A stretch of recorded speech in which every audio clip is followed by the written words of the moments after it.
Yeah.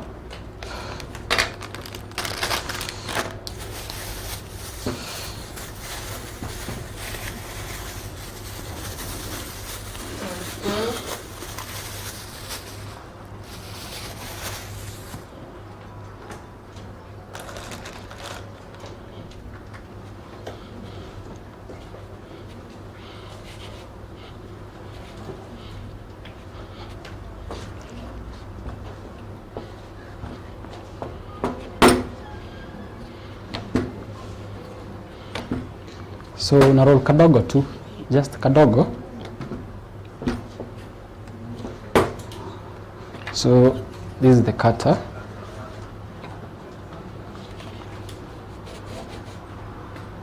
Simnaona. And then I'll press it in ndo ishike hiyo shape, si ndio?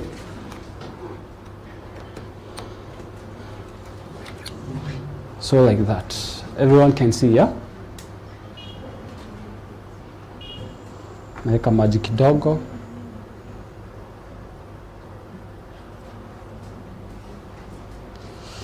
And then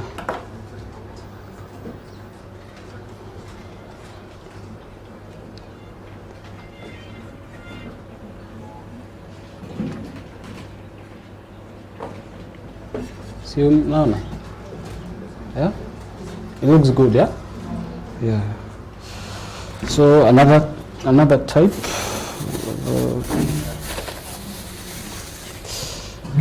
So let's use the lion. This is what is called Topserve.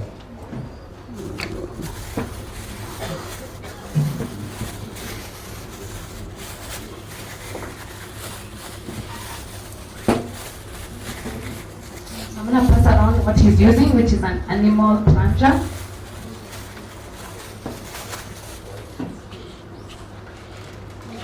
So kadogo tu, sio kubwa.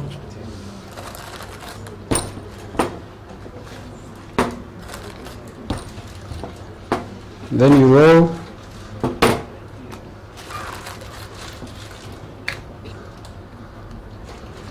And I'm na press. Ndio ishike kabisa.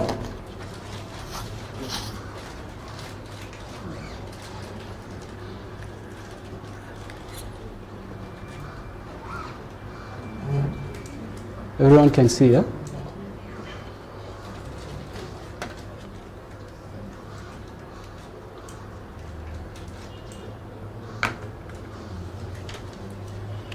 Alafu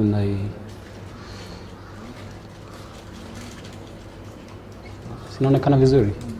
Yeah. Do you see how tools, investing in tools inafanya kazi kwa poa? Yeah, so get tools at Topserve. Kazi yako ikuwe smart, yeah? I want to show you the card now. I don't have much time here, but if anyone has a question, I saw some of you mkitaka kuuliza maswali, you can ask before I leave. Anyone have a question?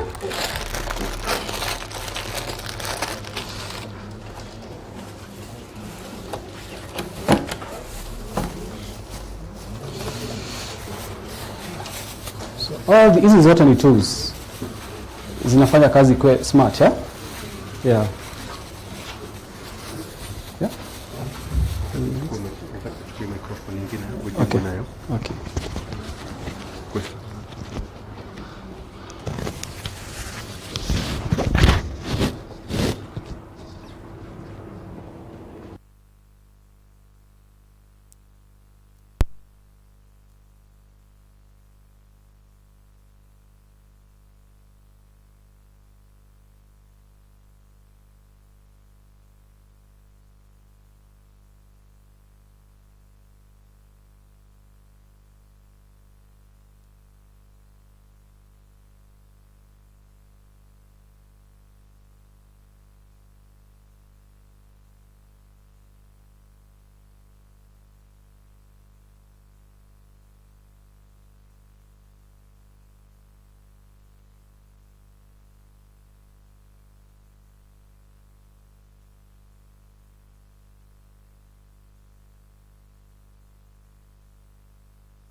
Mukoi?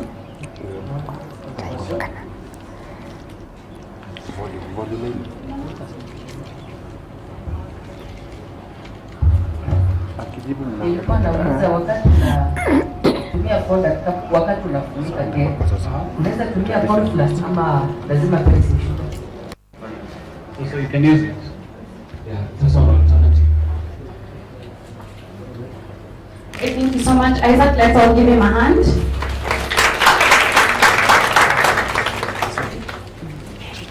Go on to our next presenter.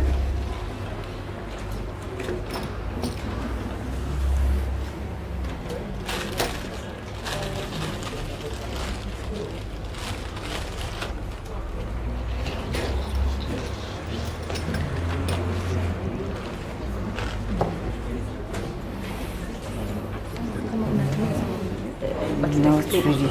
Yeah. Are you talking a bit? That's it. I start.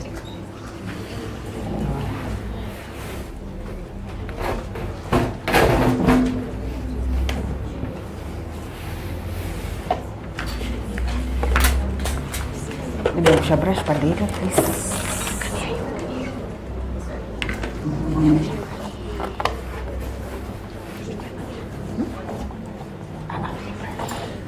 Thanks. Yeah. Yeah, we can use it.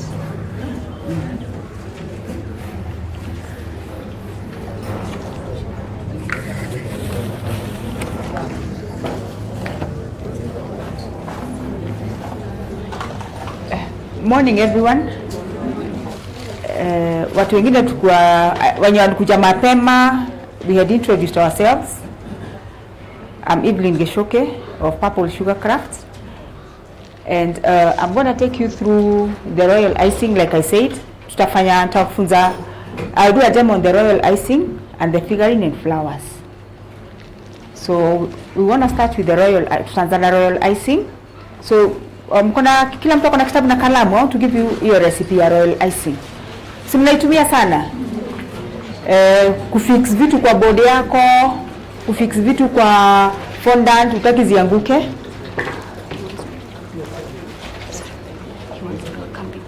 Yeah.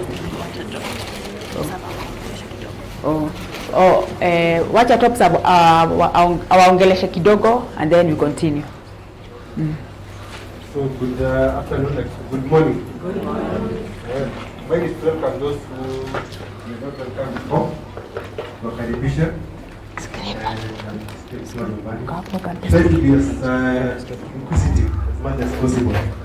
Uliza maswali, we try to take advantage of the team that is here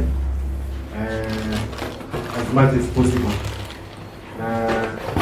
When you are wanajaribu kukua as active as possible, I think there will be some gifts. So tujaribu sana to challenge the facilitators as they try to demonstrate to us. Once again, I would like to echo that this is not like a class per se, but rather an opportunity to interact with those who are maybe more experienced than we are in terms of the people.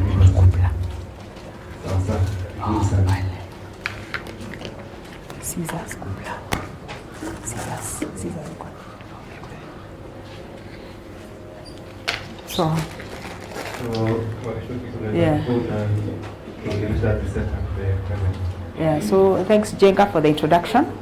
So yeah, so we're going to start with the royal icing. Kona mmetoa makaratasi. So recipe ya royal icing. So we said it's nice kufix vitu kwanza, vitu unajua hiyo keki inaenda mbali. You see them like board ya like wedding cakes. So juu ya hiyo kutia, there's so much now and you're transporting it. So royal icing is good. Maybe like if you're doing a 4-tier, maybe badala kazi mob ukifika the venue, so you can put 2 together and the other 2 together. Sindio? So you fix these 2 with royal icing. So you double sure hiyo cake itaenda mbali. You ina stick kabisa ni ka glue. So the recipe is the one we're gonna use today. You know when you use the stand mixer. So unaona hizo bitters hazifiki huko chini, so huwezi fanya ya 1 egg. So mostly if you're doing like so I'm going to give you for double because that's what you're going to use. Lakini kama maybe ukitumia hand mixer maybe just for 1 egg, it's just the same una half. So it's 2 egg whites. 2 egg whites and 2 cups of icing sugar, and I prefer, my preference ni KSL. Si kila mtu akona preference yake, si ndio? Mine is KSL. And so that's it really. You can put a lemon hapo, kukata hiyo nini, kukata hiyo egg hiyo white, just kind of to split it. You can add whichever flavoring you want, just a tiny bit, and that's it. Ainaga kitu ingine. So the secret ya royal icing ni kupiga hiyo icing kabisa, because si mnakuanga na shida ukipa hivi na kuumiza mkono, because what you do, unaweka a lot of icing but unataka hiyo nini, hiyo icing ifluff. You work with the volume. Hiyo si unaona kipika mai inafura, so you want to work with the volumes of the egg, sio kuongeza icing mingi. So and what you do that, to be honest, me I would leave mine for 30 minutes ama an hour. Inapiga paka inakuwa very fluffy. So unajua, are they called macaroons? So unazipiga ina fluff. That is what you want. And you're going to do that. So we have our stand mixer available at Topserve.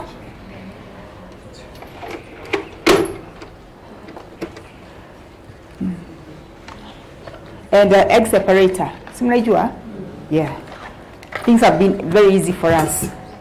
Hakuna hiyo kuuza mayai.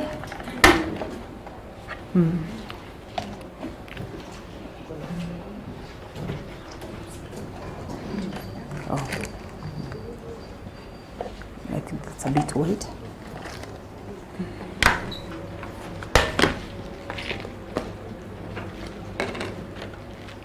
So there.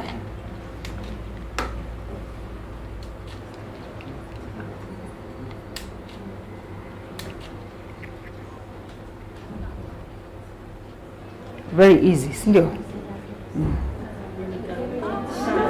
Oh, it had to be honest. That is why.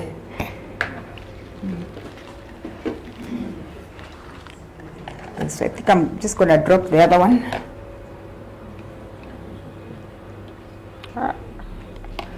Peter, let me use the small ones.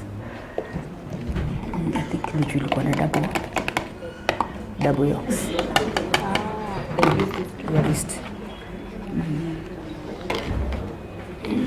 Acha tutumie hizi ndogo because of the double yolks. Not really.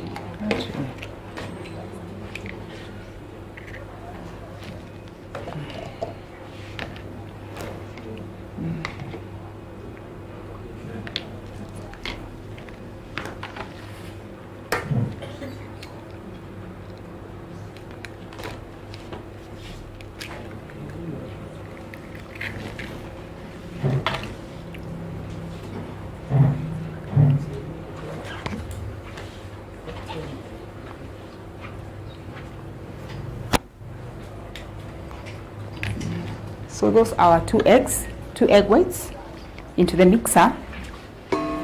And then whenever you're doing the royal icing, you have to sieve your icing. We had sieved ours this morning.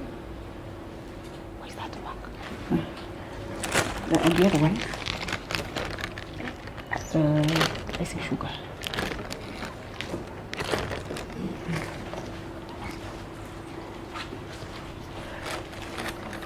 So we've said it's 2 cups. So what you do, you put the first cup. Cups. So you first put 1 cup.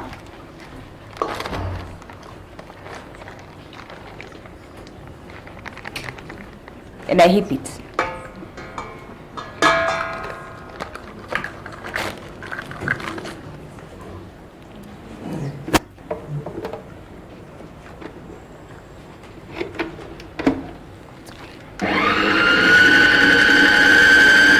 What you do, you don't rush it.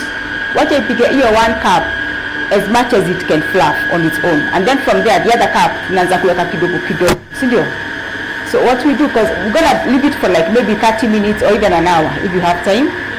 So you leave it at that, and then maybe you can do something else, si ndio? Yeah. So just put it on a low volume.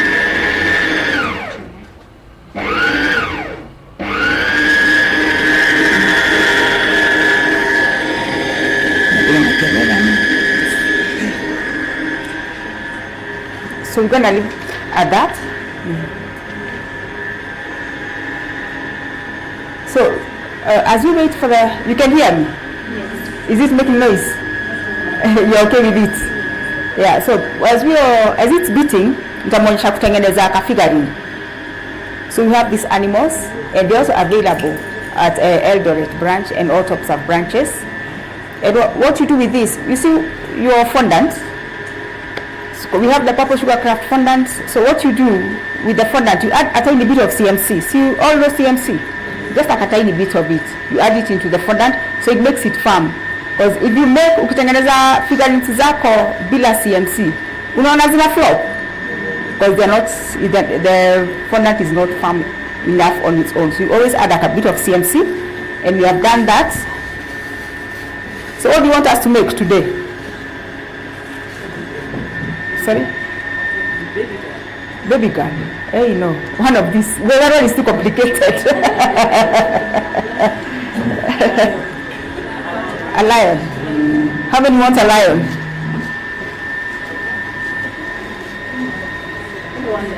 Giraffe. By the way, it's, let me tell you, see the figurines? It's the same concept. The bodies are all the same.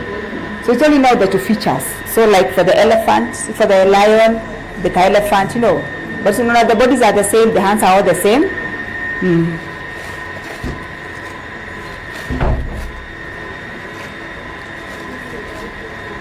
So usually I would use like about 50 grams. 50 grams of a figurine. Just like them, they're all 50 grams. So you can always work with that.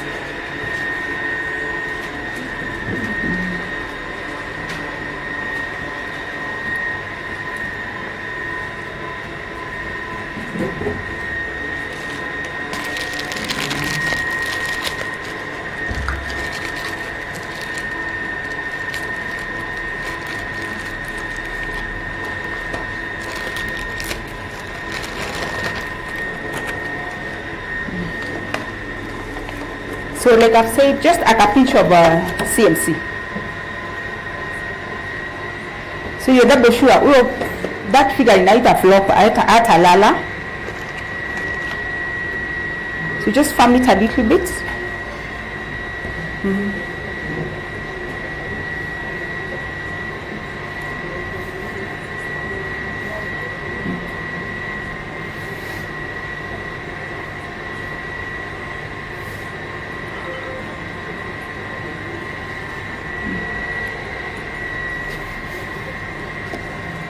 I think you're better off there. So what I do, so like I've said, all the figurines, they're all the same. The body is always a pear shape. So what I do, and I always like having a bit of fat on my hands. To use just a tiny bit of fat. Anytime you start doing your work, whatever you're doing at a candy fondant, when you're finishing up, it gives a nice finish to it. So what I do, I just work it out kidogo, and I roll into a ball. Anytime you start your figurines, you roll into a ball, making sure you don't have any cracks, and to a cone shape. And that is, can you see all the figurines are all the same? Yeah. And I just get a bit out, just to make it flat.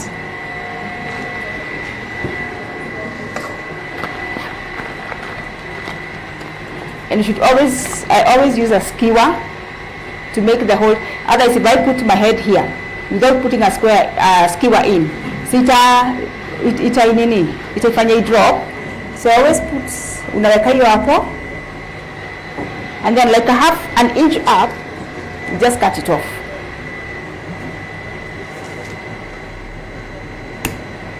There.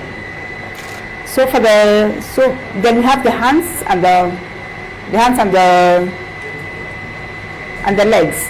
So usually what you do, they're almost the same sizes. So I usually roll into a ball and into a sausage, just to make sure I have 4 equal parts. And making sure I have 4 equal parts, what I'll do so making sure I have 4 equal parts, so I cut it to half, and then each part into half, so equally, so it's like I have 4 equal parts. So again into a ball and the same cone.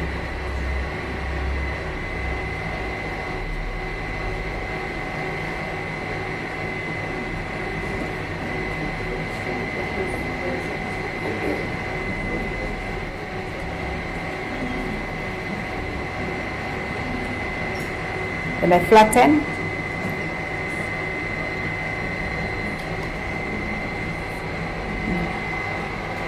So with my brush, so everything has to be stuck with water, or we have the edible glue.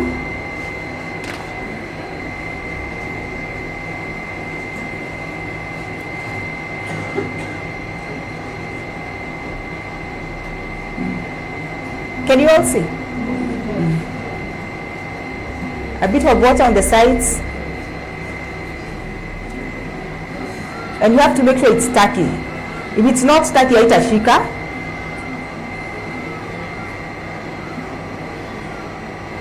Let me have a look.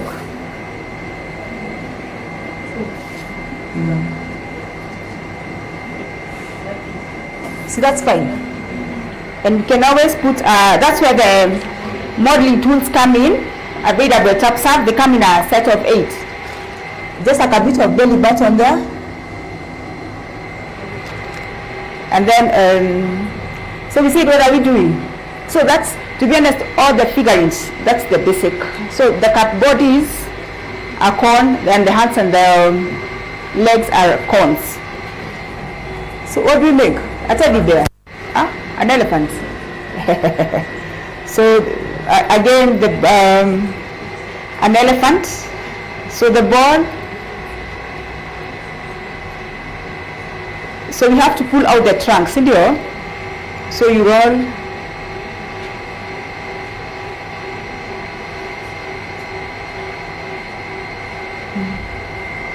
So that's the face. No, that's the trunk. You see, there's always like a hole there. There. And for the eyes, I usually use the bone tool. That.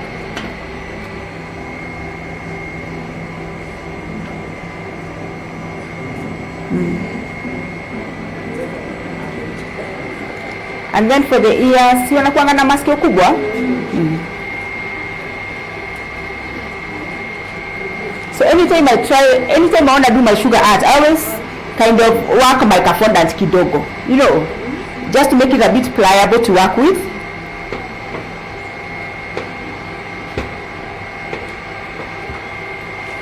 So this is where the cutters come in. Any kind of cutter you have, the round ones, the cookies.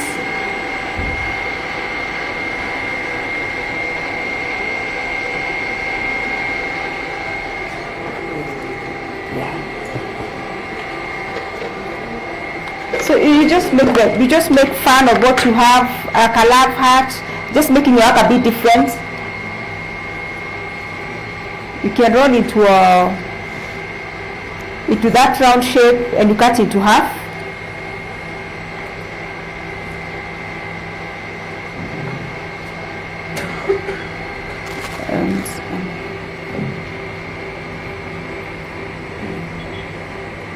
So a bit of water. So anything you're going to stick to, even if you feel your kafika niko sticky, when it dries inatoka.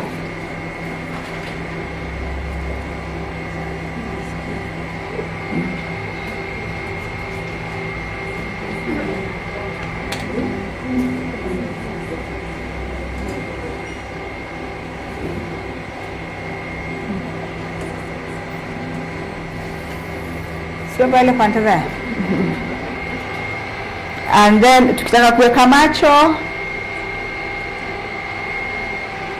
colors.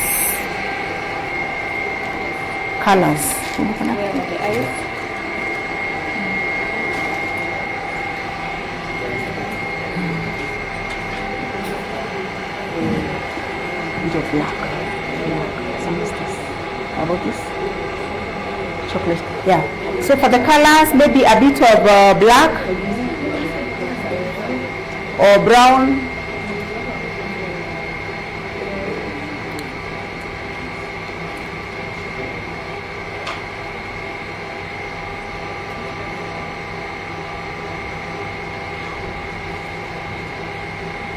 Just a very tiny bit.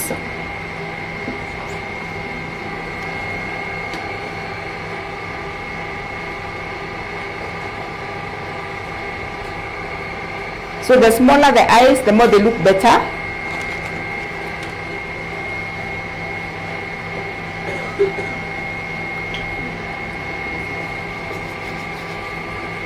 So again, just make it a bit wet. Otherwise, if you put a lot of water, kataanza kulia, sivyo?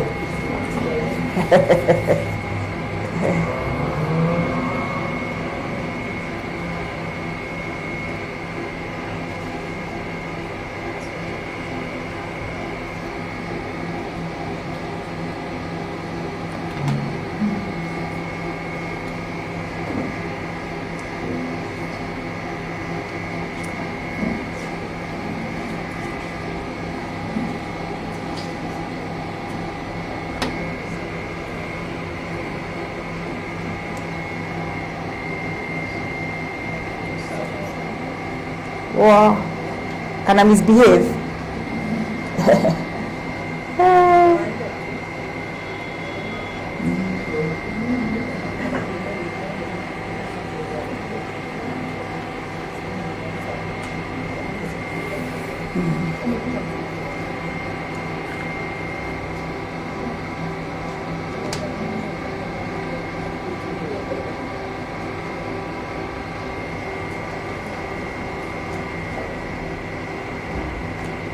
Let me sort him out.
questions about the figurine? Mko sawa? Sawa sawa.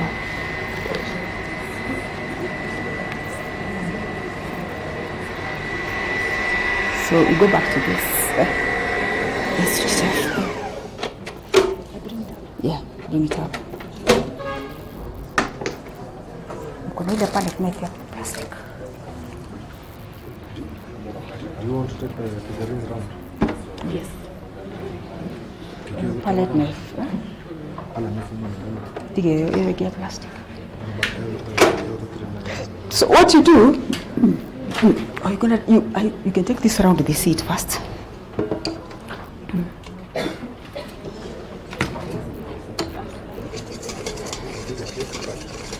You can pass it around. We see our first consistency of the 1 cup. And what you do, I think you always scrape your bowl huku kwa sides. Usipo scrape inakuwa ngumu na ingia huko ndani. Sasa ikija you can't pipe, ndio? So you always keep scraping your bowl. It dries very fast.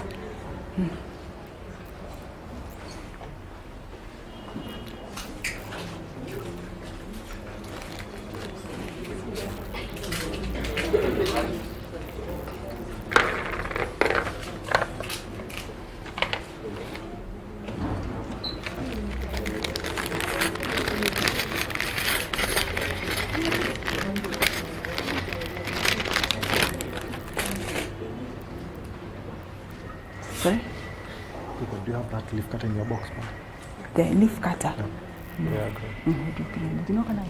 Okay, so Yeah. Yeah. So I'm thinking. Nimalizie na royal ice.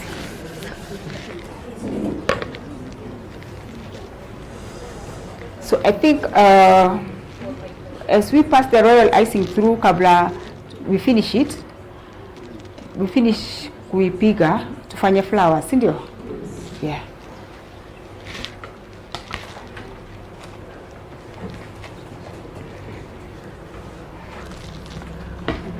So I'm gonna do a demo on this cutter. You can take it round.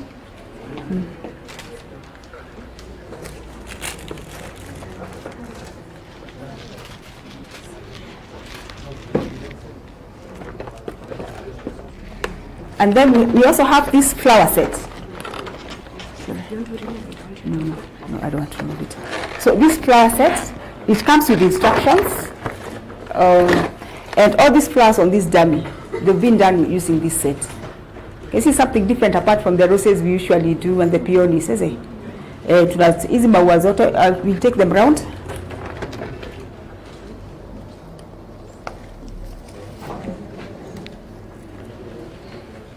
So they've all been done using this set.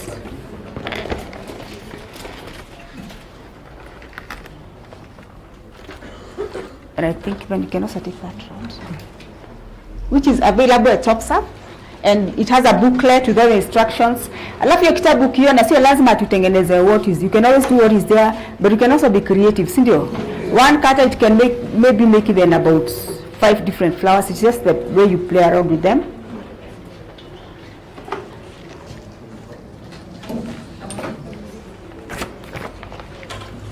So for the flowers, a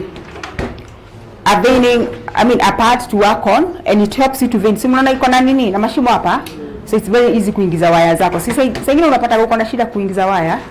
Yeah, so this is a very nice pad ya kufanya your flowers. And then we also, usually what we do, we have the unwired flowers na tuko na wired flowers. So with the wired flowers, they come in gauges, the wires. We've got a 26, they start from, I think, 30, mpaka 16. And the higher the gauge, the thinner the wire. So like this is a 26, and this is a 22. So 22 ni nono kuliko 26, sindio? So kuna depend na which flower you want to make. Ukisikia maua yako ni mzito, una need gauge nzito, sindio? Otherwise usipoweka hiyo gauge nzito, maua yako itaanza kufanya kuzunguka, sindio? Tunajipata kama unafanya hivyo. Yeah. And pliers. So these wires, they are available at Topserve. And they're good. Cutter, ya kukata wire. We also have some of the flowers una need to bend. So I think kuna nose dive in a cutter at the same time. So you might get ya kukata too, but you can also get another one in a cutter na una bend. At times you need to bend your wires. So like making the roses, we need buds available at Topserve. So I'll show you. Unatumia glue gun. So mnajua glue gun. So what you do, unaihit. Ukihit, so you take the, so the wire, it comes 24. It comes at that length. So what you do, naikata half, and then half. And what you do, you bend the end for stability. Ukiingiza hivyo inaweza toka, si ndio? So what you do, like a glue up and a glue gun, and then you just put it through.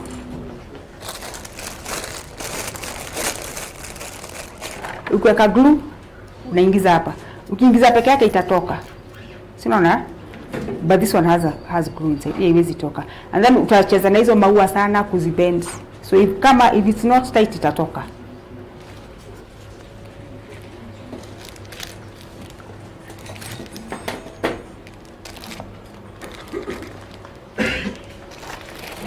And always you need a brush. They have a set of brushes and a palette knife. What's a palette? Oh. What is the brush? Oh. So this is our second cup.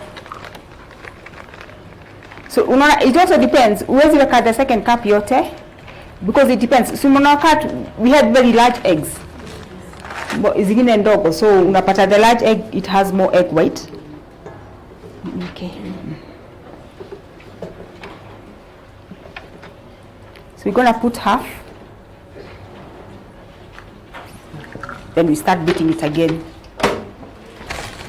Then we have the 5-petal rose cutter. So I'm gonna do a demonstration of a rose.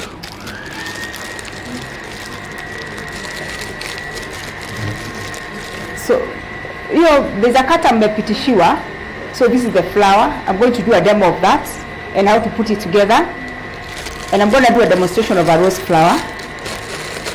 So you all love roses.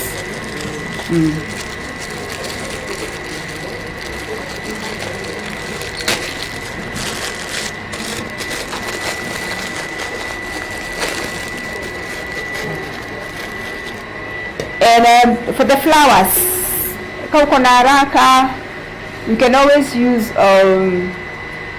fondant, weke kaising kadogo. CMC kidogo tu, just to firm it up. But for us, we use gum paste for the flowers. We can roll it paper thin.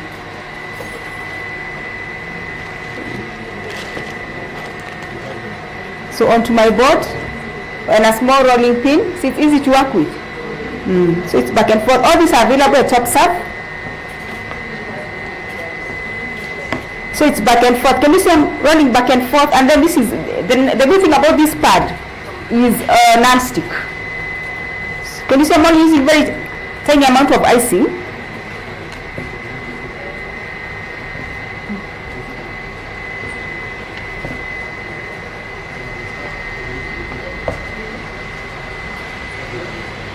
Can you see how thin you can go? Yeah. So I cut.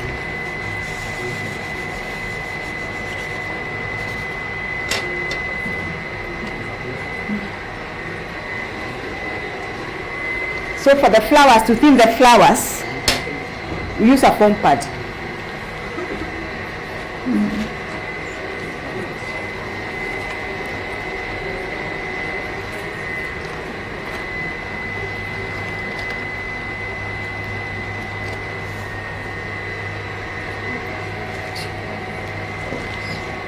Are you like me, you keep missing your stuff when you're working?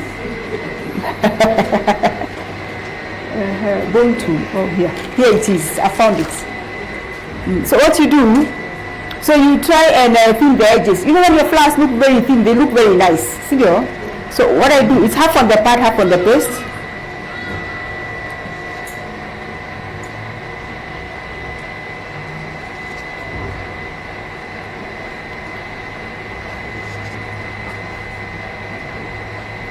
So I'm just softening the edges. So kila kitu lazima shikiliwe na maji.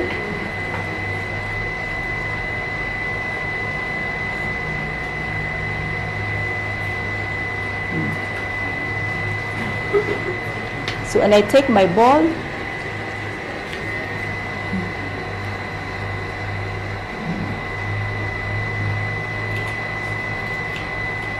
Onto the styrofoam.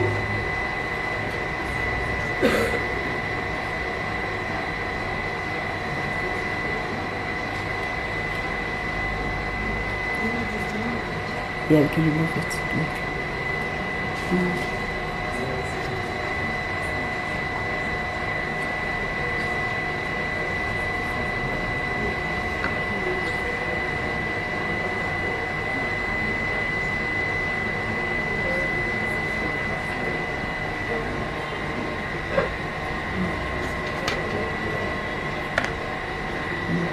So that's my bud.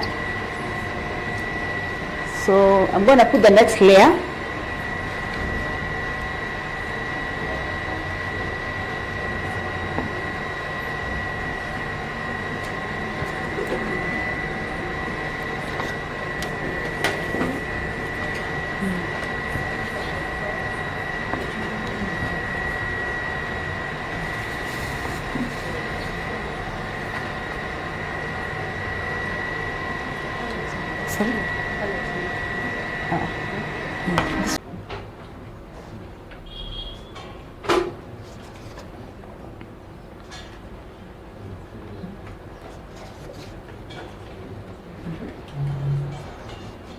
So again, water.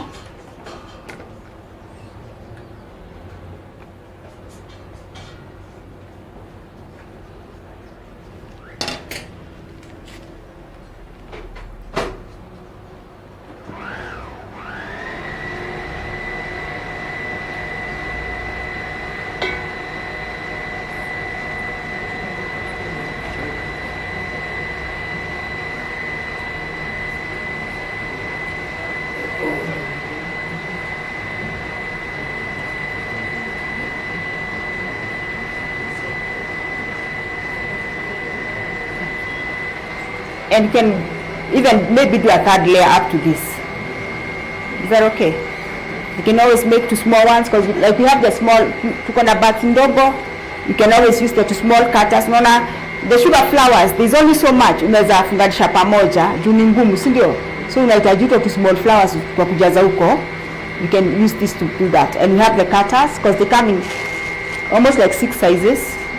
Yeah. And now, simona hiyo kata imepita, makes that, it's a nice one. Yeah, so what you do with this, do you have the cutter? Is it back? No, the other one. Yeah, let me just use this.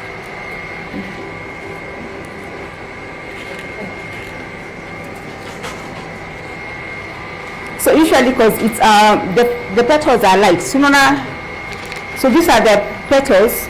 So this is the leaf cutter. I love to kuna petal 1, 2, 3, 4 for the petals, and then after those two are for the leaves, and then kuna 1, 2, 3, 4 for the petals. Na aka leaf, and this is the 1, 2, 3 for the petals. 1, 2, 3, 4, and then for the leaves there are 2. And what you do with that,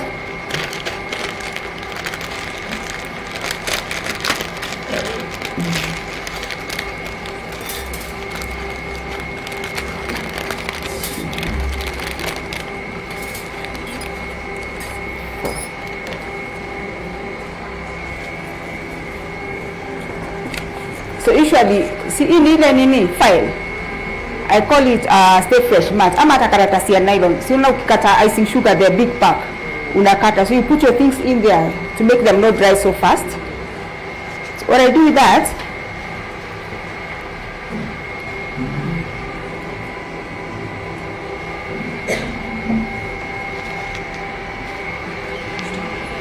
where's the dentist? Sorry? Icing ime nini? How is this? Yeah, ongeza kasi kadogo. Yeah. Or here. You can do a bit of color now, see you?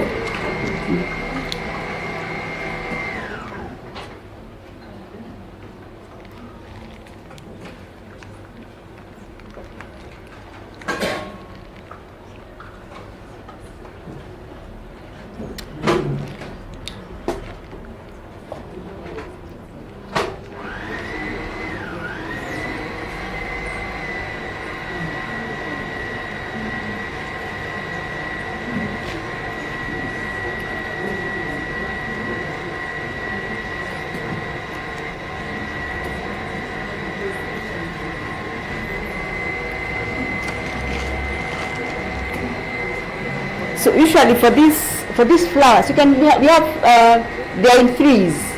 So we have 3 large ones, 3 of each and every size.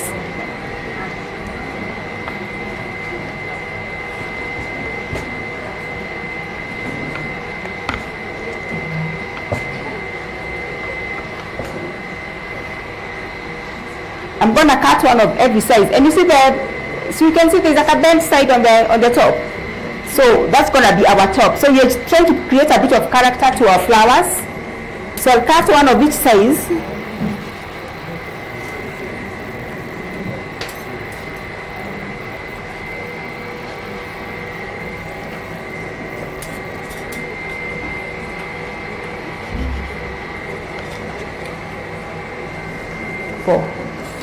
And because the flowers are not so,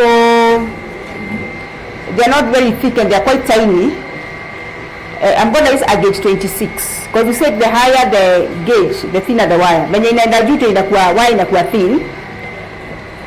So just softening the edges kidogo tu.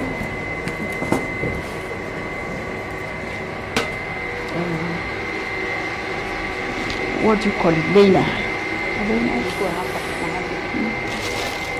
Yeah. So veinas, they make your flowers look real.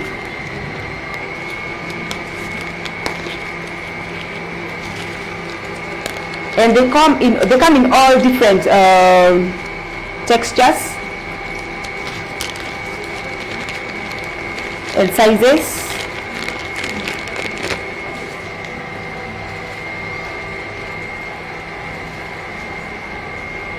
And there's always the bottom bit, na hii ya juu.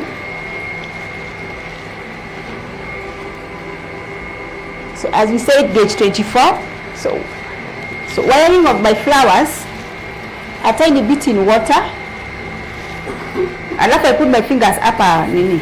So in case ukianza kuvuruta the wire inside, wire utoka.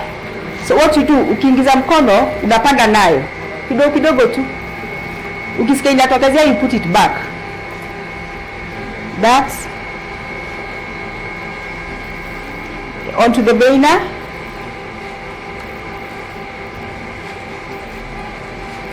Can you see how textured it is? So what you do, apple trays, si mnazijua, lazima upitie kwa mwenye anauza matunda, and you just put it in there to bend. So you do all that for the 3 sizes, the 4. And what you get is this.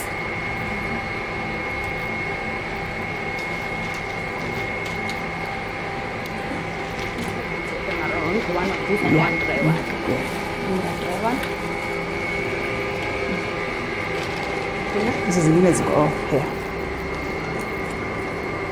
So I made this before. So the three of the the large ones, 3, 3, and 3. And what you do, you get some veiners, some stamens.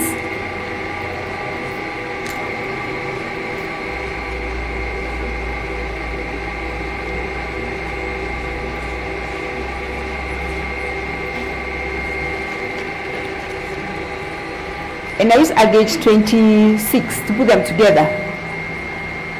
Maybe like 5, or if you want a lot of them, maybe 10. You fold them into half. You put a wire through, and then una tighten as much as you can. So tumesema wires ziko Topserve, and then green tape. Unajua? Yeah, so the green tape, what you do,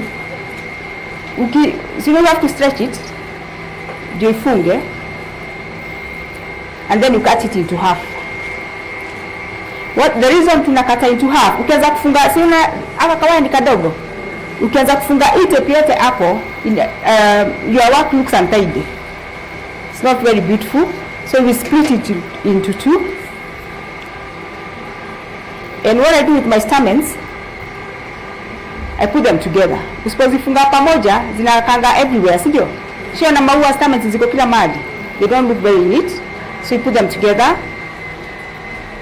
So and I'll start with my larger petals.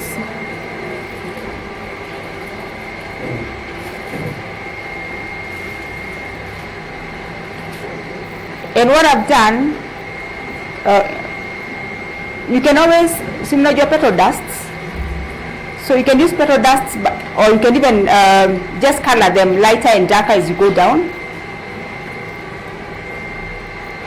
So those are first 3 petals.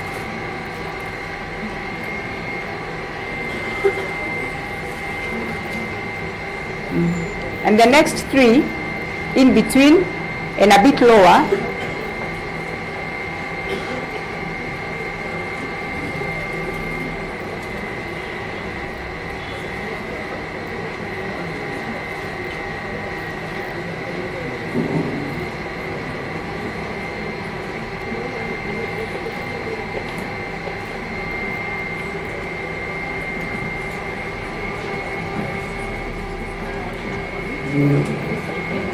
You don't know. Abu, listen, say. You don't have a name. Yeah, this one. And it went right. And then, can you see it's coming itself? Oh, these are next. So these are first 6 petals, 3, and then the other are smaller ones, 3 of them.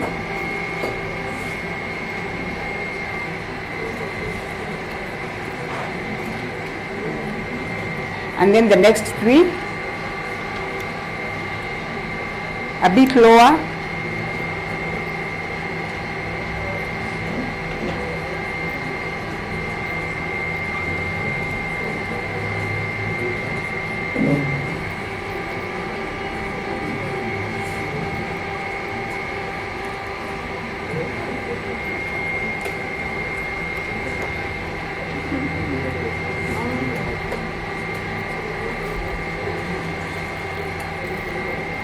and then our last 3.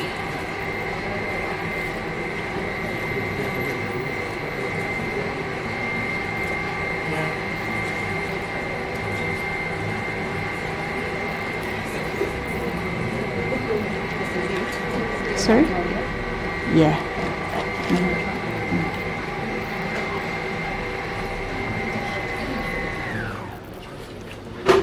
Can you see our flower is formed? So just put the petals in place. It's a nice one and a bit different from the ordinary. And then I had some leaves.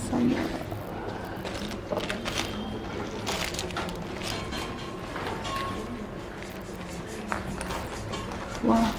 Nikaa leaves zimeenda matembezi. When I get them nitaziweka. Yeah. So this is the final flower.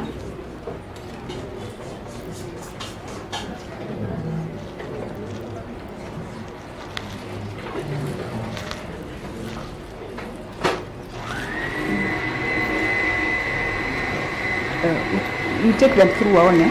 Si kuna lips pale za hizi. Lips. Ziko wapi? Lips ziko pale. So I think that's it for that one.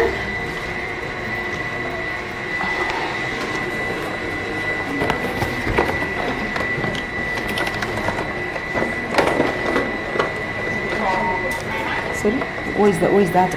Oh, you're done age activity. The one show, the display, Yeah.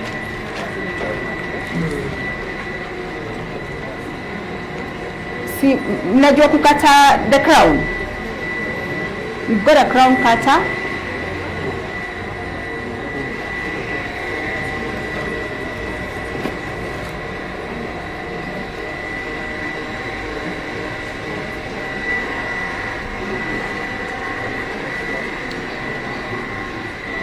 Sasa hivyo crown cutter. Crown cutter. Crown cutter.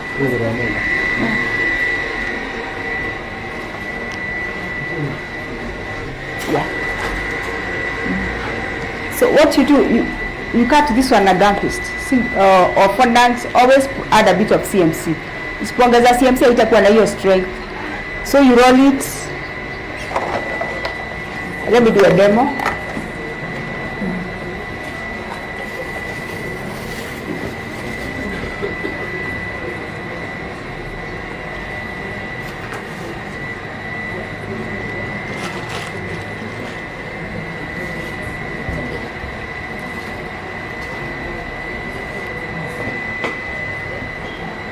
So to make my life easy, so whatever shape I'm trying to cut, I try and keep my fondant or my gum paste into that shape.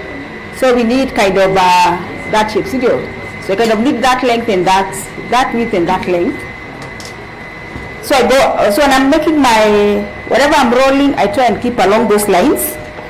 You don't want to roll something so narrow and you need it a bit wide.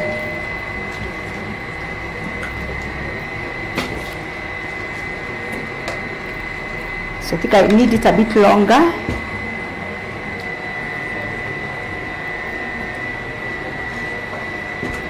And a bit more width. Yeah, I think that's okay.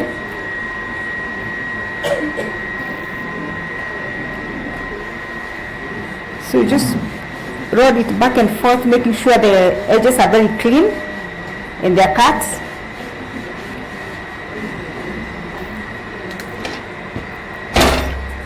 Roll over, and what you do,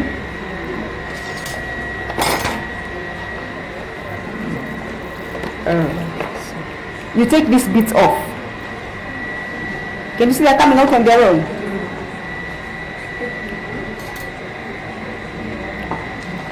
If you feel they're getting stuck, just run the rolling pin through.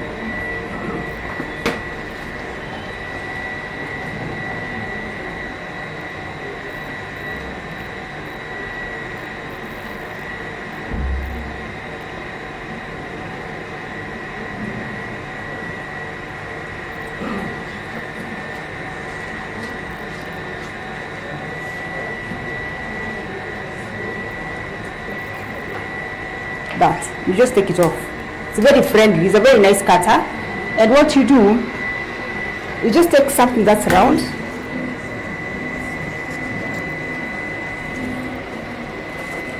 maybe you can do without that, and you can leave it for just a few hours or even overnight. You'll be able to do that and it will be dry, and this is what you get. And then you've got a smaller one. It's just the same. Yeah. So this one can be used for the cupcakes. So you just look for like a smaller mold to put it round, and this is what you get. So it's nice, especially on cupcakes. Yeah.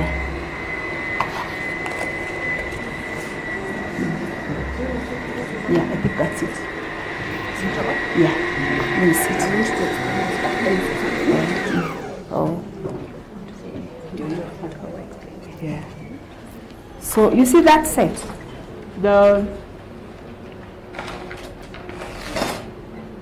So that's it. All the flowers are these ones.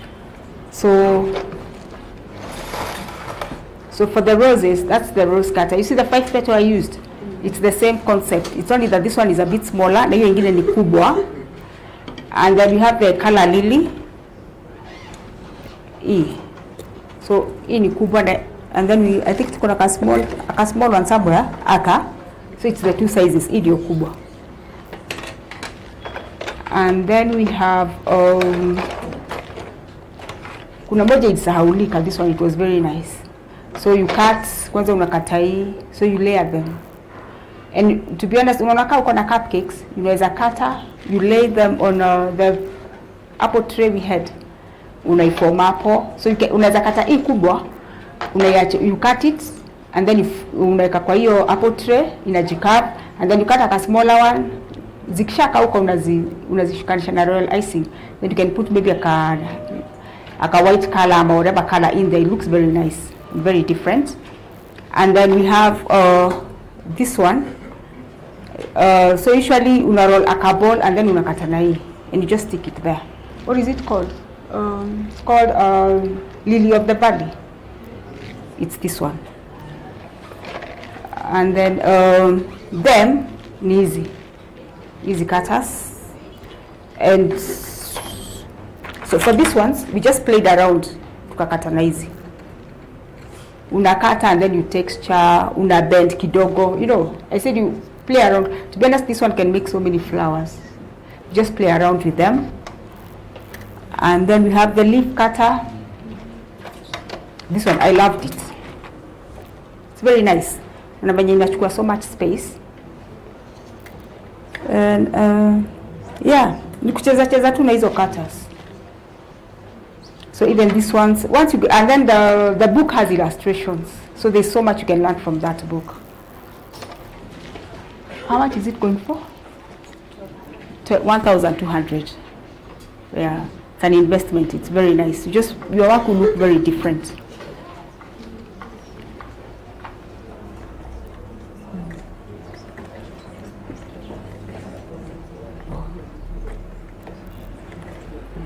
Any questions?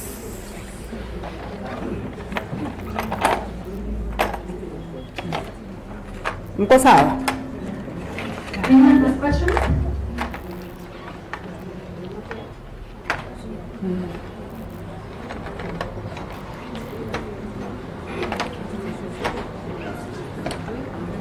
Sorry? See, that's it.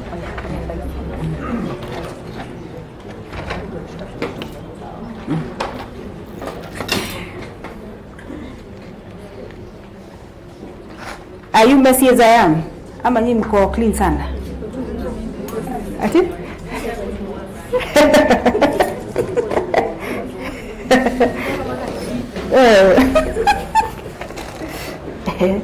Ati tunafikiria ndovu imepitia.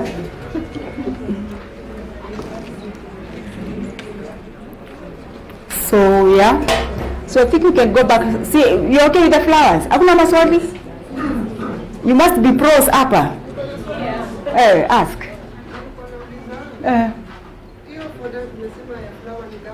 Ni gum paste.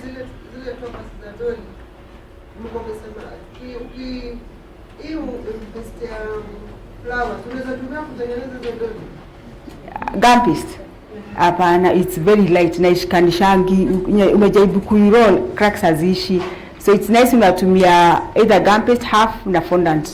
See, I think a lot of you know gum paste, si ndio? So ukifanya figure unafanya half.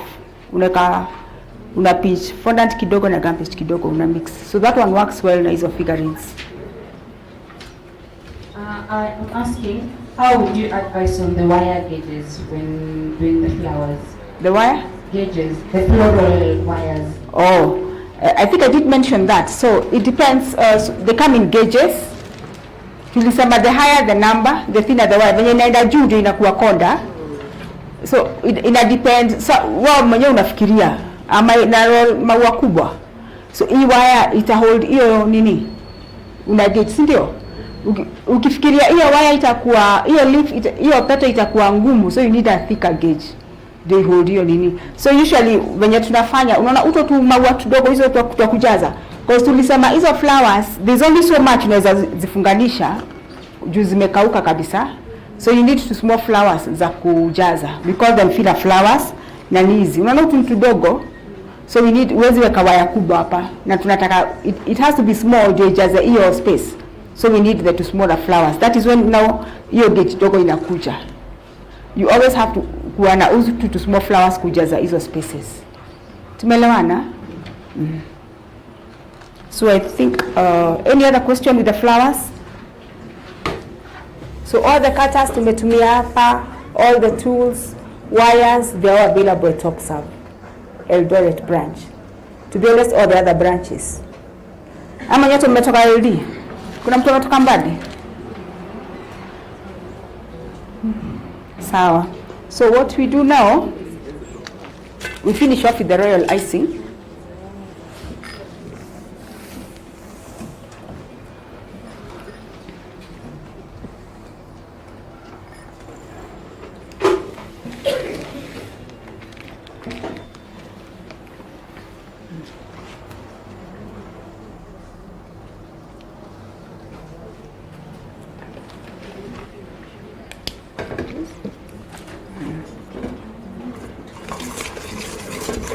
So like I said, you keep scraping the sides.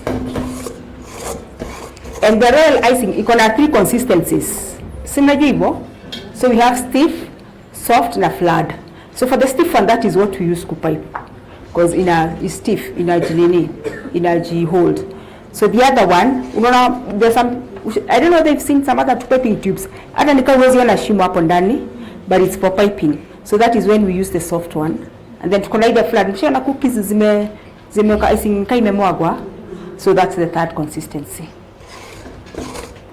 So you always clean your bowl. Let's do one more bit. So this is the soft one. So unaona inainama. But then what I want, so this one, nikianza kupipe now hizi shells itamwagika. Alafu hiyo, so unaona this one it has defined lines. So unaona hizo lines zenye zimeenda. So if you use the soft one, utaona hizo imeingia ndani, so you won't see them. So we need a stiff one. Nikisimamisha bita hivi, itakaa imesimama hivi. So that's the consistency you want. So we can just do one more bit. Okay, silete kisugu kuti.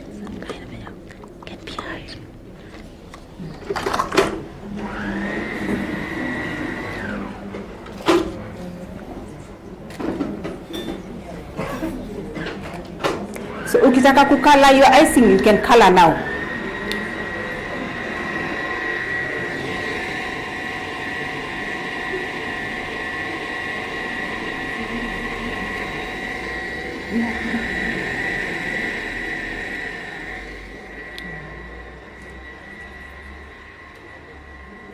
So let's pipe on this dummy.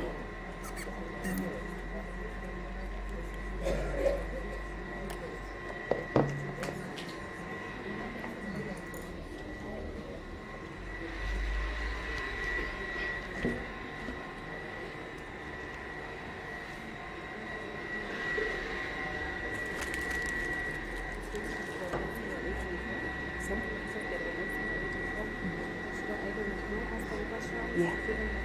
Yeah.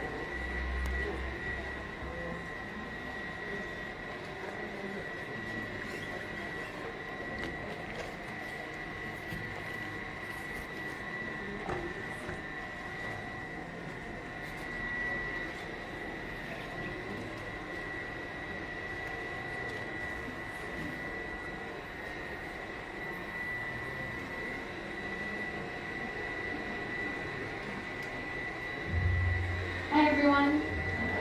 Hi everyone. Bit louder.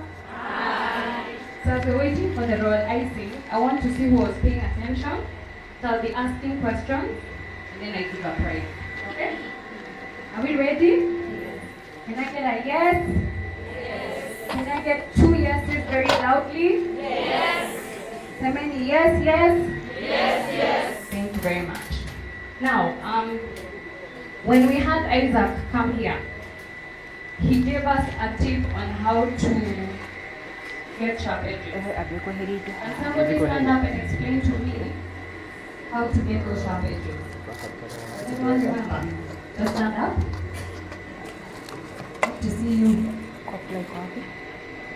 Kopla. Sina wale kwenye nasi. Take one on top, then you take it straight down. Then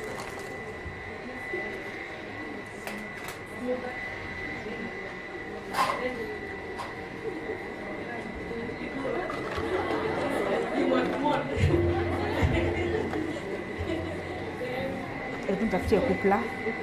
Kupla.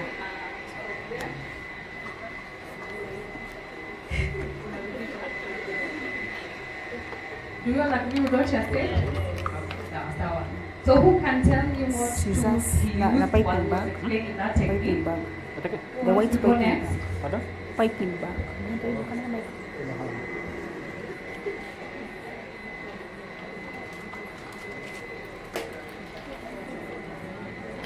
Who can explain what tools did he use?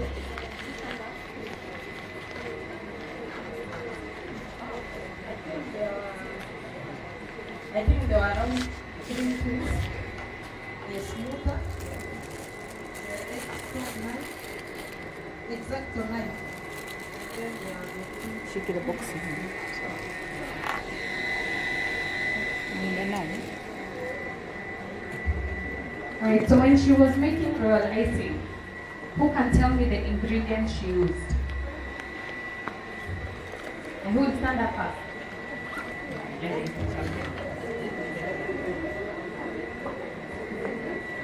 She used 2 egg whites and 2 cups of sugar, some little flavor.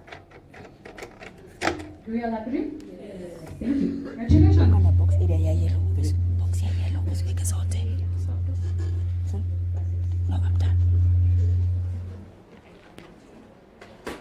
Okay.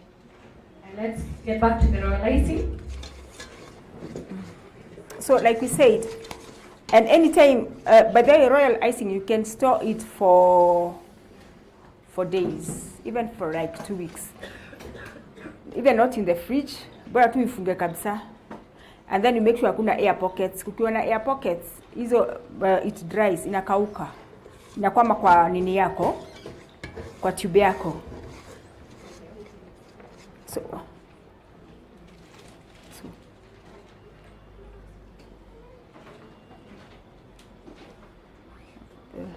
I think I'll need to beat it a bit more. I don't want to take chances.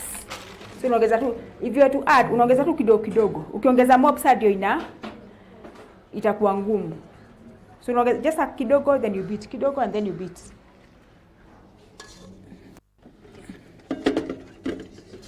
Asa. Don't like the flour stuff on them stuff. Just 2 minutes. Yeah, this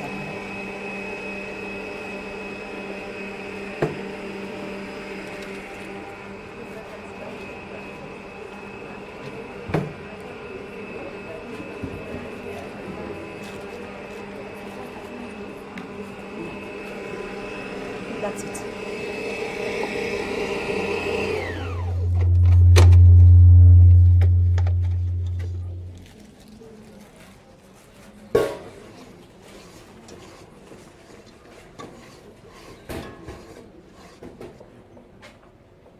Can you see that? It's holding itself. Nina define hizo lines, ndio? Yeah.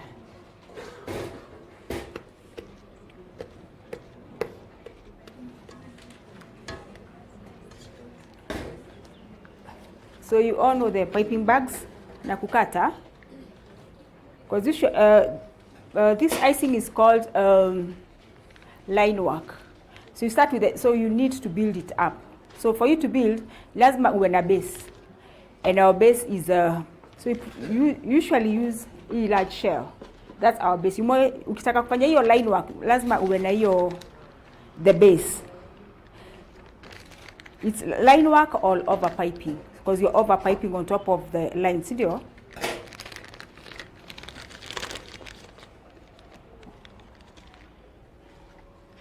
Can I have another one? No, this one is too.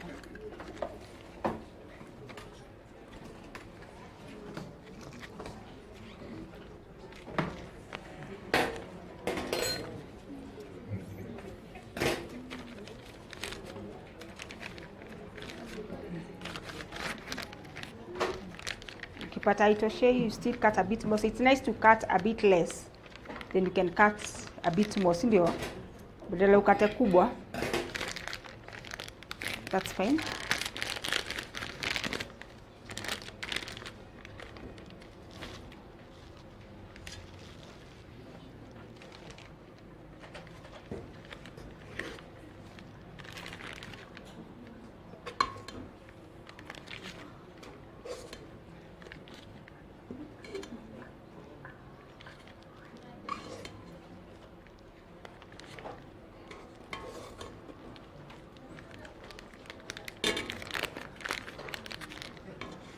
So when you're not using your royal icing, so unaona hiyo kwa haraka, you just look for a wet cloth and you just put on top.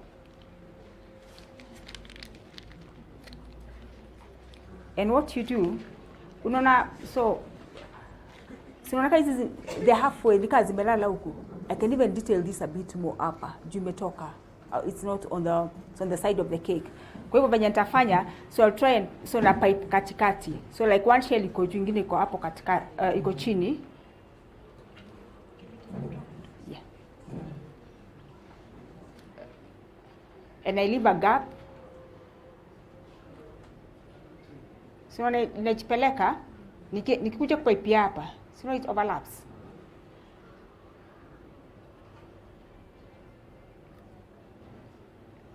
So I'm not straining, it's very friendly. You tumeacha ipige.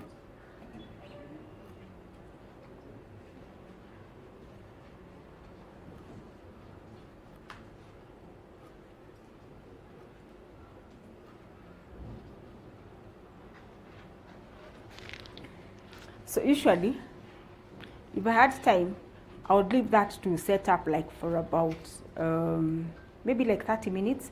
If I'm not equal soft, then I would go back on so the way it's overpiped.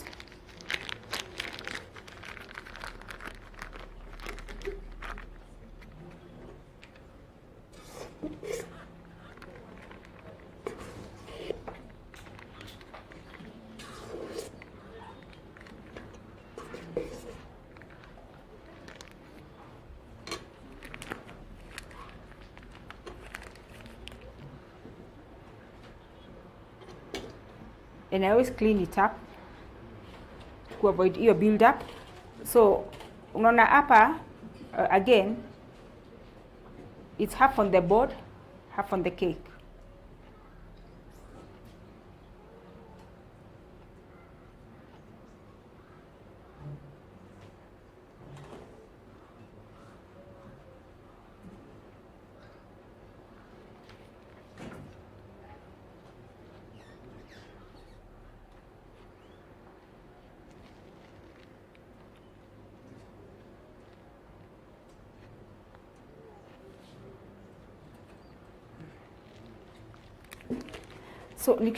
So that's my base. Nikishafika hapo, no, that's not when I go to the line work.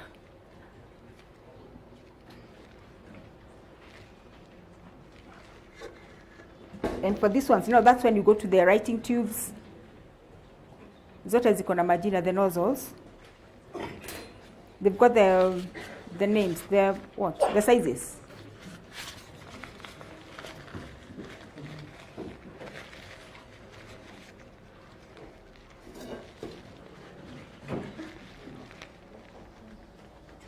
The kupla.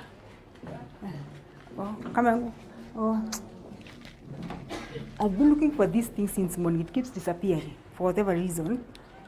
So you all know how to put it. Apple. And then you can go for a shell. Let me have my tubes. My set, yeah.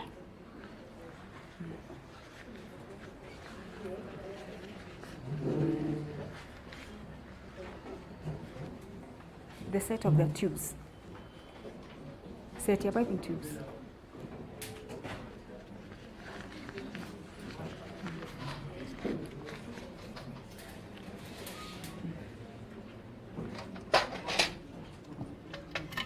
we all have something that we love, sindio? So this is my favorite. So I'm starting to overpipe now. So you always, so from the shell, your big shell, sa unaanza ku reduce you go down the size of the tube, of the nozzle. Mnaita nozzle, me call it a tube. So the same thing, sindio?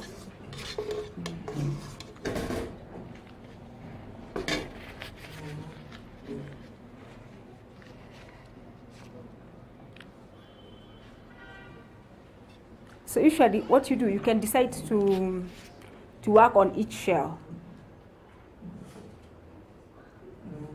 Can you see how friendly it is?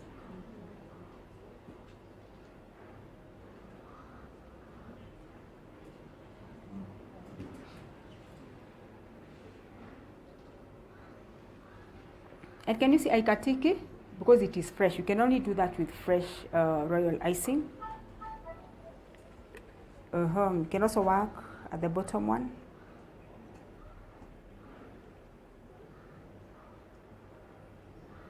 It's very friendly to work with, as long as you get the right consistency and practice. Practice ni lazima na hii.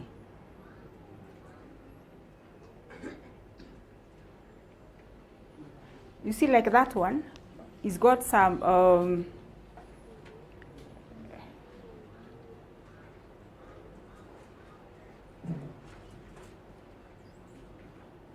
it's called line work.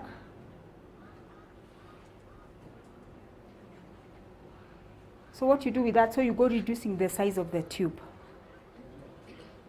So I'll go for a smaller one, maybe the writing one.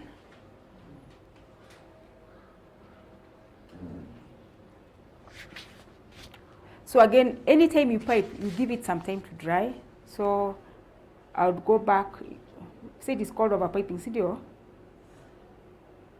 So direct on top of it.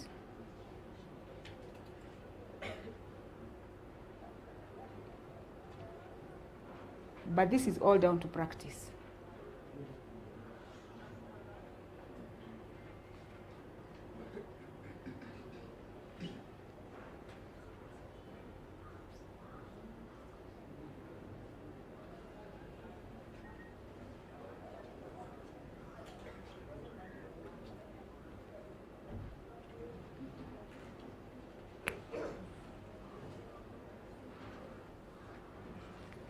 Sawa.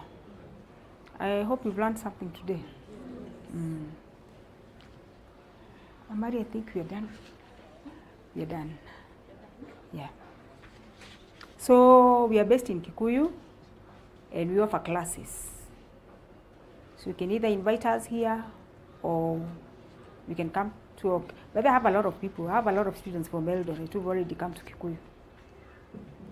Yeah, so and everything that we've used here, the piping tubes and all that, we'll display them here with the numbers on them. And it's just, you just find your own way. You don't have to copy and paste what you've seen, Cindy. So you just you find your own way to do your own stuff. So, and I think with that, any questions with the royal icing?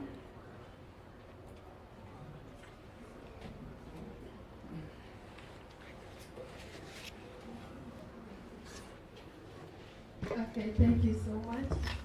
Sheila from Topserve. I've seen you've changed the piping parts from the colorless to the other one. Yeah. And if I may not get another chance, I'm requesting that you consider us Topserve having another shop at Topserve. Thank you.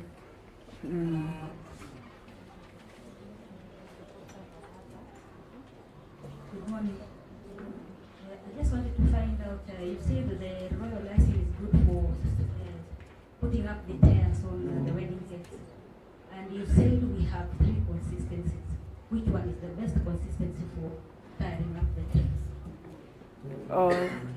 Thanks for your question. I think the stiff one. You see the one we've piped with? Can you see still holding to itself? That one is the best. Yeah, you're double sure your cake won't move from the base even up to the layers. Yeah. And I think Topserve, you've heard about a branch in Kapsabet. Any other questions?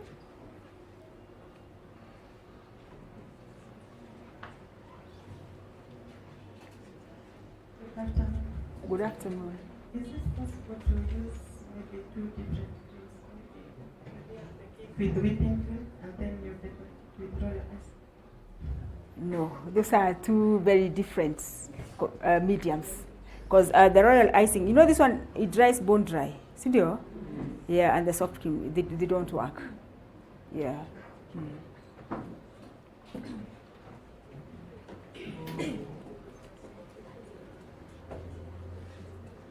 Okay, thank you.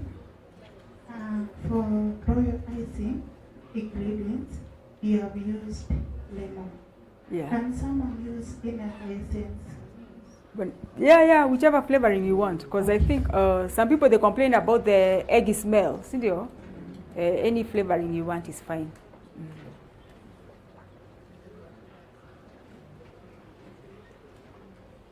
Anyone else?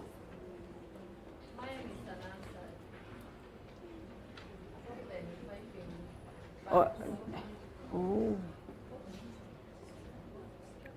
My question was, the first, when you are doing the first decoration, ulitumia hiyo clear Yeah. sleeping bag. Yeah.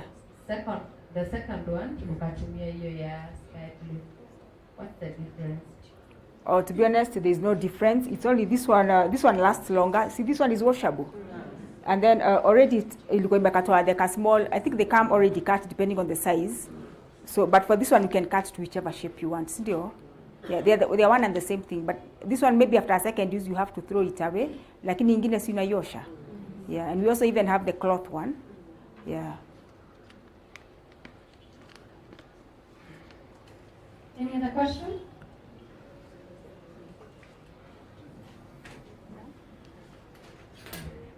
Right, I think we can all give Evelyn a hand. Thank you so much. Nice having you also and listening. Yeah.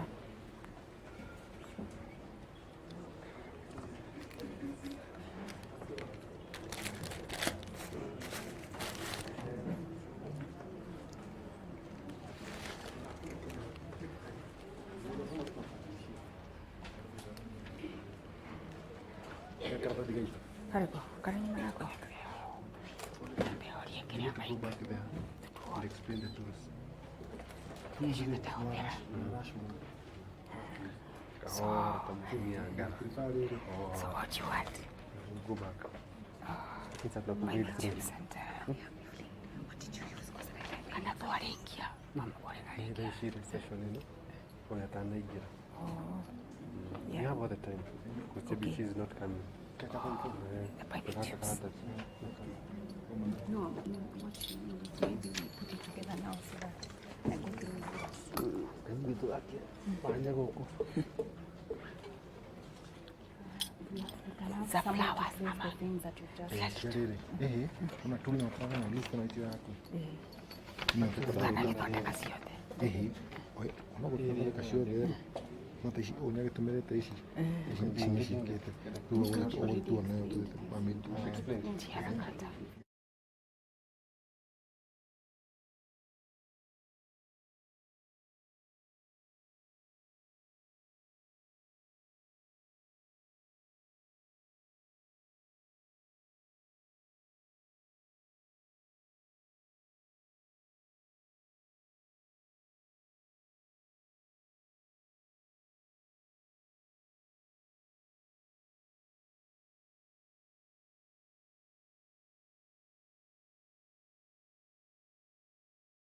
He gave you abundant rain.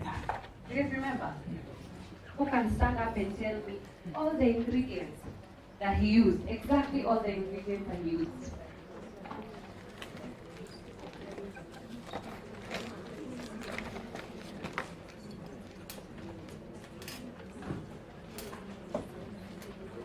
Who can tell me? Okay.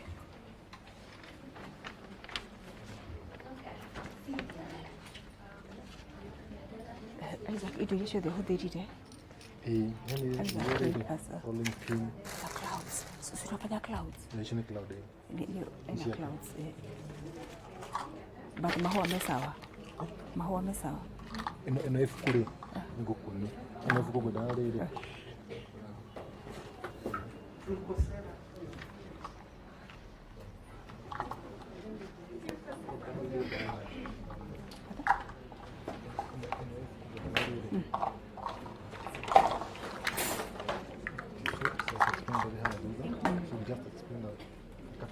Around, so it's not about a busy hospital and all that. Yeah.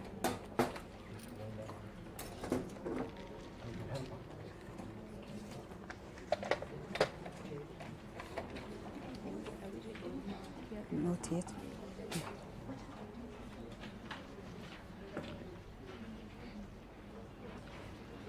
Is the next question. Almasi showed us how to knead the fondant, right? Nozzles. He said we should use one part this nozzle of your naba hand. yake. Kwa itiri. She had it. She dukaini. Bado ndio she hawa. Kila kidogo. Na komera kwa nini nozzle zile. I used a 9F kana. So yes, we should use your hand when right? So you can visit the shop and see different nozzles that depending on the pattern you want to achieve. Now, the next thing I want they are available in many different shades. To share their experience with fondant. So before I go to the next question, I want, by show of hands, how many of you actually make your fondant from scratch? Like unatengeneza fondant yako? Okay. How many of you have used this store-bought one that's pre-made? How many of you have used? Can you stand up? You have. Anyone else? Okay, so my question to you is, what was your experience and how come you used that pre-made fondant? Most times when I don't have a lot of cake, so I use the small parts of pre-made fondant, and it wasn't bad, but it is not. I always prefer making mine. It's only when you don't have so many, I just prefer to use small. Okay. Okay, thank you so much. Before I knew how to prepare mine, I used to buy, but at times unaweza pata yenye haijenini vizuri, ina backfire, sometimes ina sweat, sometimes ina katika. Yeah. But ilifika a certain point, I tried to ask some friends vile inaundwa, lakini mtu kukupea recipe sio rahisi. Nikapitia mpaka ikafika mahali nikasema aya, nitoe pesa kwa mfuko yangu, I pay someone anifunze. So day one nilikuja Topserve, nikafanya shopping, hiyo icing sugar hiyo kubwa sijui ni how many kgs. Alafu sasa nimepata order ya cake ya sherehe. Nilikuwa najiamini sana, sikuwa nimeaifanya hiyo tengeneza fondant. Sasa ninapiga simu nikiuliza, umesema nitumie maji kiasi gani? So kuna hizi cups zinatumika. Nikatoa hii kikombe yangu ya chai, nikapima maji. Akaniambia chukua hiyo kijiko, kumbe kuna vijiko za kutumia. Nikatoa hiyo, sikuwa nimebai hizo. Lakini nilifanya from saa 2:30 usiku mpaka asubuhi saa 11. So after hiyo nikasema fondant siku nyingine ya kutengeneza sahau mimi. Nika prefer kukuja kubai kwa shop. But after sasa nimetip kwa mfuko yangu ni pay someone anifunze. Nimeenjoy sana kutengeneza yangu. Thank you so much. Let's give them a hand by for sharing their story.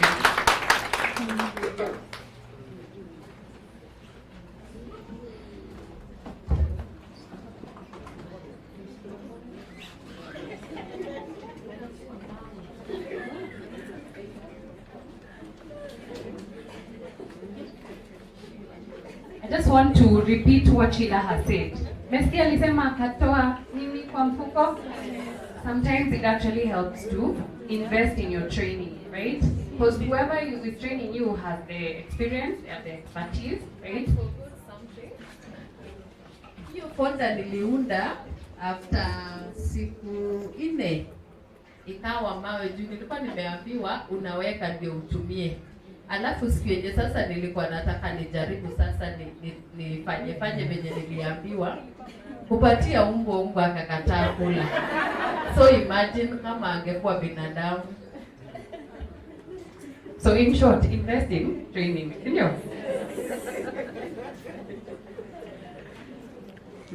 Can go, yeah. I think I'll go through, but I have you assist because you are doing it. Yeah, I know. So we just want to do a quick summary. When Purple Sugar Craft was here, they used a lot of tools, right? Nakumbuka zote? So we're gonna go through exactly what was used, what the names, and what she did. So we start with the fondant. Okay. So the first thing she did was she conditioned the fondant. Okay, let me have her continue, and then I think we'll assist each other. Okay. This one is okay. So when Isaac was here, he conditioned the fondant and we used a rolling pin. Rolling pins are available at Topserve, and it's nice to invest in a nice one. And so we have wooden ones and we have plastic ones, and then we also have textured ones. So if you want to use the textured one, you first use a plain one, and then you go over with the textured one. And then a smoother, is a baker's friend, to get that nice finish. Sindio? Yeah. So this is the rolling pin. Tuko pamoja, right? Or the one you have at home, right? You also use the small one if you're doing a little bit of work, right? This small one. And then this is the embossed rolling pin, right? It has all these shapes. And there are so many, right? And then now the fondant smoother. And then, so we went, from there he went to do the decorations, different decorations. So like me, I've done the tiara. So we've got a tiara cutter, which is very friendly. Unapaka tu mafuta kidogo ukisikia ina stick, or if your paste is a bit sticky, just a tiny bit of mafuta, ama even a bit of icing, just to let it come off. And then silicone mold, so many of them, they make your work very different and very easy. Unaona ile uko na haraka haraka, you don't have time to pipe. Saa sita imefika na bado uko na cake. So these ones, they are very handy, and they come in so many decorations with that. And then we have the crimpers. So kama una struggle, saa sita imefika, unaona utafanya hiyo sharp edge, si ndio? So just pinch, and it makes a very nice design, very traditional, and they come in so many shapes and sizes. Yeah, you can do so much with this. To be honest, it's only, sio lazima ati ufanya hiyo decoration hapa. You can also do the decorations huku. You just go working all around the center of the cake.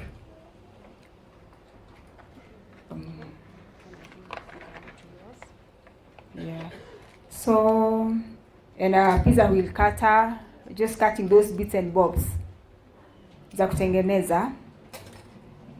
And I think that's it with the fondant. And then we can go to the flowers. So for the flowers, for the rose, I used this, I think it's a 6-petal cutter, the large one. But even in the flower set, they still, it's the same thing. It just gives a different rose, but it's the same. It's only this one is more rounded at the top. So hii iko na ka design hapa juu, and it's a bit bigger, but they're all roses. And then we have the floral tape. This one is a must, kushikanisha flowers zako. And then we've got the wire cutter. This one is for bending. And then we also have the other one for cutting the wires. Yeah, or the pliers. And then we have the wires. We said they come in gauges. The higher the gauge, the thinner the wire. So 22, 24 for the peonies, and for the two small flowers, mostly we do them with 26. And then we also have the colors, different depending on one's preference. We have Pradeep, Sugar Flare, Americala, Sindio. So it's one's preference. Ama. And then the veinas, similar to the flowers, they come in so many different textures. And they're very good. They give a very good dimension to your flowers. Maua zako zinakaa hizo ziko huko nje, and the leaves. And then we have the cutters. So many of them. Anytime I go to Topserve, I make sure I come out. I mean, I love flowers and I'm very artistic with them. So nikienda huko nikiipata nasema hebu nipe hiyo. It will even stay in the cupboard for a month. Then I'm like, when I've got nothing to do, let me do some flowers. You know, something very different apart from the kawaida flowers we've all been doing. So the veinas, so many of them. Na dust colors. Unaona ukimalizia, like this one. Can you see now this one I lightened huku juu and then nikadaken huku. So you might decide, so unaona picha ya hiyo flower. So you might decide to dust. Unatumia hizo dust colors. And a brushes, that's what you do with that. Na bado za kuweka maji onto your flowers ama figurines, ndio. And they come in different sizes. So you have a set of them. Yeah, so many of them. Very nice. And they're long lasting. They go for years and years. And X-Acto knife, cutting the edges, making your edges very neat kwa kazi yako. Even maybe you can make shape unakata. At times, but you can always cut this just to give a different dimension kwa kazi yako. Instead of a cutter, you can still use the X-Acto knife. You just make your own thing on your own. So you always do that. Yeah. And then we have the groove board. It's non-stick. Sikuwa natumia icing mob. It's non-stick, and then you can also, I think I didn't show you. So when you roll over here, ukisha kata unapitisha wire hapa.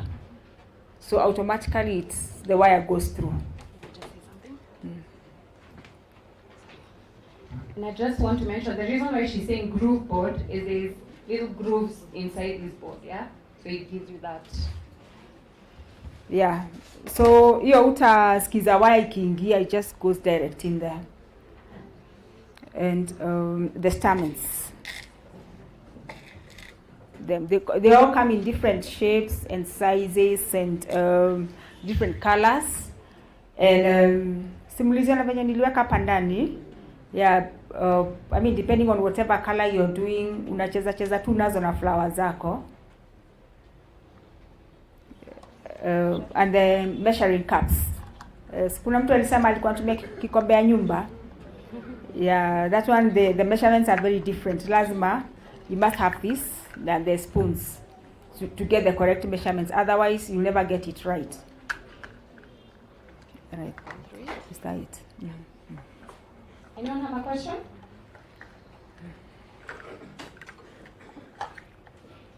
Okay, I mean, after making your flowers, what's the best way of storing them? Maybe I want to use them next week or next month. Yeah.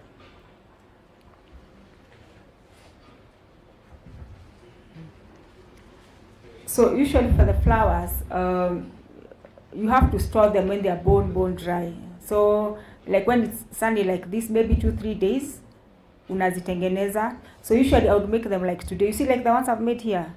So that one siwezi iguza until tomorrow. Tomorrow utasikia it's dry, so you put them together. Then you give it another day, maybe like 3 days. Inakauka kabisa, bone dry. So you just put it in a container and you make sure it's airtight. I mean like hakuna hewa inaingia, because you know when it rains maua zako zinaanza kufall. Jua ziko zimekauka. So just make sure they are bone dry na umezifungia mahali airtight. Hakuna moisture inaingia. They can even go for a year. Yeah. Any other question?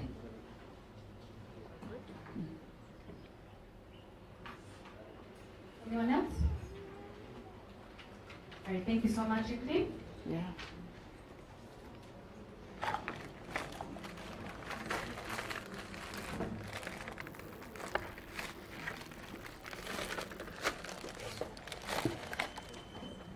Right, so for the next segment, we're going to have a Topserve spokesperson come and share a bit of information.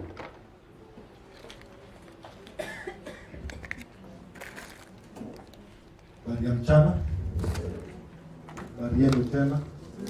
Samige, najaribu kuielewa kidogo. Kwa majina ni Simon, Topserve, on behalf of Topserve, and I wanted to make a few comments kuhusu vile mimi kama customer wetu. Kabla hiyo kwanza nikushukuru Mungu for the day he's given us. Kuanzia asubuhi hadi tumeweza kuwa na mchana mwema. Na kuwashukuru nyinyi pia kuacha kazi zenu, kuacha majukumu yenu, kuja hapa kushirikiana na sisi to make sure that the event is a success. Tunashukuru sana. We don't take it for granted for the time you spent, left your busy duties to be with us today. Tunashukuru sana. Tatu, ni kuwashukuru the presenters. We still have, I think, 2 more to go. Also availing themselves kushirikiana na nyinyi for your attentive participation to the previous and wale wamesha present. Kuna a few items ama mambo machache tungependa put across having served you at our shop, and we think we can take this opportunity to maybe clarify and also get feedback from you.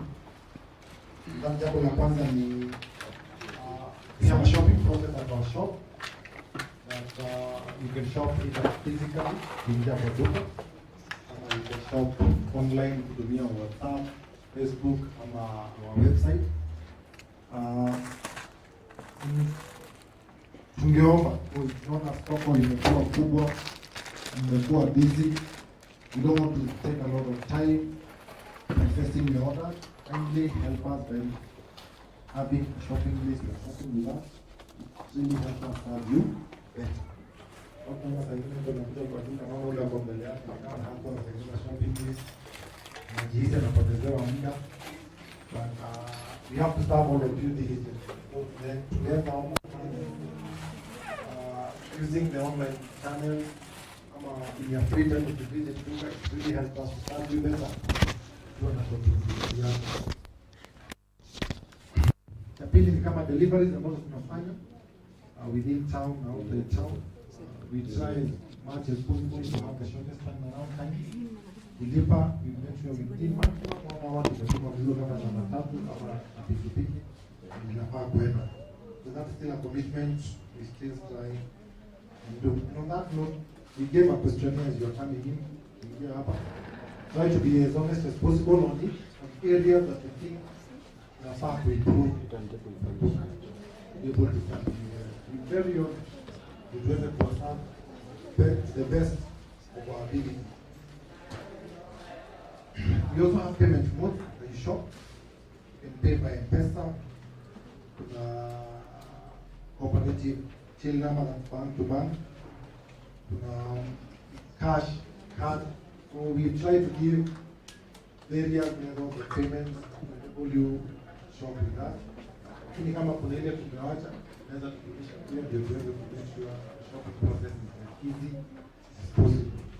Kwa hiyo tunaona kama kuna mbinu ambayo unaona inasaidia nyinyi kushop rahisi kwa duka, tujulishe. Once you pay, then we do the delivery. Tumekuwa na changamoto sana na delivery whereby we have always requested wewe kama customer tuchagulie mbinu mzuri kama kulia mzuri kama ni grocery ama ile sababu unaona inafika kwako kwa rahisi na kwa rahisi kutumia mzigo. Sababu watu wa transport sio watu tofauti, lazima tuheshimu mbinu zao. That's inakuwa very frustrating to go to the shop na hata kwamba mzigo itakufikia na sisi tulipeana mzigo na hawataki kuoperate Shida inakuwa wewe ndio umechagua hiyo. Sasa sitachagua kufuatilia, lakini mbona jukumu lako kufanya utafiti kutoka katika kani nzuri na ambayo mtu anaweza kufikia vizuri kwa a very awkward situation whereby you chose the circles in the game, and we can only obey the way that you are doing. It is very fortunate we can only use what you created us to use. We cannot make bad decision because that's a third party decision that we don't want to be involved with. So hapo tungeomba sana tuzingatie hapo ndio tuweze kuwasawa vizuri. Especially we get the busy holidays, napata kazi ni mingi, tuweze kufika mjini, na hapo kama mzigo, be very cautious, keep time kwa mzigo ambao inatoka. Sababu ikifika jioni, anapiga watu wa mzigo wanaenda kulala na mzigo na ndio we don't have a good return customer. We also lost confidence with your customer. Jaribu kuzingatia hapo.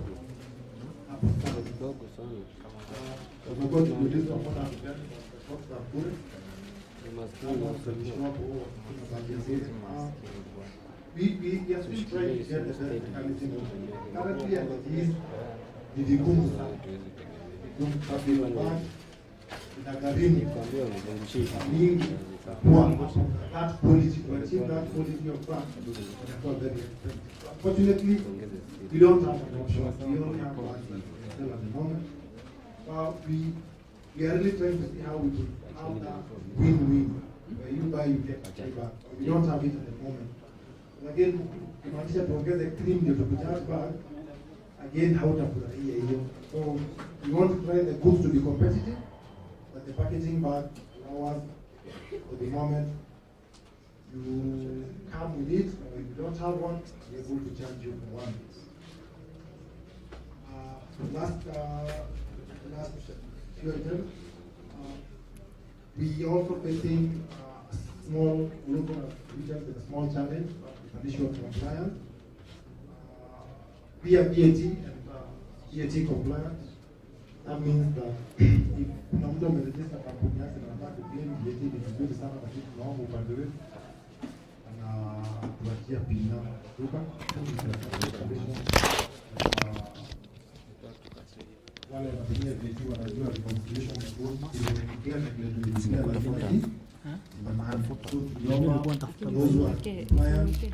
make sure you also share with us your PIN number to ensure compliance.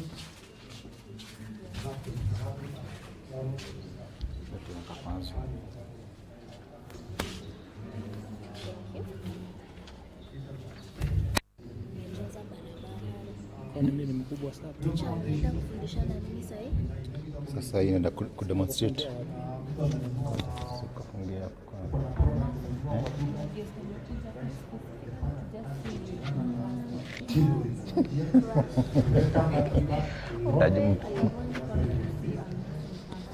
Mtajua mtu.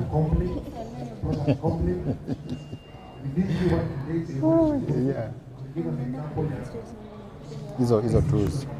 Kuna tools nyingi hapa. Shida ni ati hizi ndio zako zina blocking sauti. Ati usikia wapi?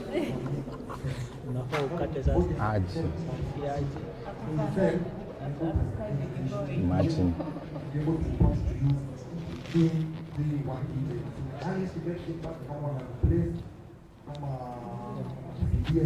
Utakuwa sawa hapo.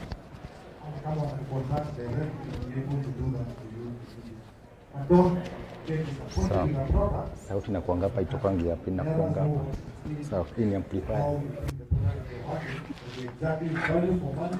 Ile kitu ambayo umenunua umeweza kuitumia kulingana na kile ulitarajia. Pia customer feedback kwa duka umekuja, you are not served the best of your expectation, so you feel that your issue was not handled in the way it is. Sasa kutoka na charge before nikafikirie niifikie itakuwa ina charge. On top of that, we are introducing customer feedback box is public. If you feel you have a right up, drop it up. You tuweze kuhakikisha the most Ziko. customer Ikiwa hiyo iko na glitters. king or queen. Customer is king or queen. We really have to ensure that. But give us feedback for us to be able to improve on where we fall short. We will want the right mechanism used. We are shop, we have a physical location, people are contact to make up. Let us hear from them first.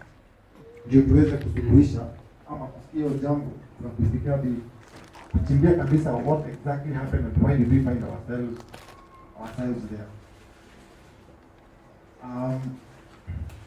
Kuna customer ameuliza kuhusu kufungua tu na Topserve. It's a good initiative. We will look into it and see how we react to that feedback. Good feedback. And see how we can ensure that people are able to get pieces of bigger things.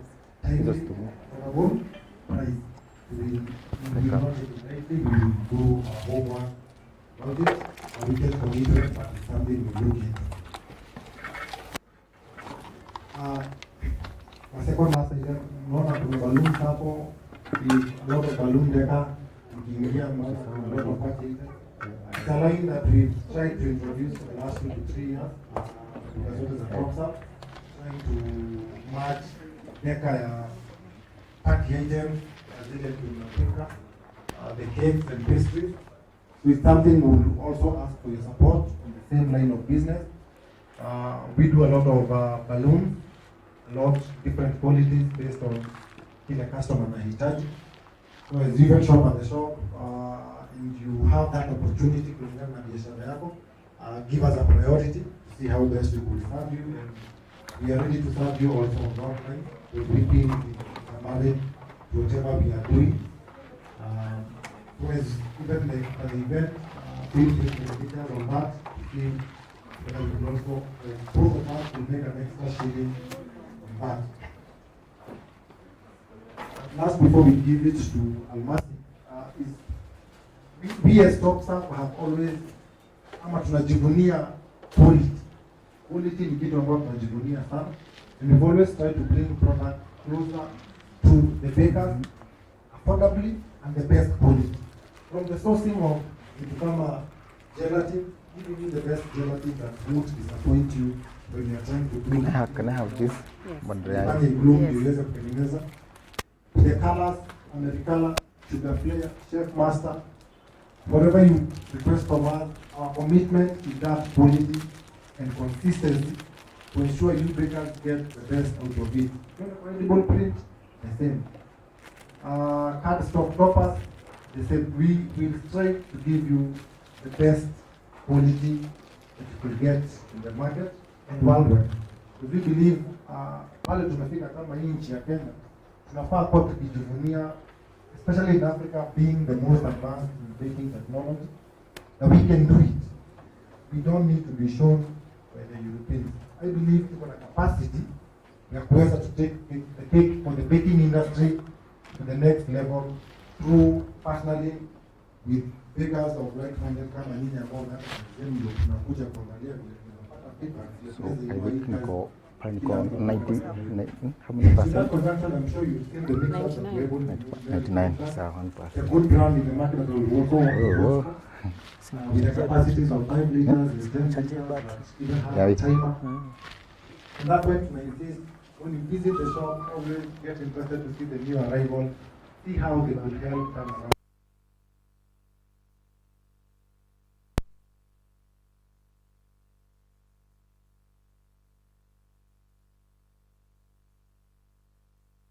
Give you quality, affordable item and reliable.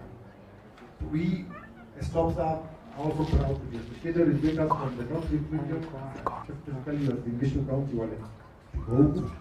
And we are ready to journey together, and we will always encourage feedback, enable us, serve you better. Other than that, tukashukuru sana kuomba you support this course, this Topserve, the Topserve family, because we think, or we believe it's a family is of mutual interest from the baker to the supplier. And before I wind up, I would want to introduce Dorothy. She's from Caroline's Cupcake. who are also part of her today. Yeah, she's one of their sales rep who happened to be with us. She has questionnaires with her. The Caroline's Cupcake is one of our partners, and we want to know what you think about her content. So those will be able to get goodies. She'll be giving you questionnaires. Even those who won't get the fondant, you've used her fondant, she'll be around to get the feedback. What you guys think about their product?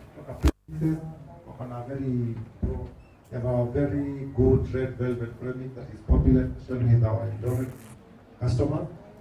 She's here to collect that feedback so that you can be able to see also on their end how they can be able to improve on that. Thank you, Eldoret. Other than that, tunashukuru sana. So let us we'll be going to the next session. But before that, I think Amari will have something to say, then she can take us to the next session. Sanjay San.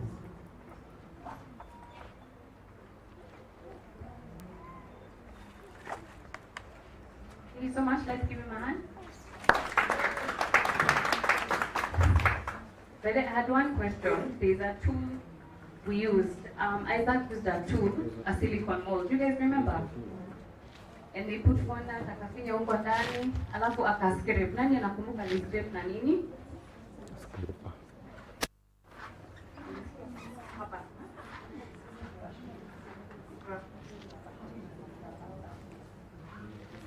I wanted to remind you of that tool because I don't think we mentioned the scrapper when we came here with Italy. Alright, so now we're going to go on to our next presentation. I will call Julius to come and introduce and continue, please.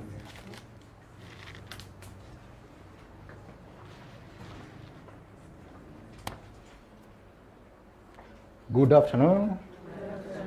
How are you? Chamge?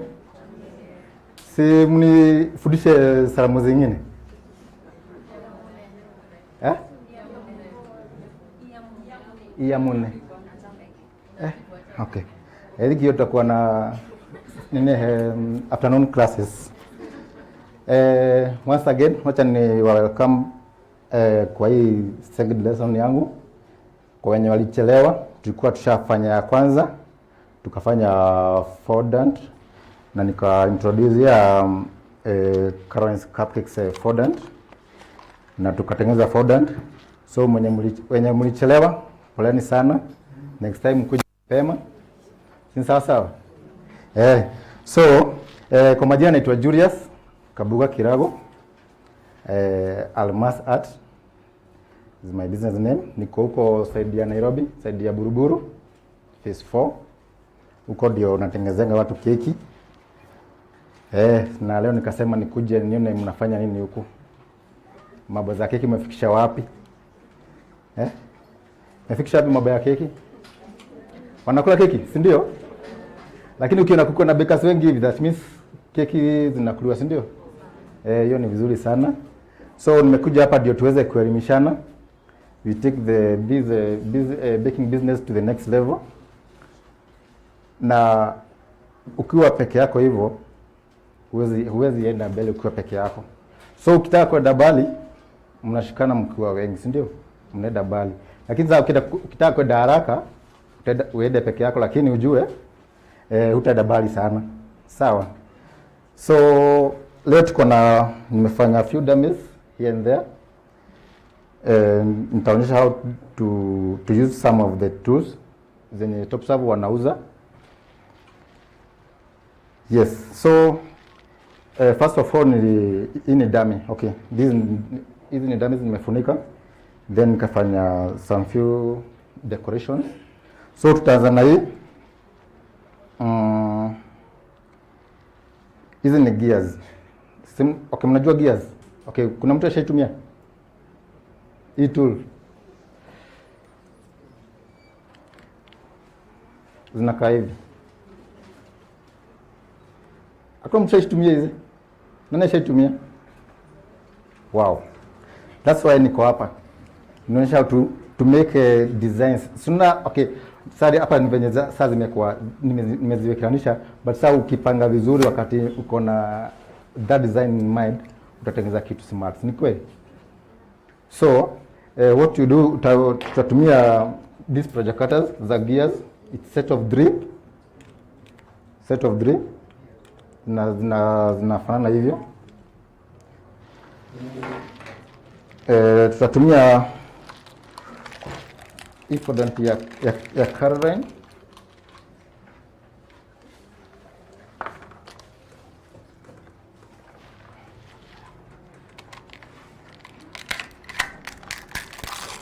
Na mkuwe very keen kwa sababu kuna zawadi ni mingi sana huku, hamwezi maliza.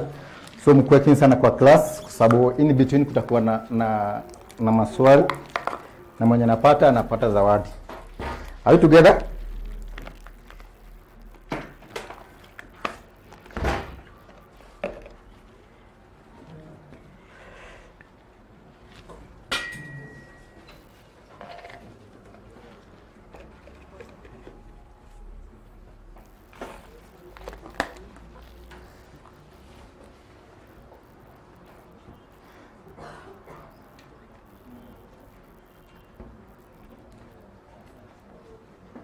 So venye Isaac alisema ukitaka kukuwa na kazi safi, what do you do? Thank you. Tuanze hapo.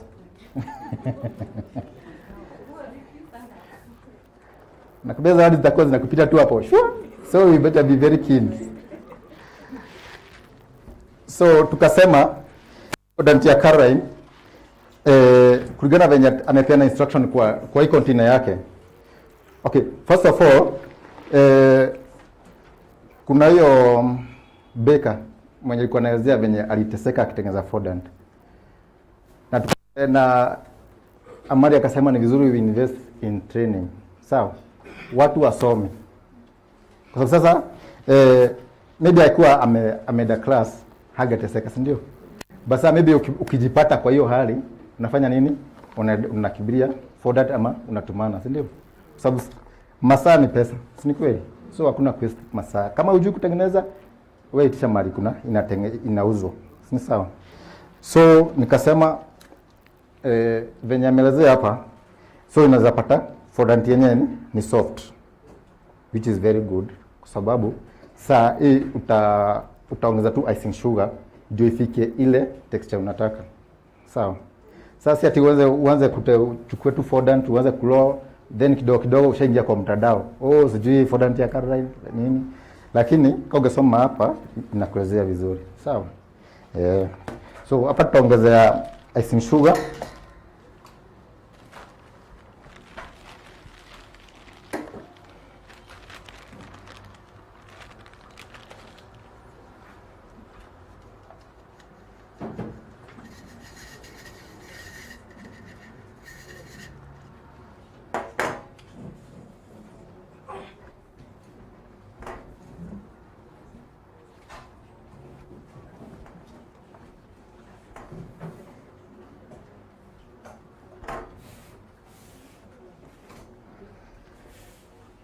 Tukiendelea kunid our fondant,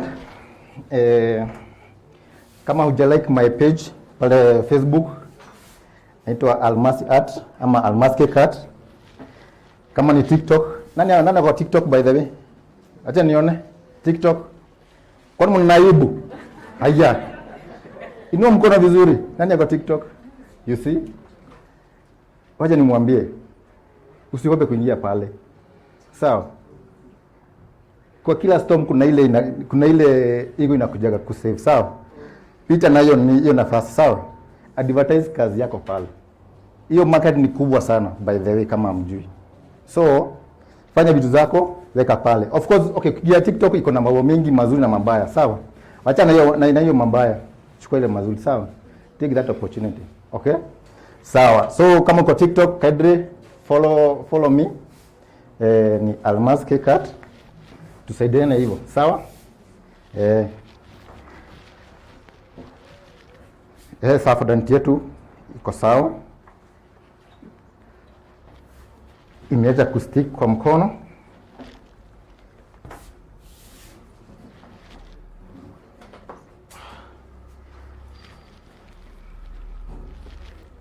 Asubuhi nilisema very bad catches the worm, right?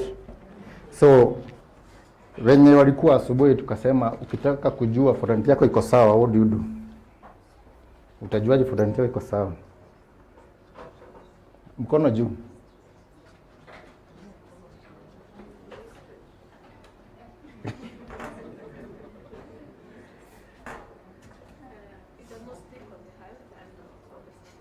Okay, thank you. Anabisa, right?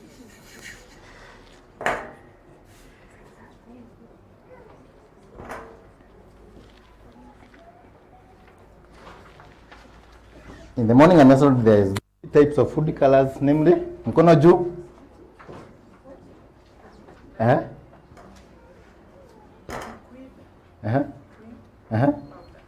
Sorry, liquid.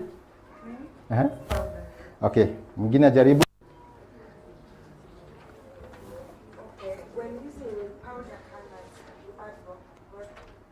Okay, I said 3 types of food colors.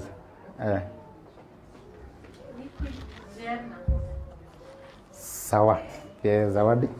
So it's not cream. So it can be gel or paste, okay?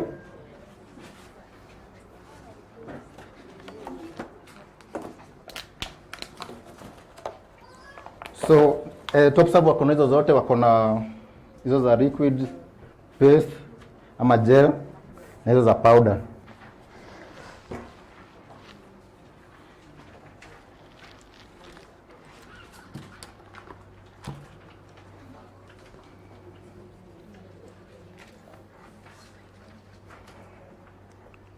So tutakala hii ya white, tuweka ya color blue, so our gears will be blue in color.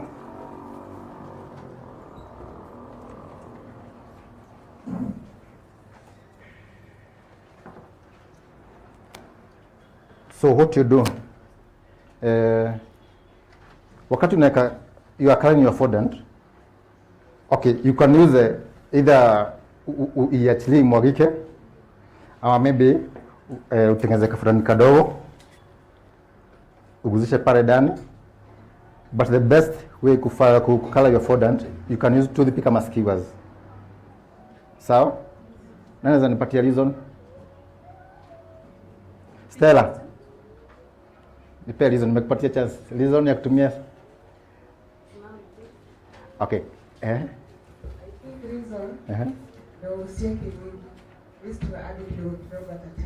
Thank you. That was my student. Back then, when I was a small boy. So thank you. So kutumia toothpick kama skewers, kwa sababu if you are not sure with the shade that you want, utaweka kidogo kidogo. So maybe ukiachilia imwagike, maybe inaweza mwagika mingi, si ndio? So itabidi maybe kuongeza another fondant. So utaenda kuwa na fondant mingi yenye huku unahitaji. Sawa?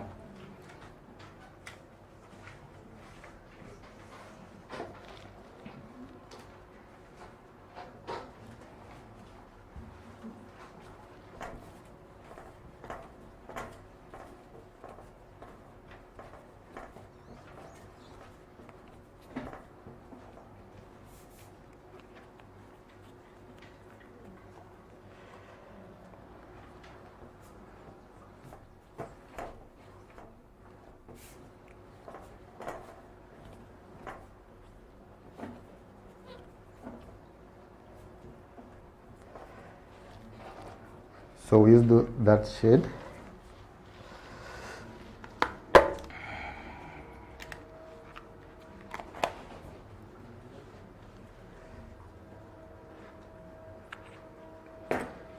Ukifika Topserve wako na rolling pin aina mbili, niseme hivyo.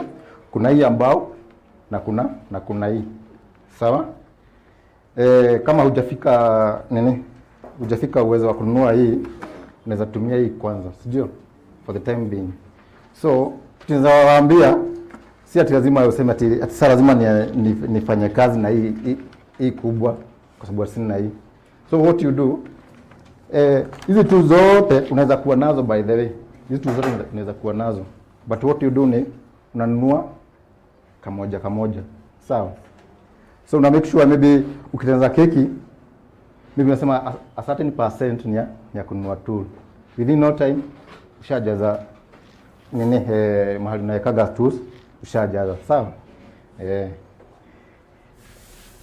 So tutatumia hii bao, so tutatumia cornflour kudasta wa bench ndio isistick, okay. La sivyo you can use the mat, sawa. Na hizo zote Topserve wanauza, so usiteseke.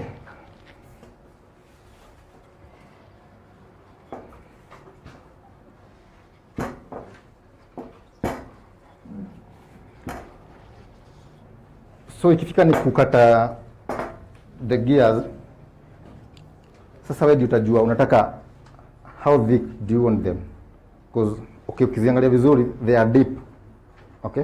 So unapata kuna project zingine they are not that deep, so hizi zinakupatia chance ya kucheza nazo, maybe nataka ikiwe thick kama ikiwe thin, sawa, kulingana na design nyingi unataka kutengeneza.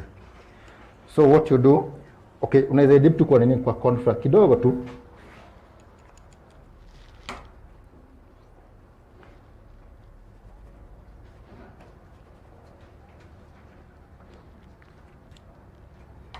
Then nakutolea your gears. So unaweka tu either kwa board ama mahali utaweka tu zikauke, kama unataka zikauke, ama unaweza stick direct kwa keki, sawa. Then kuna zenye zimekoma huku ndani, sawa. Don't you dare to use this knife, sawa, kwa sababu hii itakuharibia your project cutter, okay. So what you do, you can use a toothpick, inatoa vizuri, ama skewers, ama maybe saa ikichafuka sana maybe unaweza iosha.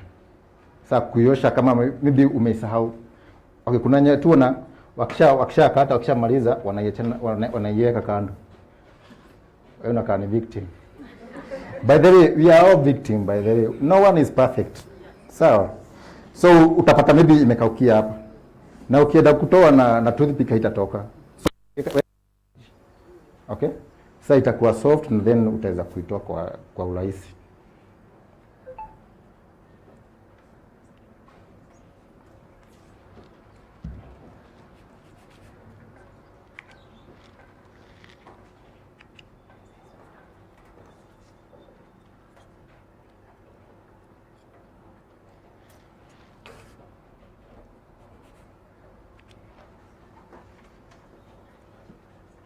Amar, can I have a cake board? A cake board? A board.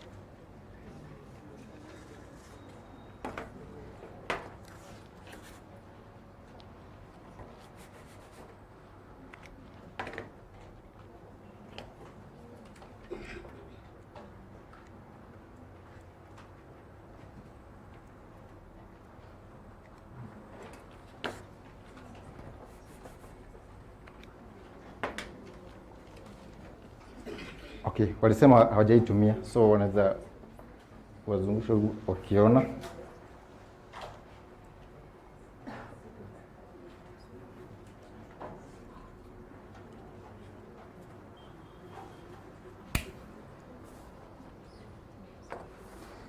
So ukiangalia hii damu yangu iko na 2 different colors. So what you do, unaweza goja, okay, venye tu nimekelea kwa board, you can paint them or you can airbrush kulingana ile color unataka. Sasa hapa nichukua silver na gold, so nika airbrush gold na silver. But kama una airbrush you can paint, sawa. Then sasa unakuja unapanga tu kulingana na ile design unataka. Together. Thank you.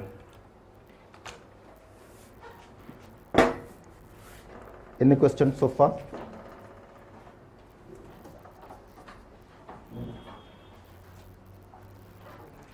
Good. So the other thing, we have this set of cutters. Hii ni kuna moja ya fire.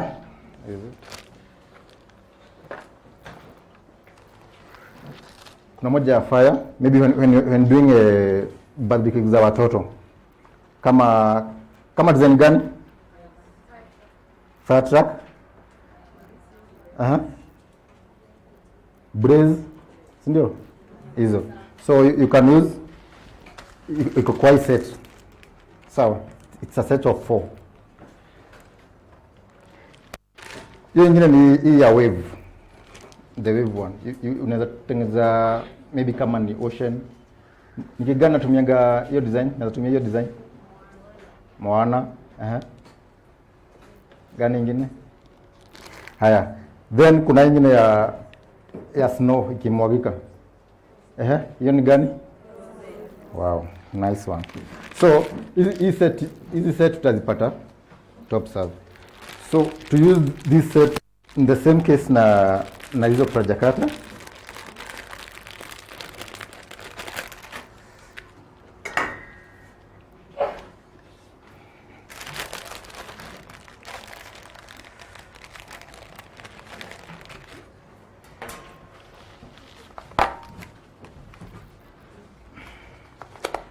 Acha tufanye hii ya ocean. We do marble.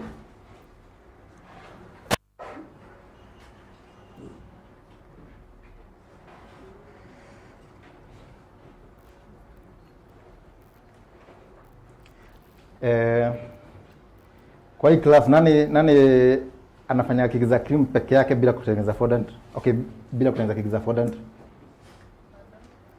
Mwenye atengeneza keki za cream peke yake. You don't do fondant? Okay, kwa nini unaogopa fondant?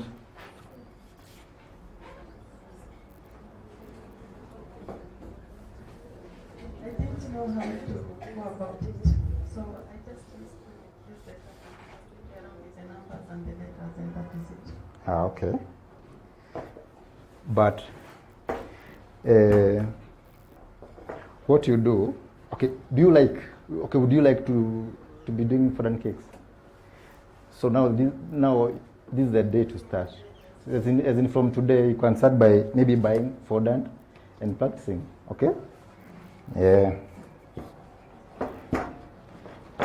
So I've done my marble.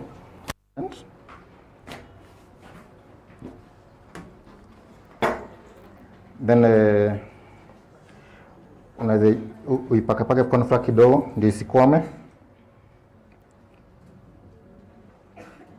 Then unaifinyilia.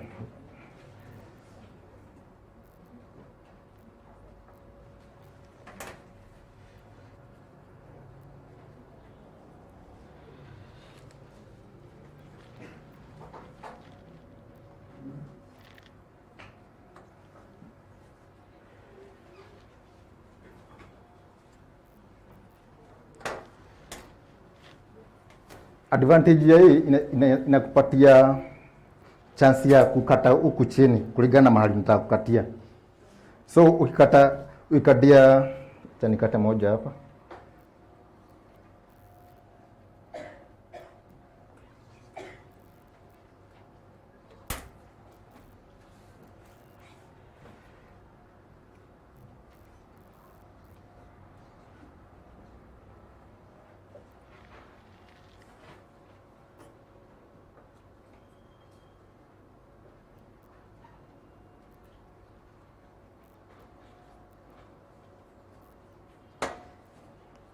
Okay, kulingana na size ya keki yako, this is what I mean. Ile chance nakupatia. Unaweza kata ikiwa kubwa ama kakiwa kadogo. Tumeelewana? So unakuja tu unastikisha kwa keki yako mahali unataka kuweka. You can use water, upake maji ama ufanye nini? Then unakuja unaekea keki yako. So the same case na hizi zingine, so kuna ya glasses,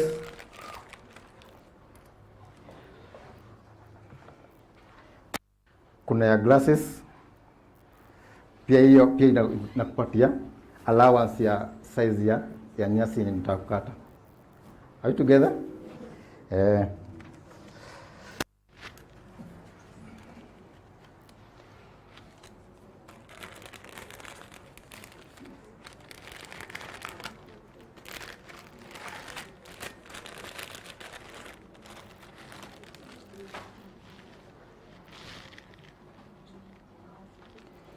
Then kuna baby booties.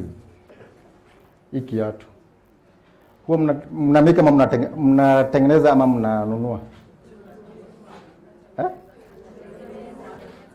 Tunanunua, tunatengeneza. Okay, sawa. Si vibaya kununua na si vibaya kutengeneza, hata ni vizuri sana ukijua kutengeneza, si ndio? Kwa sababu hata unaweza tengeneza na uzie mwenzako, sio ni biashara. So iko na seti yake ya kukata.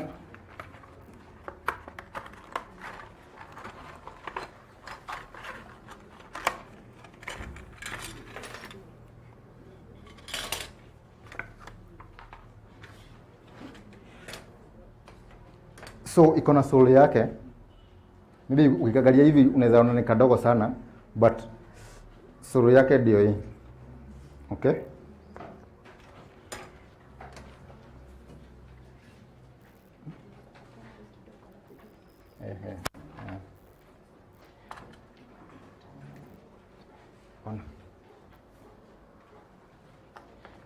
Before hii itoke, wacha niongee kwanza kuhusu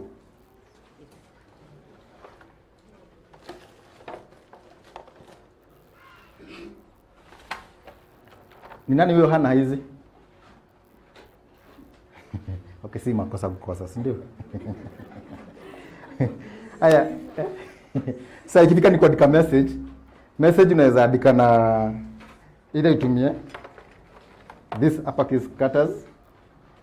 Kuna mini uppercase na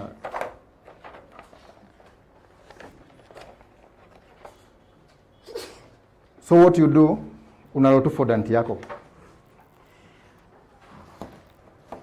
Okay, before to nilikuwa nasema aina tofauti ya kuandika message.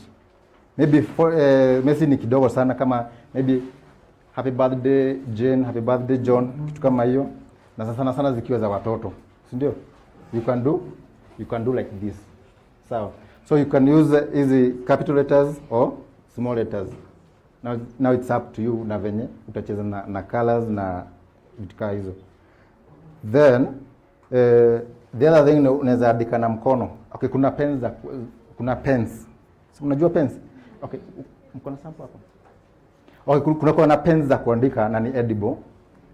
Then the other thing ni unaweza tengeneza royal icing. Sasa hivi unajua kutengeneza royal icing.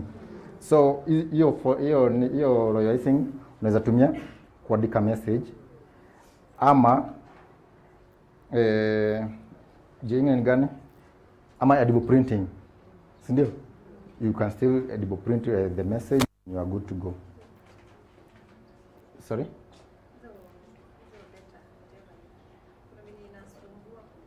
Easy. Kuandika na hizi. Inasumbua aje? Inakoma itoki. Maybe kuna mtu alicheza nazo ikapoteza spring. Ikipoteza spring, ujue saa hiyo itakuwa ngumu kujirudisha. Wacha tuone kama hizi zitakwama. Tuko tu hapa.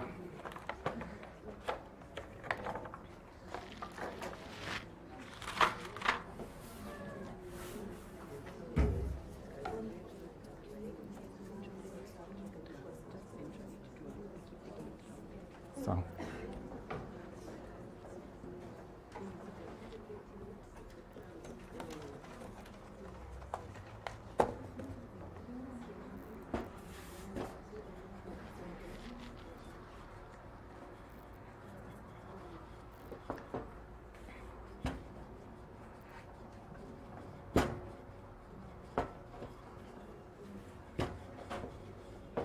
Halafu the same letters zinaweza kupatia tuseme 2 different fonts. Do you know that? Font. So let me show you how. So ndio isikwame, unaweka kwa confra ama cornstarch.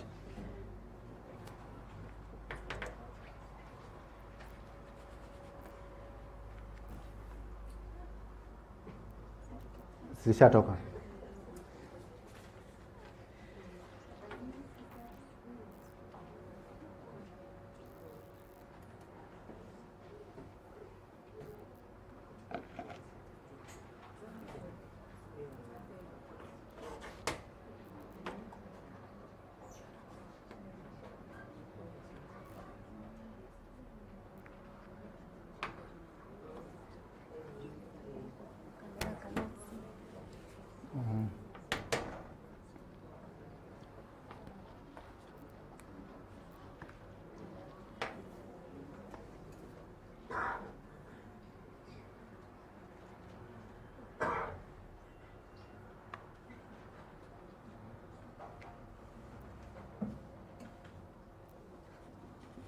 So when walikuwa nauza hao,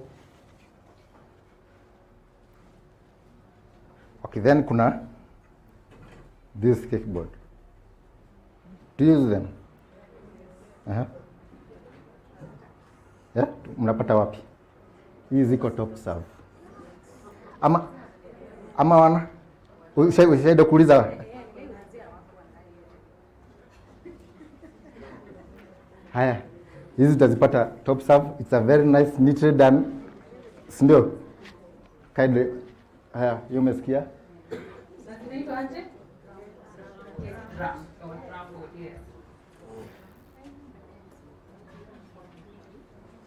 So tofauti kuna hii spring. So unaona kuna spring. So ukifinya kuna hii sasa sijafinya. Sawa. So inatoka ikiwa, okay, nikifinya inatoka ikiwa na line. Okay, hebu itakufikia itani. Kuna venye iko mark tuko ndani. Haitatoa line.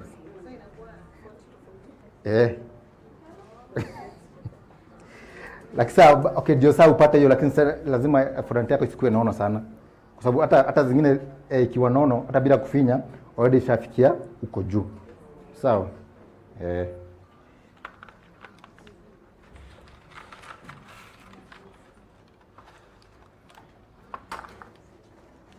wanted to address somebody who said that maybe there is a shortage of the cake drums, or maybe they don't adapt how to pattern. I believe they have a shortage because of the quality. So the quality they're finding is low quality, so they want to wait until they get a good quality drum, and then they can stop. Okay.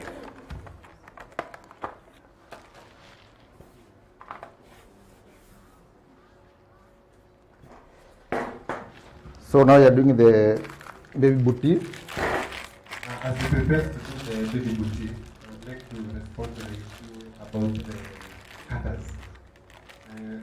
If you look at the cutters in Ameturia, even in the market, the Kenyan market, we have got a variety of different accessories. The same case with cars. Kunakuwaga na Mercedes, kunakuwaga na Toyota. So there are very different types of cutters that we find within the market. And one thing that has made us to be Korean, because we don't try to compromise on the quality. So inaweza kuwa unakuja unakuta kitu a little bit price, but hakuna haja kuwa unanunua kata kila siku. Unanunua, it's cheap, you go use it, it does not factor. So one thing we have tried to pride ourselves in is the issues of not trying to compromise on the quality. Even cut across board, even in terms of molds zenye ziko, cutters, even the issues of flavors. We try to give variety. Na kama tumepushiwa to the wall in terms of trying to bring cheap things, we'll always try to give an alternative. Give an example. We come to the issues of wings. Tunakuwa na ile wings ile huwa tunauza 600 na kuna ile tunauza 1200. So wewe ukikuja tunakupea kamba, tunakwambia choose the options that we have from here. But one thing we always vote for is the issues of quality, because hii pesa mnang'ang'ana sana. Umeenda Beijing ukakimbia ukapata hiyo pesa, ukikuja kujaribu kutumia in the best way possible. So I wanted to just clarify that sometimes you go and find the issues of the quality that is being compromised on sometimes. Thank you. Before tuendelee, mwenye amenijua siku ya kwanza leo ainue mkono.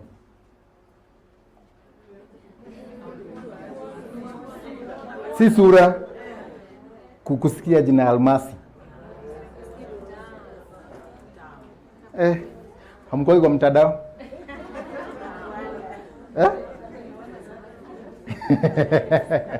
Ndio nikasema social media ni nzuri na ni mbaya, sawa? Tafadhali ingia hizo Facebook, ingia hizo Instagram, jua na watu, acha tu kujua tu your neighbor mwenye abekingi hapa. Sawa? Make your phone your friend. Make your Google your friend. Make Pinterest your friend. Sawa? That's how you get inspiration. Okay? Si ati hapo tu uko tu. That's why it makes maybe someone unique. Sawa? Na hiyo itakufanya ukue unique from other bakers. Kwa sasa unaenda huko nje, unavuta na kuangalia huko nje watu wanafanya nini, sawa? Usikue tu kama the design evening show alifanya hiyo ya Royal Icing. Najua ilikuwa kitambo sana. Sasa imagine sasa ulikuwa unajua tu hiyo peke yake. So sasa hii hata sasa hii bado unajua unatengeneza. Hata hujui kati kuna mambo za edible print.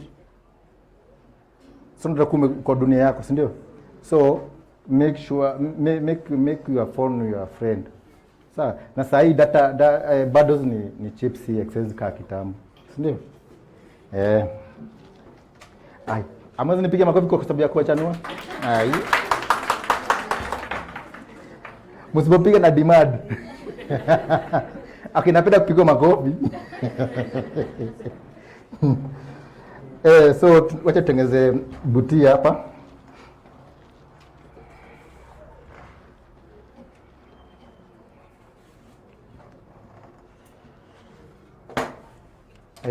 Tunaanza na sole, okay?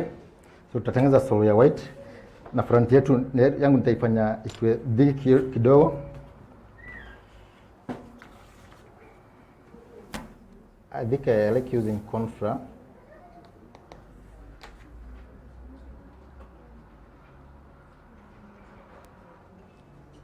So haijakata lakini imemark, sawa? But sikusema ati lazima utengeze ikiwa thick. Sasa ni venye nataka hiyo nini ikuwe ya kushikilia. So you can still roll your front ikiwe thin in a way that utakata na ikate kabisa, sawa?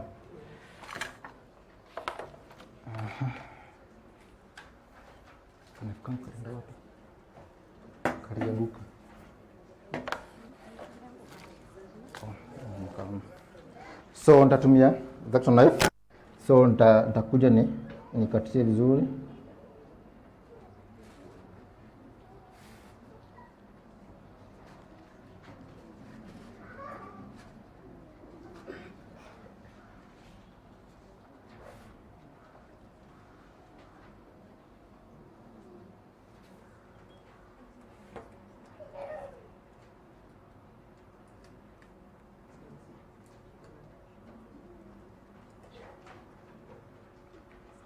Sawa? Kanafanana hivyo.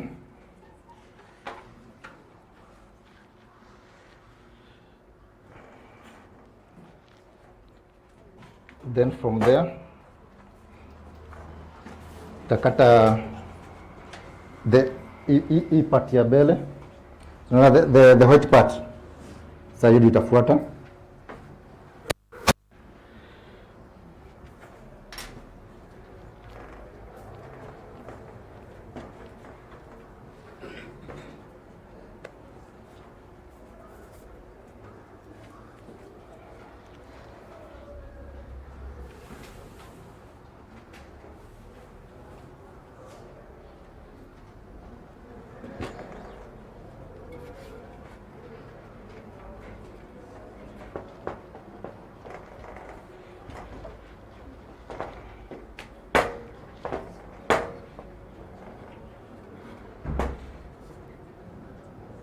Nitaguza confirm.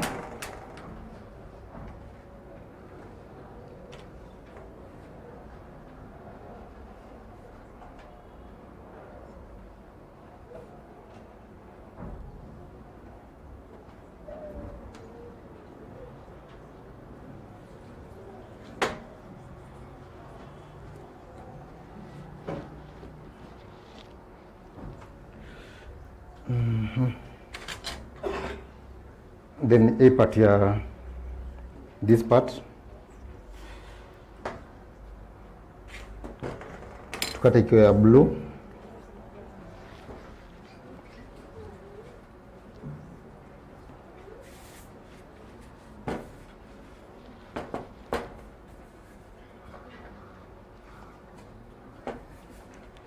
So as a baker usikue kwa ile comfort zone ati sasa whatever you know sasa huwezi kutaka kuongezea kitu kingine. Ni vizuri kuinvest kwa masomo. Najua huko Eldoret najua kuna watu wanafundisha, si ni kweli? Na maybe ukitaka kwenda further studies tuko Nairobi.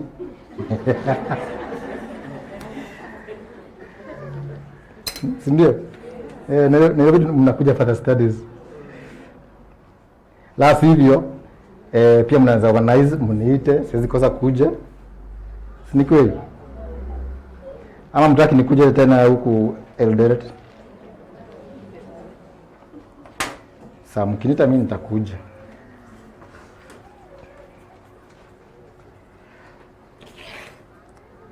So wacha tuanze kupanga kiatu yetu.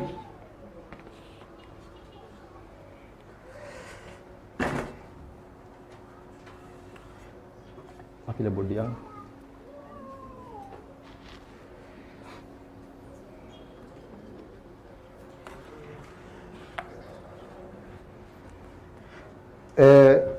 Ndani ndio ichukue shape unaweza weka front ndani kadogo. Sawa. Weka front kadogo ndani.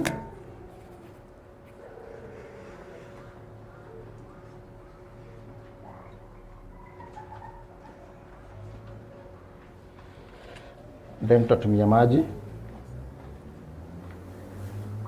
na painting brush. Painting brush Topserve wako nazo, na kuna types mingi na color na different colors. If you want if you go for colors wako nazo.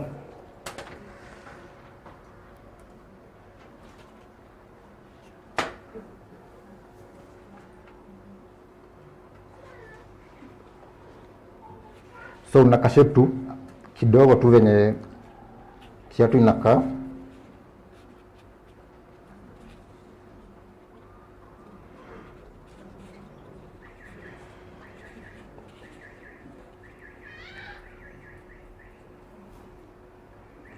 Sawa? Then tunachukua akadani, tupaka tu maji kidogo. Ukipaka mingi itateleza na itakusubua sana.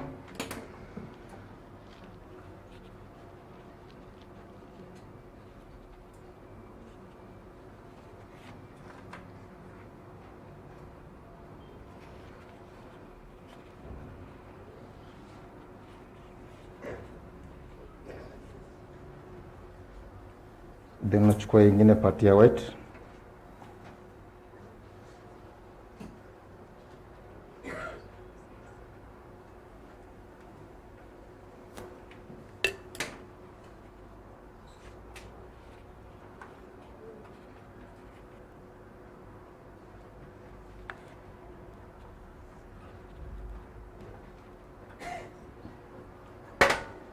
Acha tuongeze hii side ya mbele, hii side ya nyuma kaacha kuanguka.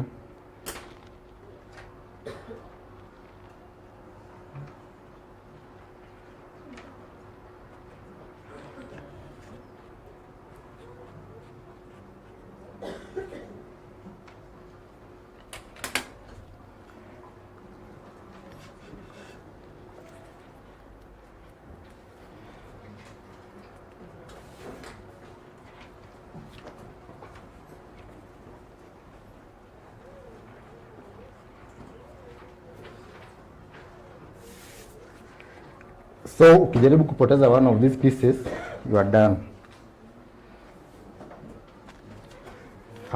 Unless sasa ununue ingine. So ni vizuri take care of your tools.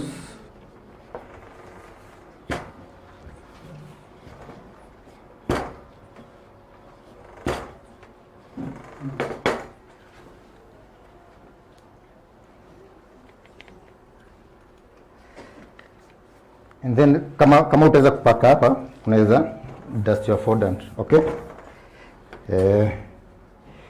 So unafinyia vizuri.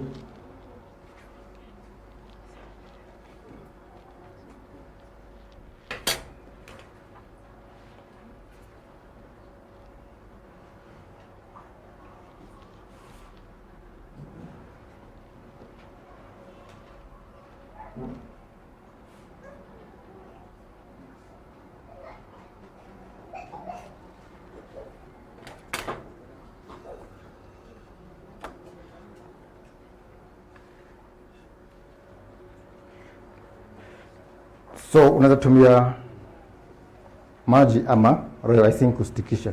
Sawa?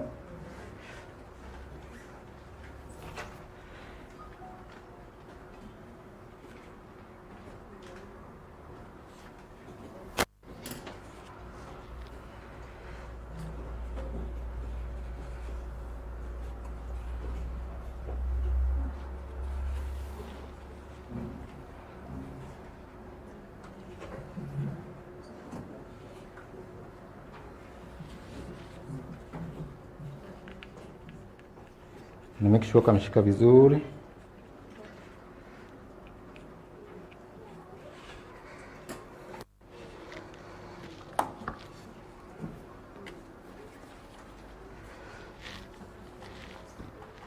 Then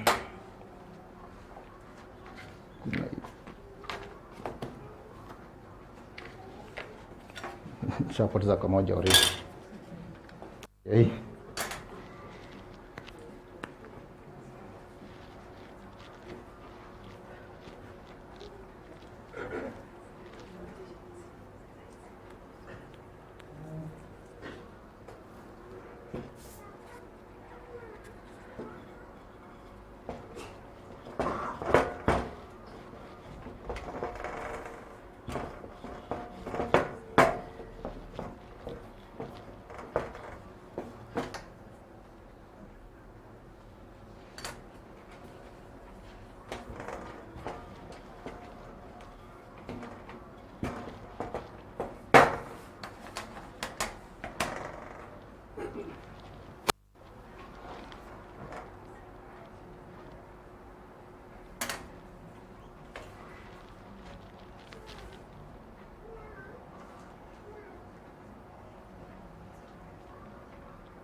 Sasa hii ni pati ya mbele ya kiatu.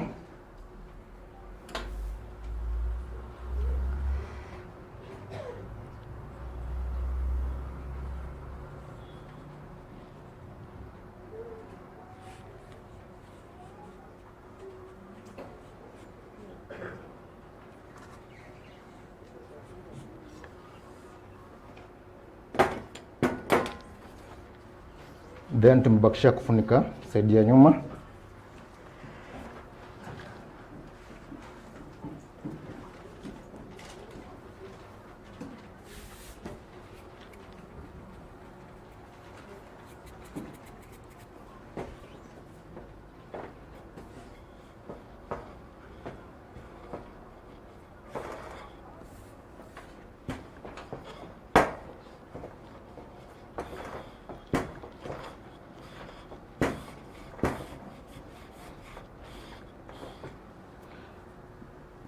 So nani ashaitumia ini? Nani ashaitumia? Aya, boy child, mpatie fondant. Okay. Nimeona boy child wa kwanza. So gojea next question.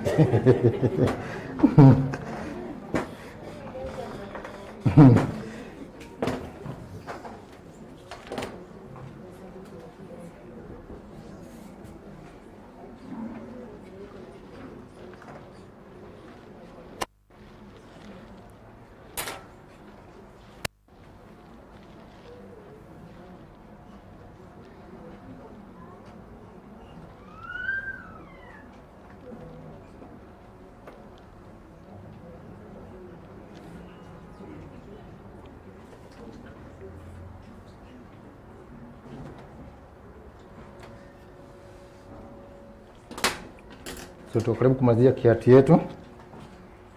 Napaka maji.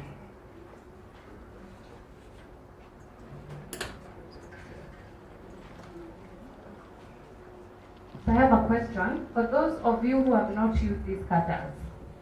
Na mtu anaweza niambia kwa nini hamjatumia hizi cutters? Like why have you not sort of buying the cutter or using it? Who will be the first person to stand up and tell me why? I have not used this exact one, but I have the other one, the baby boot one, the pink one. Have you used it? Yes, I've used it, Numerous but not this one. Yes, numerous times. It is easy to use, so long as you know how to attach the pants.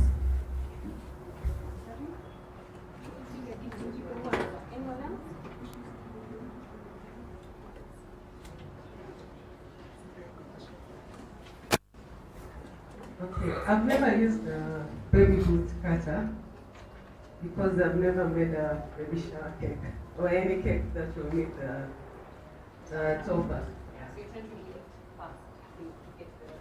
I'm a home baker, so I've never made one. One more person. Imagine ulizwa kwa nini hujaitumia kitu. Na unashindwa kujibu.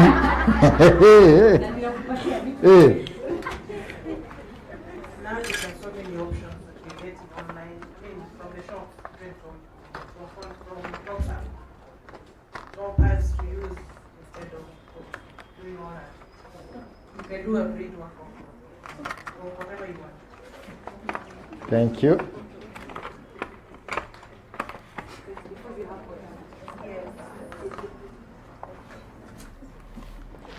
Ningekuwa nyingi sijaitumia kwa sababu naenda kununua. Simple. So kiatu yangu imefika hapo. Then from there, kwa sababu imejaa cornflakes, ndio unatumia nini? Steamer ku steam, then inakuwa clean na ina shine. So yangu ndafikisha hapo. So what you do, ndapatia homework. Sawa? Kamba. So nataka sasa yenye nitaona mmetuma, si mko na group.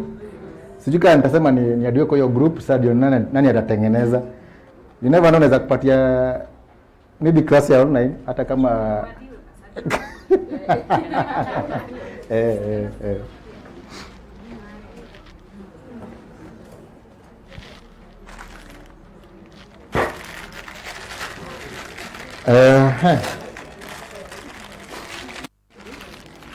any question so far? Does anyone have a question so far?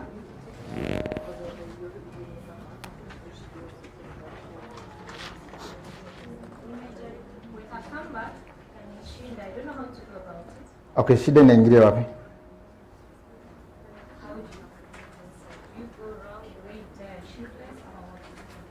Sasa hapo unaendaga to pieces. Sawa. You work with the pieces. Kwa sababu for dance kama kamba. Kwa sababu sasa si tutaingia kwa shimo uivurute. Si kweli? So you work with the pieces. Sawa. That's why I'm saying you make Google or YouTube your friend. Sawa. Swali lingine?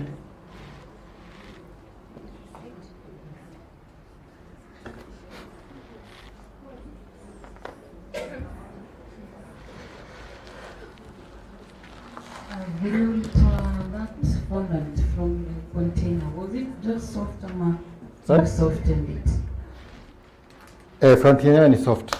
It's soft. So in a way that sigeza kuwork nayo ikiwa hivyo, that's why I added icing sugar. Usijelewa. No, my question is, vile ulitoa kwa that container, was it just that soft?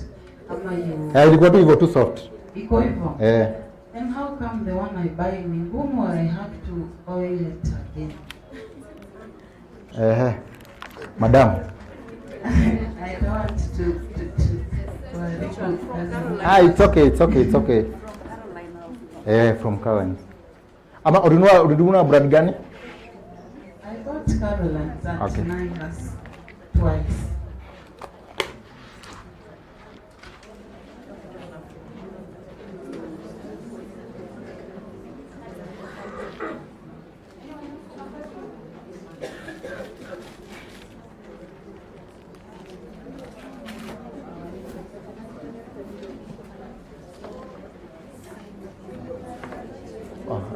Kuna nyingine? Okay, sawa. Haya.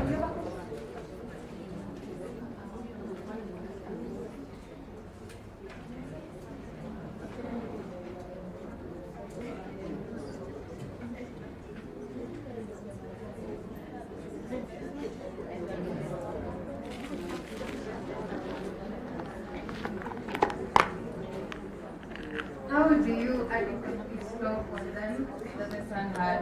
Sorry? How are you supposed to adequately store fondant so it doesn't turn hard? Okay, unaweza weka kwa container ikuwe airtight ama weke kwa polythene bag. Sawa. So unaweza weka kwa polythene bag, then hata unaweza kwa container to be on the safe side, okay? Kama hizi sasa ziko na flinking na bado zimewekwa hapa ndani. Sawa. Sasa by so doing nitakaa for long bila kukauka.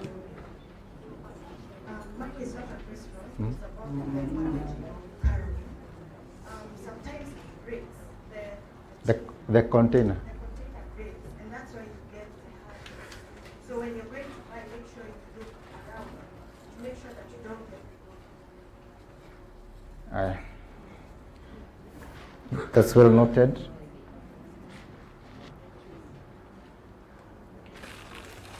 Who is the youngest baker in the house? The youngest baker in the house. How young? Unajua si mnajuana? Haya. Not age, in baking. I know you are all young. Ni nani? Inua mkono. Okay, simameni. Ndio tujue nani myang. Okay? Haya ni hivyo kusimama mwingine. No, now how long? Less than 1 year. Less than 1 year? Okay, you? Like how many months? 9 months. 9 months? Na usidanganye? 3 months? 6 months. 6 months. Haya, so okay, 6 kaa chini. 3 months. 3 months? 3 months? 2. 9 months. Sit down. Thank you.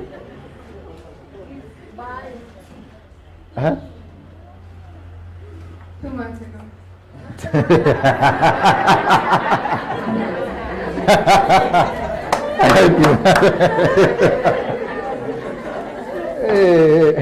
Haya, tuko na fondant enough, ndio?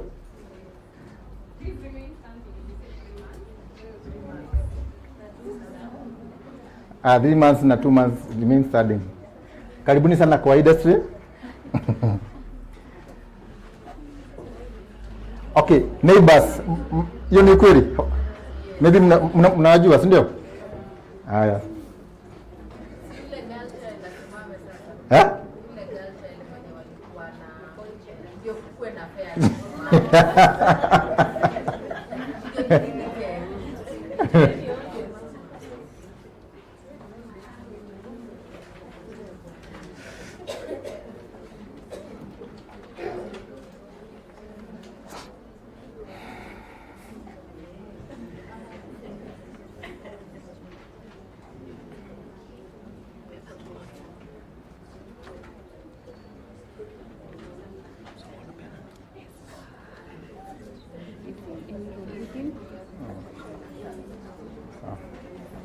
Haya, tuendelee.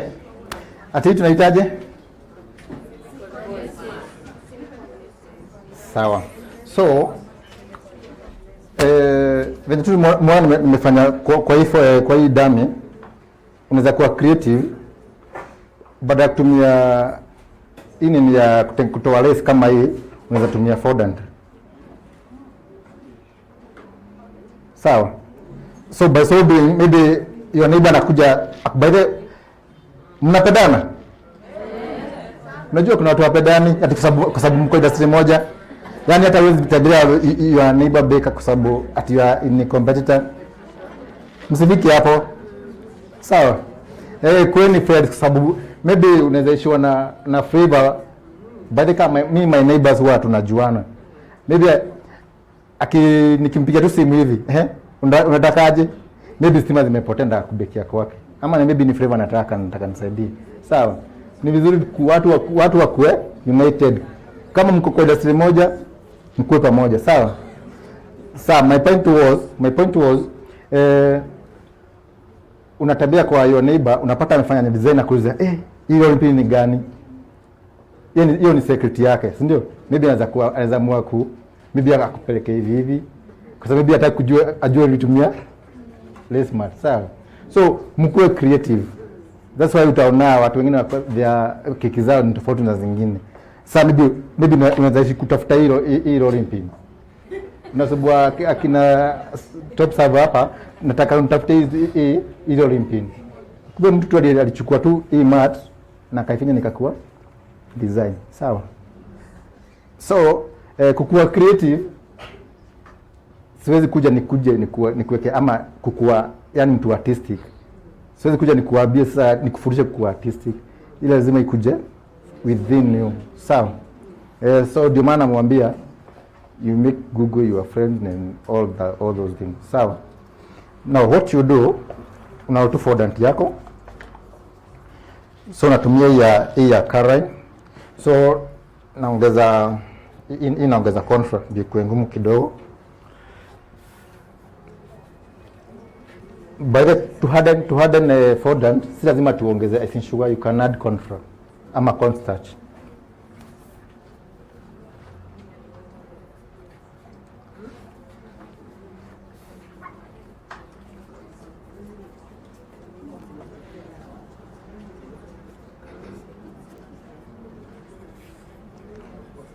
You roll out your fondant.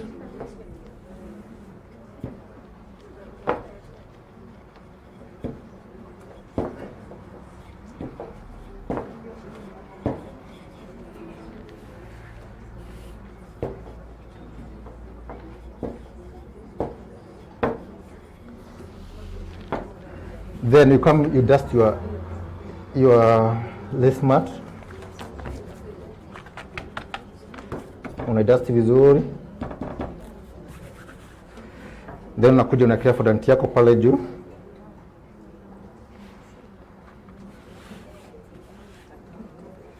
Then unatumia rolling pin.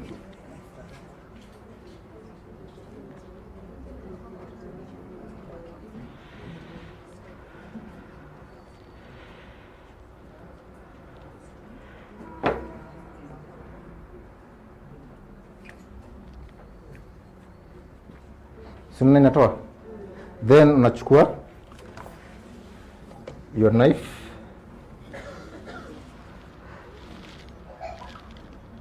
Unakuja unaikata vizuri venye tu inaenda. Okay, for once hii itakukatia ati venye imeenda, but itakumakia kwa sababu itatoa hizi prints, ndio? So utakuja tu na kisu. Alafu hata itakagi haraka. Kama uko na haraka, wewe wachana naye. Kwa sababu sasa utakuja kufanya vitu zako haraka na itatokea, si ndio? Hata kama you are in the last of champions, kuna vitu zingine zinataka pole. Sawa. Of course najua ita take time kuneni kukata, but in the sense not tu venye nimekata. Okay, na nimetumia tu this mat. Sawa.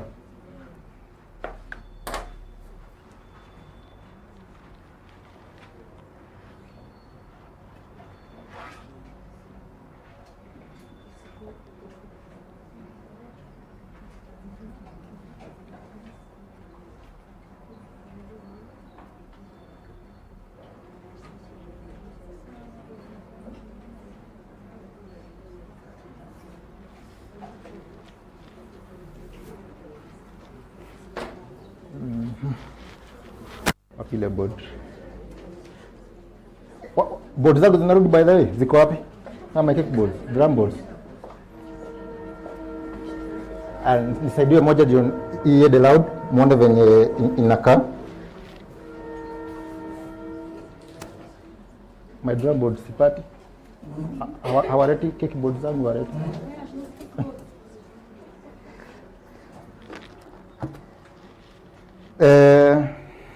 Na hizi okay, Topserve kuna varieties mob sana za nini za hizi mats ndio wenye washaitumia. Wako na mingi sana, so visit their shop utazipata pale. Hiyo nyingine ni list sasa yenyewe.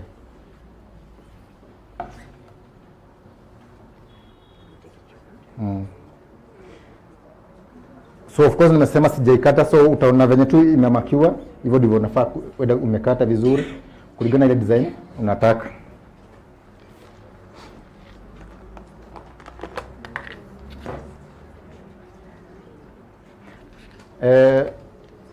Mnatumianga nini kutengeneza hii lace work? What do you use? Sorry? Eh?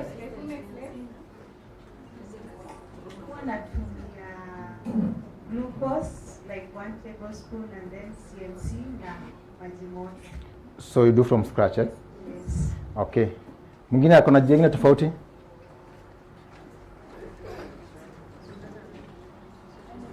Ninyi wote mnatumiaga hiyo?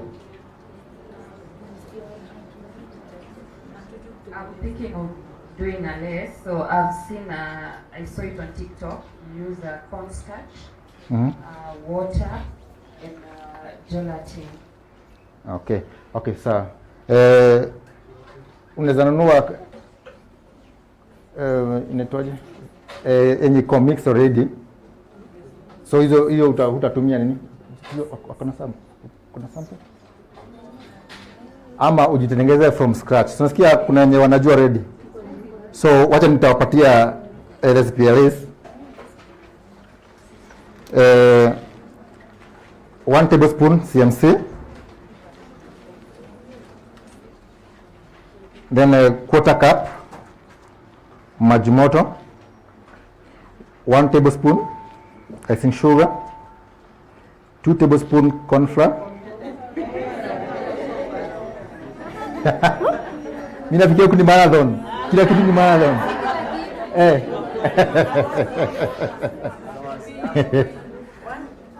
Tuko wapi? Okay. Quarter cup hot water. 1 tablespoon icing sugar. 2 tablespoon cornstarch ama corn flour.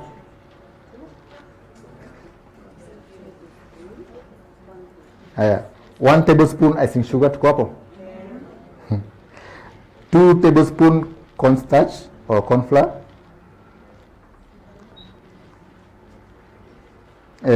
Half teaspoon glucose syrup. Then you can add color of your choice.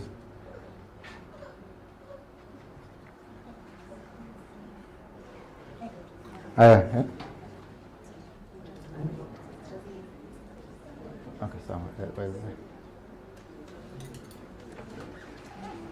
Before we continue, so there is a lace mix that you can actually buy from Topserve. It has directions on exactly how to use it.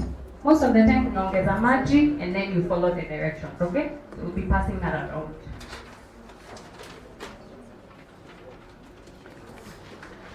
Now, procedure.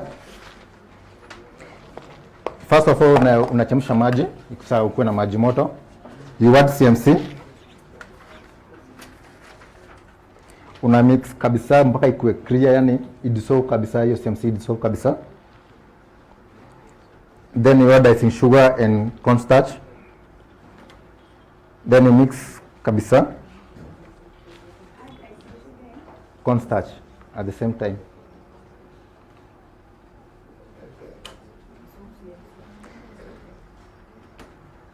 Then you add glucose syrup.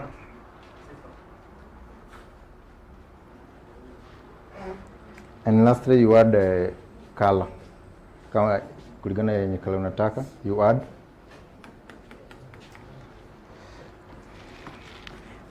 Sawa. So kuna yenye nilikuwa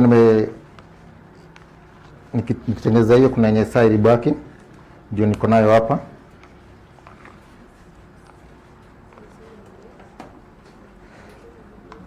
Sawa. So sorry, any question so far? Matuko sawa, tuendelee.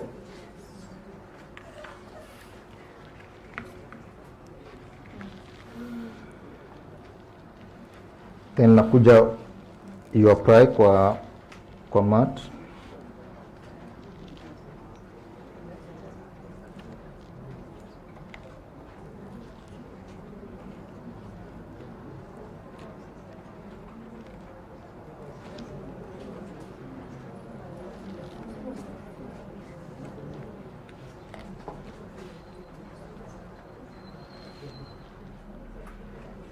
Una make sure umejaza kila mahali panafaa kuingia.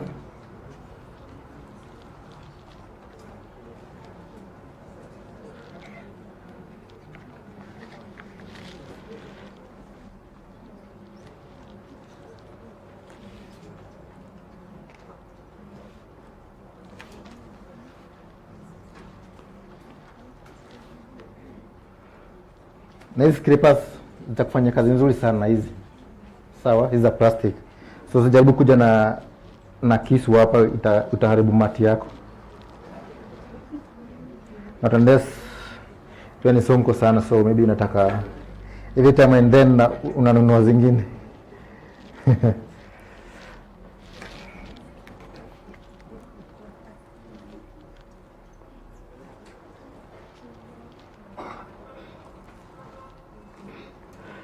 Una make sure huku kwa edges umescrap kabisa, kwa sababu usipo scratch usipotoa vizuri utanini ikikauka itakuwa inakaa iko na cobweb. Sawa, inakaa hivyo. So hii ni kitu ni simple sana na okay, haita cost sana, si ndio?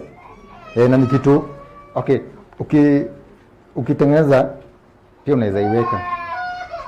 Sawa.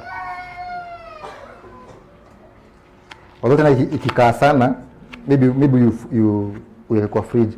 Alafu ukiweka nini kwa nje kwa room temperature unaweza pata imeanza kutoa mold. Sawa. So at least utakuwa umetengeneza mingi sana. Alafu haitakuwa na waste mob, si ndio? Now kama uko na haraka sana, okay, ama kama una haraka unaweza acha tu kwa room temperature. Maybe nitaka kutumia kesho. So unaweza acha tu hapo. By kesho itakuwa imekauka. Lakini kama kuna haraka unaweka tu kwa oven. Dakika kidogo sana. But ukae ukiangalia. Sema like 3 to 5 minutes. Sawa. Sorry? Sema like unaona yenye unabeki nayo, hiyo ndio inanipatia like 3 to 5 minutes.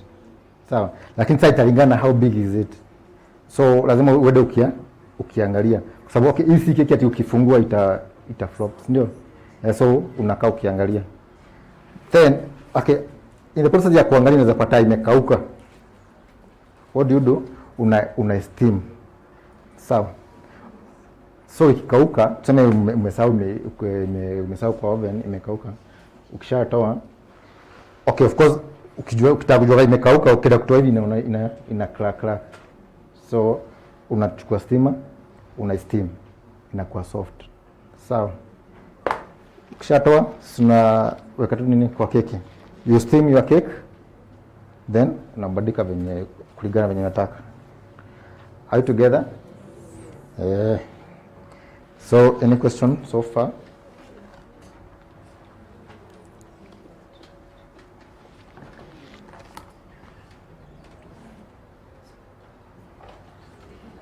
So msiogope vitu zingine ati kutengeneza nini? Ati kuna wale wanajua kutengeneza.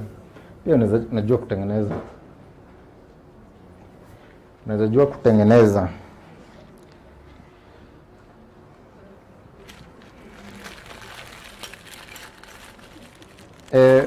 Of course, Isaac alionyesha how to use crimpers, ndio. So hizi crimpers si za ku crimp hapa juu peke yake, sawa? You can use them to even to decorate your cake board, sawa? Hii kama mtaona ikiwa mzuri sana kuzunguka. Okay, ukiangalia hapa kwa edge, sina kuna design iko hapo. Sawa, unaweza tumia kama hapa nimetumia hii na heart shaped. Sawa. So you can use them to decorate your cake board. So si ati ni hapa peke yake. So that's why namwambia lazima ukue. Thank you.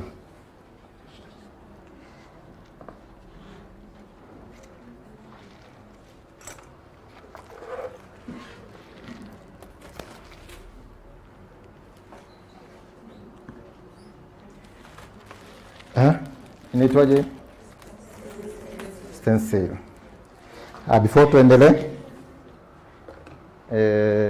user who is the oldest baker, as in nani amekuwa kwa industry for long?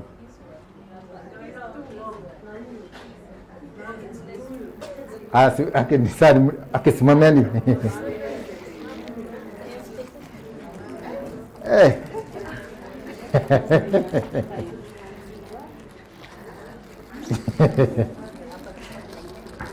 5 years. Sorry? 5 years. 7. From 2015. From 2009. Okay, si mnawajua, si ndio? Of course mnajua nani.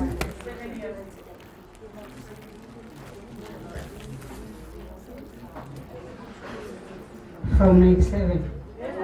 Wow. 12 years. 12 years. Okay, of course we have the winner, si ndio? Thank you so much. So, mpatie gift yake.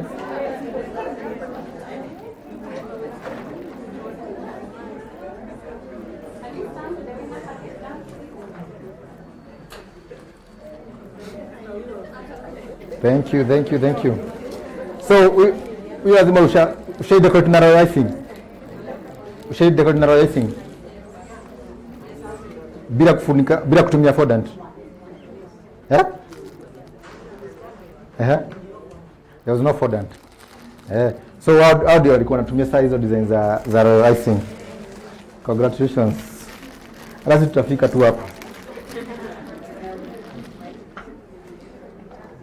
So 97, how many years are those? 25 years. Wow. Na mwenye mafuta ni ngapi? 12. 14. You 14.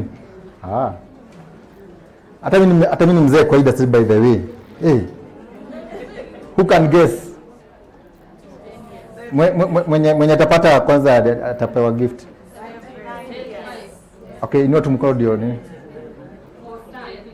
10 no, 14 no,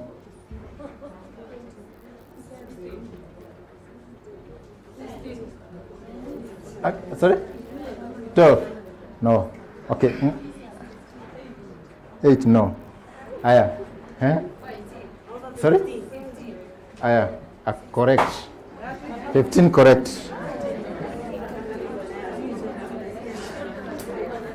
So I worked at of course mnajua Jebel, ndio? Sasa hapo ndio niligoia. Nikakaa hapo for 11 good years.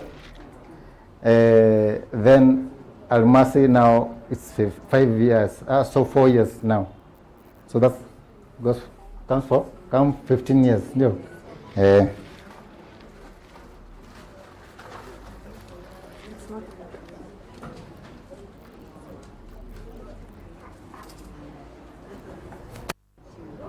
Na huko ndio Stella, siko tumwita Stella Bungoma. Hebu simama kuone. Hiyo ilikuwa student wangu. Back then niko huko Jebel. Tutaanza na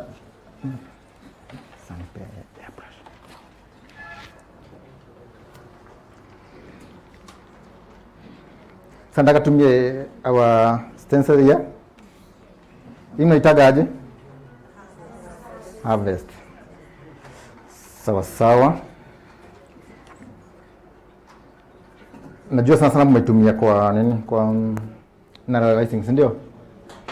So leo nataka kutumia na airbrush.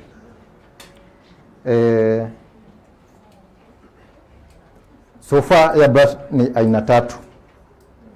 Si ni kweli? Haya, gani? Heads up. Nasema airbrush ni aina 3. Aha. Nataka unipatie zote 3. Aha. Aha.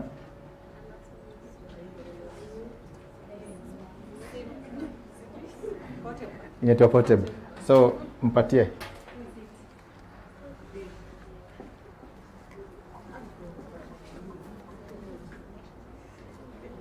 Na hizi ya brush zote kila moja iko na advantage na disadvantage yake.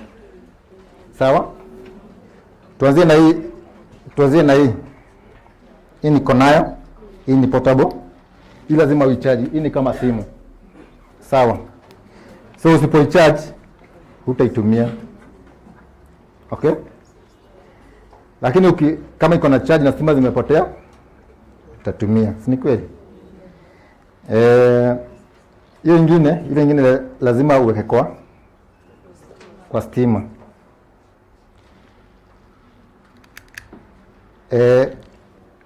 Okay, uzuri wa hii ni ati unaweza enda nayo mahali popote pale. Hata kama ni nataka kwenda kumalizia keki kwa wedding, so utaenda nayo. Unlike saa hiyo ingine lazima saa ikuwekwa kwa stima. Saa hiyo ingine manual. Okay. Ukiangalia kwa hii na kwa hii ni ngumu sana ikupatia this texture. Sawa. Lakini kama unatumia vitu kama luster za maybe gold or silver, maybe you want the whole cake to be covered na gold, itakutolea vizuri sana. Sawa. Kwa sababu iko na shimo yake ni si kama hizi zingine. Hizi zingine ni ndogo sana such that hizo sparkles hazipita pale. Sawa. Lakini nayo haitakupatia sasa tuseme inafanya zinitagwaje? Ni obre ama ni omba? One of the above. So hii itaweza kupatia. Sawa?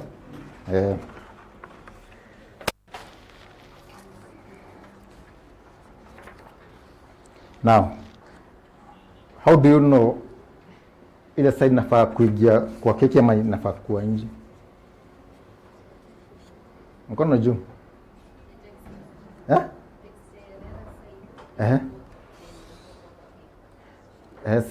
Ni nyingine? Another thing unafaa kuangalia. Aya, sawa. Pia mzawadi. Sasa hizi zinakuwa na namba, zinakuwa na nini? Na maandishi huku. Sawa. Ukiweza kuisoma vizuri venye inafaa. Yaani ikikuwa hivi ujue uweze kusoma hizi namba zimeandikwa hapa. Yaani sikuwe iko upside down. As in sio kama hii. Sasa hii huwezi ita 10. Lakini sasa ikiwa hivi ni 0 itakuwa 01. Mkimnaona si ndio? So hii ni 01. So inafaa kuwa hivi. Are you together? Then inakujanga na okay.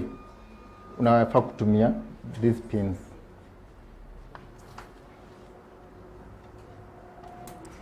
Things to consider when using stencil. Make sure keki yako it's well done. Sawa. Iko smooth vizuri, iko line vizuri. Haina it's not meandering. Sawa? Kwa sababu gani? Ukishaweka pins okay, hii sasa inafaa kulalia keki yako, si kweli?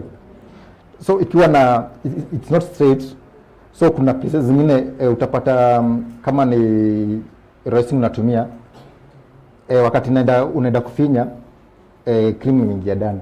so imeharibu design. Sawa, so lazima ukue very keen when covering your cake.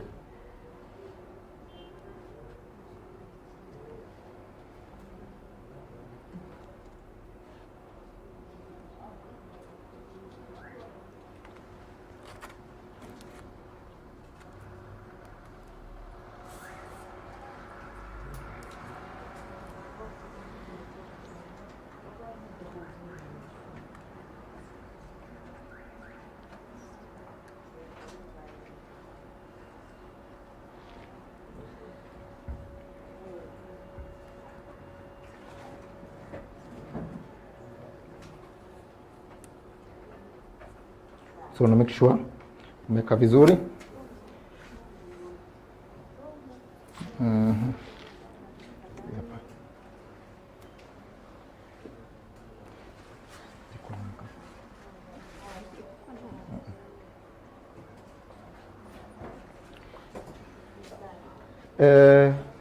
Kuna kwa na zile colors na kujanga za kutumia airbrush. Sawa, na kujaga in liquid forms. But ukikosa hii si ati kusema ati uta airbrush. Sawa, chukua food color yako hiyo powder, then weke vodka. So usiaibike ati unapatikana kwa pale kwa liquor store ati ukinunua nini. Baada siwe unajijua. Wachana waseme. Wewe usijue kazi ya unaenda kufanya nini?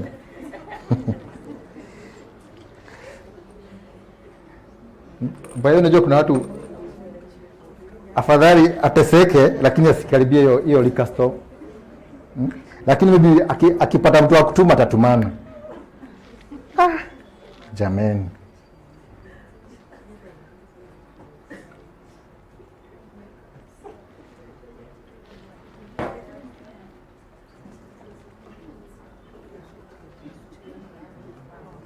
Najua ati kwenda kualika sio kusema ati wewe ni mlevi. Si ndio? Hata kwa club mtu anaenda kupumzika ama kukula nyama choma ama kunywa juice, kunywa soda, si ni kweli?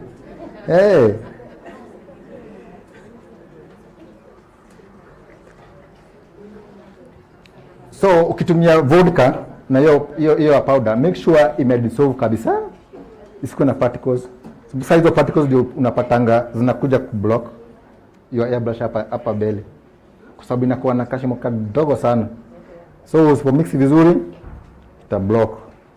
Kidogo kidogo unasema maybe uliuzua nini? Airbrush baya. So to avoid that, make sure kila kitu iko sawa. So hizi colors zote Topserve wana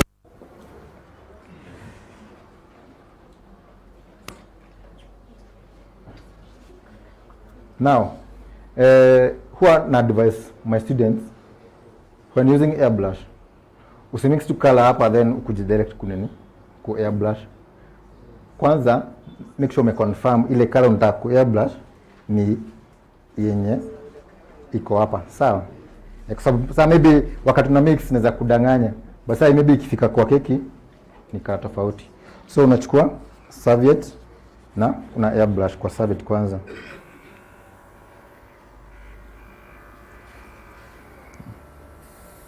Unaona? Then hii kuna venye huwa tunaicontrolia hapa mwisho. So ikiwa tight sana,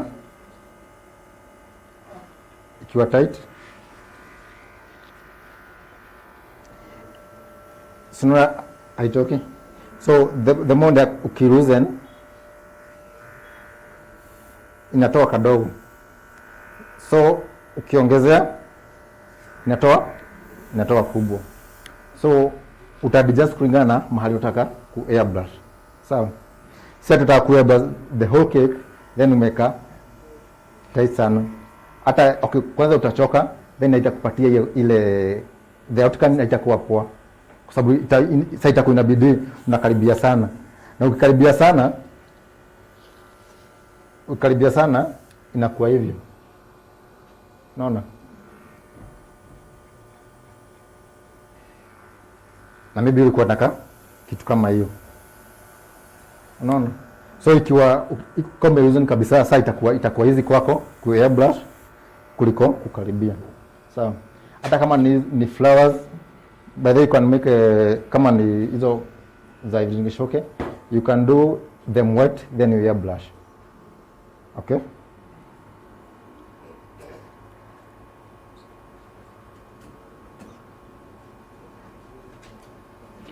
Haya.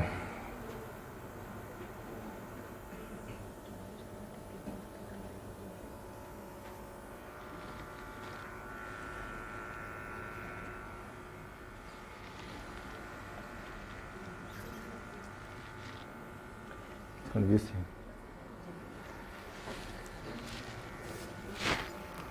Haya, sasa acha tu airbrush our cake.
Inaweza kumeza.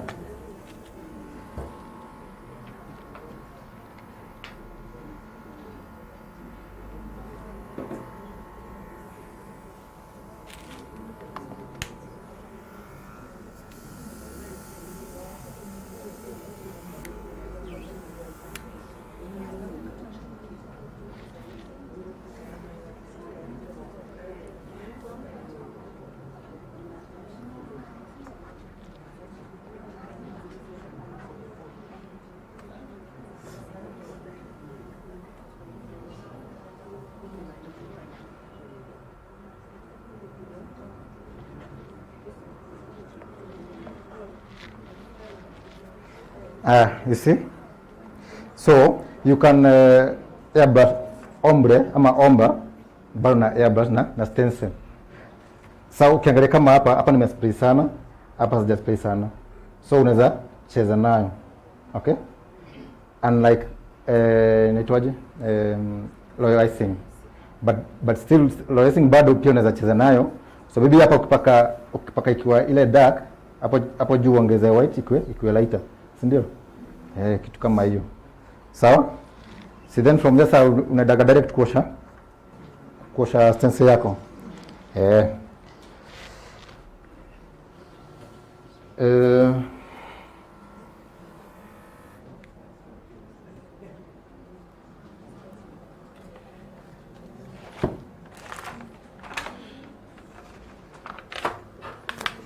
These printed rolling pins, you can use them to decorate your cake boards. Sawa. Ama unaweza tumia kufunikia keki yako round. Okay, nimesema round. Okay, hii ni ile design ya what do you call it? Paneling, si ndio? Kwa sababu gani? So maybe umeka maua kama hizi. Basi unataka kufunika yote hivi.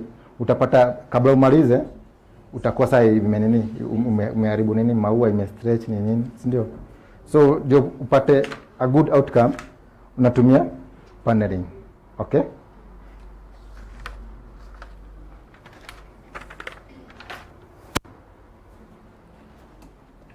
My cakes now.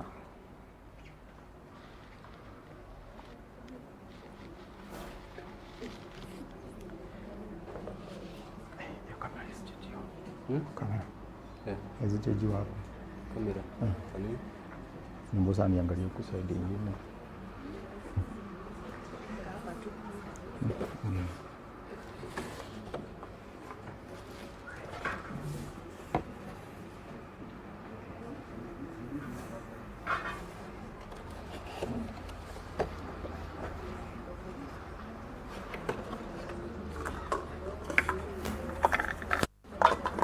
So these things nani amezitumia? Wow. Good number. So these things zimekuja kurahisisha mambo ya kutengeneza calabash. Calabash huku inaitwaje by the way? Sautet. In French inaitagwa keihori. Hiyo ni French. Okay, now this is my sautet. Ini sasa nikauliza na okay, inaitwaje?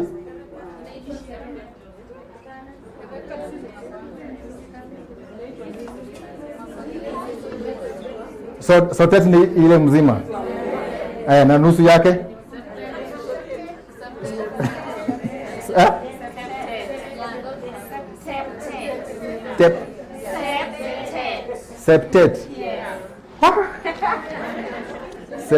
Septet, sawa.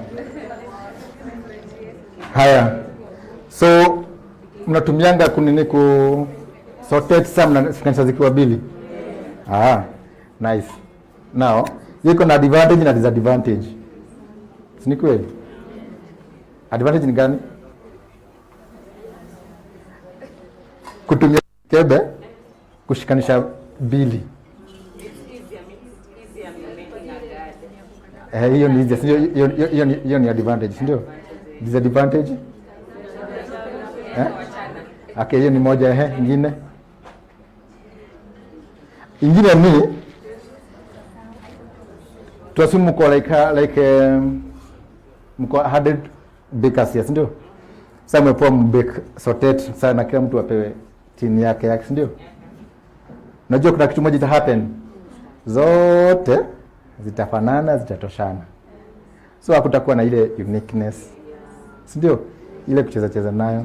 So that's why I'm coming in. Nikuje niwafundishe kutengeneza zingine maybe nono na refu zimejikuja hivi. Sawa. So hizi things ziko Topserve in I think 1 kg na half kg. Sawa. Then okay. Don't mind my confidant hapa chini. Kutoka Nairobi mpaka huko si ni safari. Si mnajaribingi. But a nice one by the way. Nilipenda sana. I really enjoyed the environment. Then usiache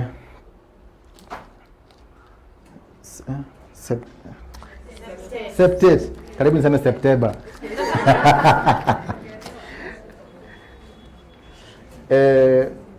You can paint, you be creative, venye tunasema.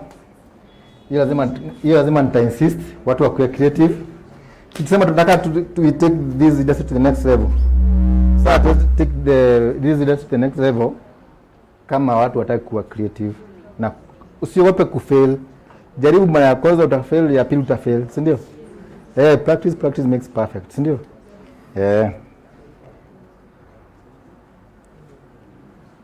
So vodka tutaitumia sana. Ile mjaribu kuepuka, tutatumia sana. Kwa sababu outcome ya vodka na okay, kama sasa nitatumia maji, but vodka inakoga poa sana. So you can use painting or you can use different sugar pearls. Topserve wako na mingi sana, type mingi sana, color mingi sana, different sizes. Sana watu wa Masai ndio wanatumia beads sana, si ndio? Hizo kudecorate hizo zao. So unaweza kuja hapa, maybe you are doing maybe a wedding for maybe a Masai wedding, si ndio? So unaweza tumia hizo beads kudecorate keki yako huko kando. Sawa?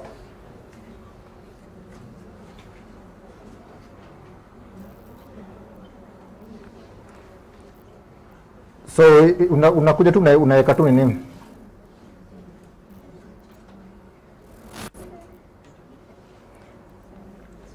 Lakini hapa tunasema lazima ufanye nini? Practice.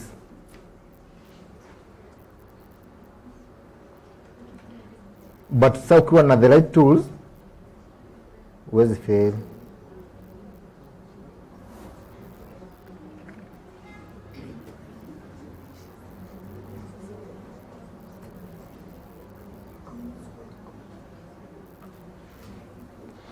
Then sasa kulingana venye unasikia ati yako unataka ikitokea aje, sawa. Basi sasa ukiwa na maybe hizo beads, hizo pearls unakuja zipanga hapa, utashikanisha na nini? Royal icing. Sawa. Royal icing unaguza nini katipu kadogo, unaguza then unafuatia na kushikisha. Na ni vizuri kwanza unitengeneze ikiwa upside down. Hata hii painting ifanye ikiwa upside down.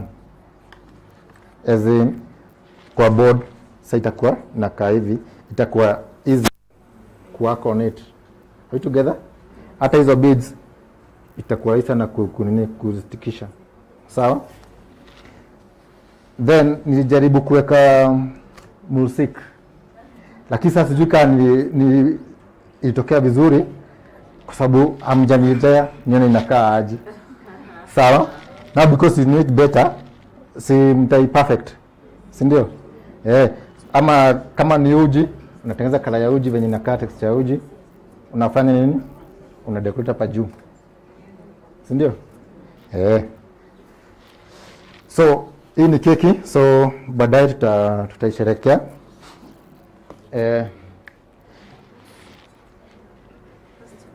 Yes? Kala hapa sasa unacheza na gold, unacheza na yellow na brown, and then maybe kuchange shade, unaweza cheza na green. So green, yellow na brown hizo zitakupatia a nice gold. So sana wewe ucheze na those colors kupata ile shade unataka. Sawa? Okay, as you can see, sasa hapa ndani kuna keki. Hii keki iko ndani ya box. Hizi box tutazipata Topserve, ziko in different sizes na in different materials. But uzuri wa hii box ni hii hado yake. Na hii hado yake. Yaani hii keki unaweza deny tao tu umeshika tu kama bag. Si ni kweli? Na usiku na wasiwasi ati keki itaanguka kama nini? But inakuhakikishia hii keki utaona mbali sana. Is the board that strong? The box that strong? How many kgs? Keki kwa hapa ni 2.5. Na iko sawa hii. Okay. Hata toki itabeba. So usiogope kuoda hiyo box. Okay?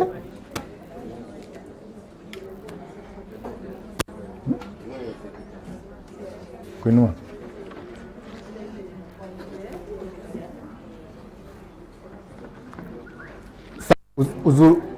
Uzuri wa hii box uzuri wa hii box unaitoanishia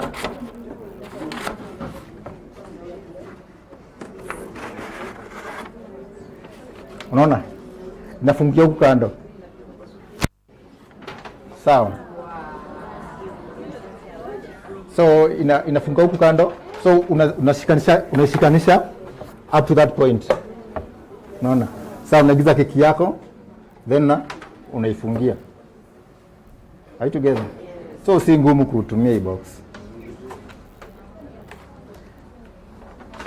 Haya, sasa tuko huku kwa kiondo.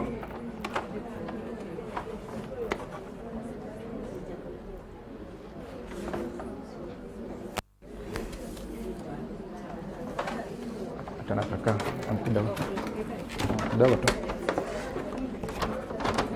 Songa hiyo box venye inafunguka. Tena si ngumu ni kufunga. Lakini ukidakutisha pale Topserve kama ujue venye inafungwa, naambia tu wa kuonyesha how to go about it. Okay? Thank you.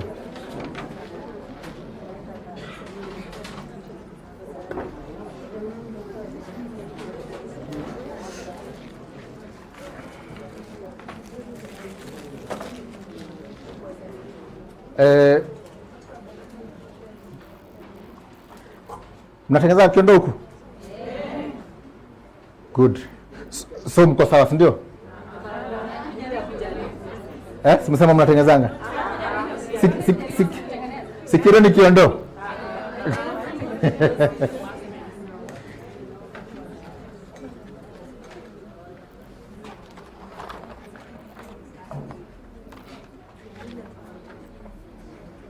Sasa hii kiondo hizi design zote mpaka zimetengenezwa tu na hii peke yake. Sawa. Sasa hapa ndio unacheza na lines na sizes za fordant. So hii inaitwaje? Mwenye anajua jina yake inua mkono. Haya, mwingine? Sorry? Haya, mwingine? Haya, pia yule inaitwa ribbed rolling pin. Ribbed, sawa. Bavu.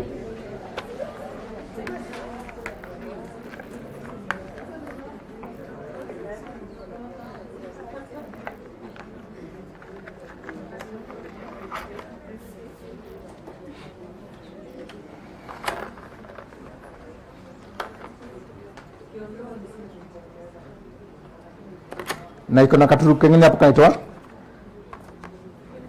Inaitwa ribbed rolling pin, inaitwa? Kama jua Inaitwa smoking tool. Smoking tool.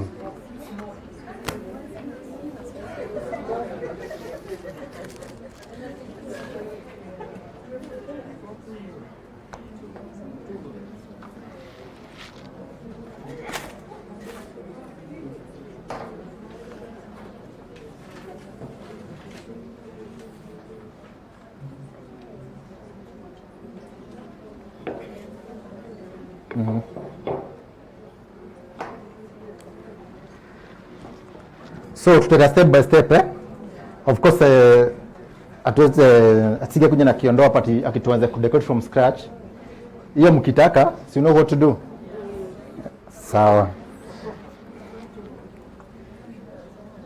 By then Nairobi si bali.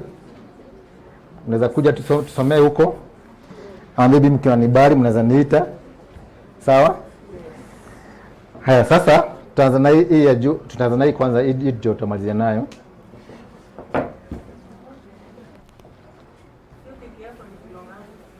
Hii ni 2.5.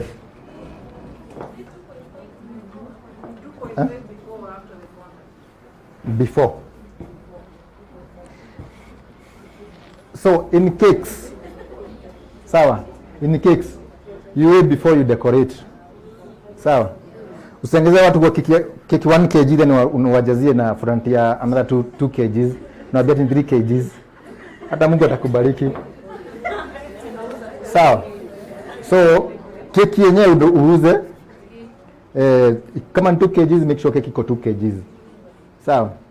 Size decoration nyingine ukitaka kulipisha decoration kulingana na nini utaongeza, kwa sababu but kwanza keki kwa 2 kgs. Haya, hizi ni zimeteremka.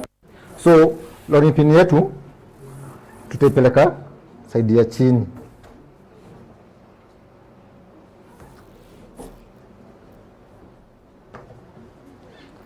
Sawa. Then from there maybe unataka ikuwe maybe 1 ruler, size ya 1 ruler. Okay, mnaelewa size ya 1 ruler ni kusema nini? The width of the ruler. See the length, the width. Sawa. Ama kama nataka nusu ya ruler. Sawa. Kitu kama hiyo.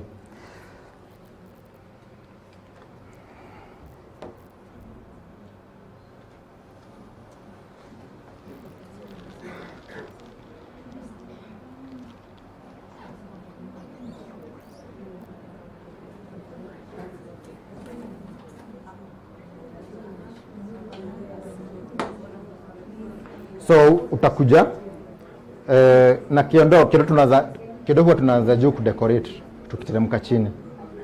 Sawa. So hii tutaweka ikienda hivyo. Are you together? Sasa hiyo ni design ya juu. Haya, sasa tuko kwa hii nyingine.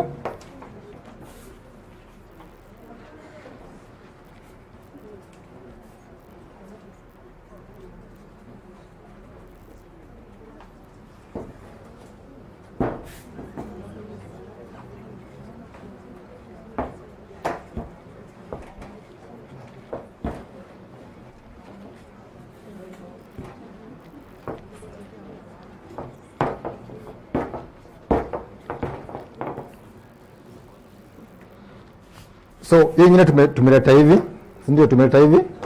So hii ikiwa hivyo, so itakuja na hii urefu.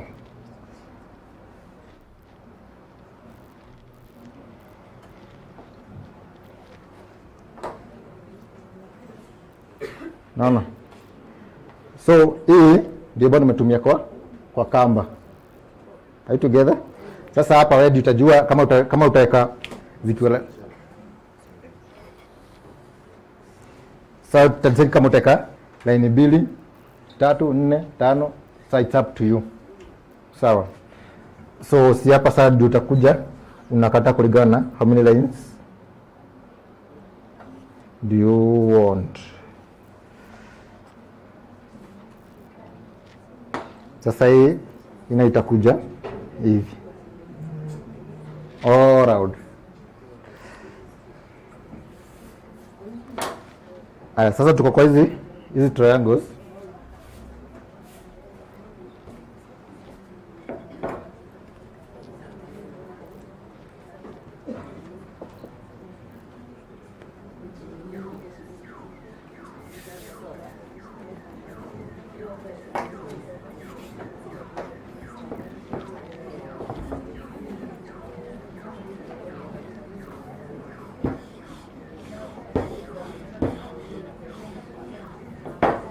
So now the triangles, na mnapiga makelele ama nimewaambia niende?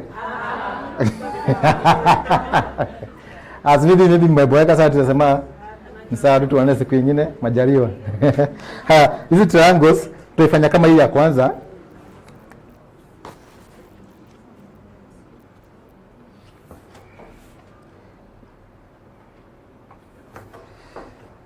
Kama ya kwanza, then kama unatumia size ya rula moja, tumesema tunaelewa ni width, ndio?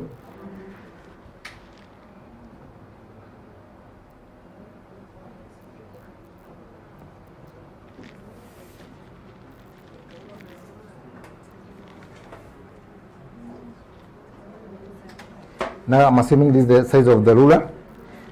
Then unaikata square. So utakata square, like sema uhesabu 1 2 3 4 5 6 7.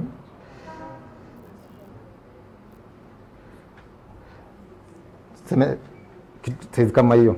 Sawa? Then unaikatanisha diagonally.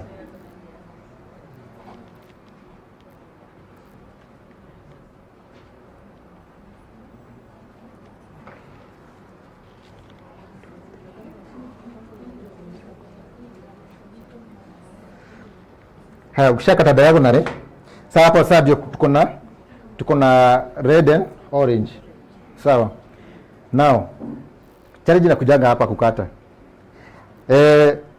Unajua sasa macho huwa inachanganya mtu.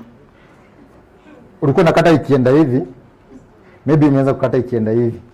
Sasa hapo ukikuja kuzivix hapa, maybe kara moja ulikata diagonal ikienda hivi. Sasa hii nyingine ukata ikienda hivi nyingine. So hizo triangles hazitaingiana kama hii. So utapata line moja inaingia inaangalia chini, nyingine inaangalia juu.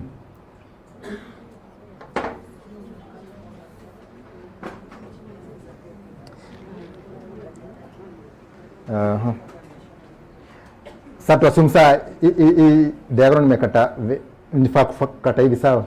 Then hii kara nyingine nikakata the other way round. Sasa utapata hizo lines moja inaenda hivi na nyingine imesimama. Sawa? Sasa lazima make sure sasa tuassume now our table is the square part, sawa? So kama unakata hivi, saa zote utakata hivi. So sikate zingine hivi, then nyingine ukuje ufikirie ukate hivi nyingine. Sasa hapo utakuwa confused, sawa? Na utashida kazi ya kushida ukikata. Kama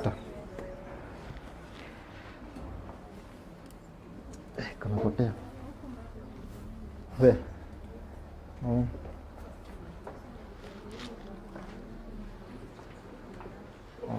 Mimi natafuta. Tukasema mpaka hapo. Then kuna hizi lines zingine. Hizi ni simple sana.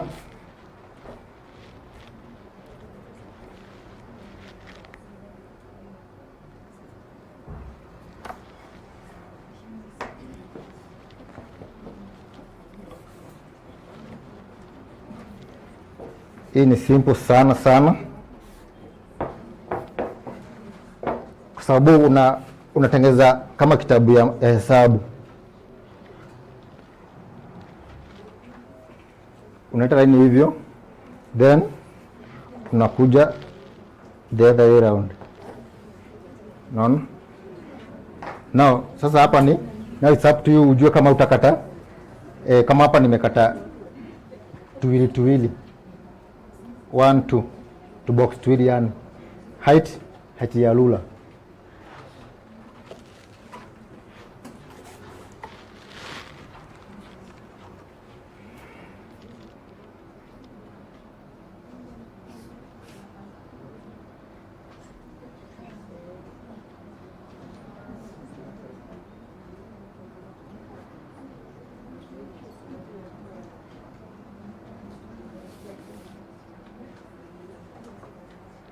Sasa these are two lines.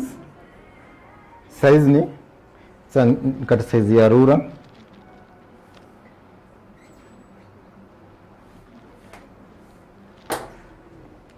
So unafanya green and yellow. So green yellow nenda ukioternate, na si lazima tikwe ni line mbili. Inaweza kuwa ni line moja ama tatu. Are you together? Sasa hapa kuna kwa na triangle nyingine.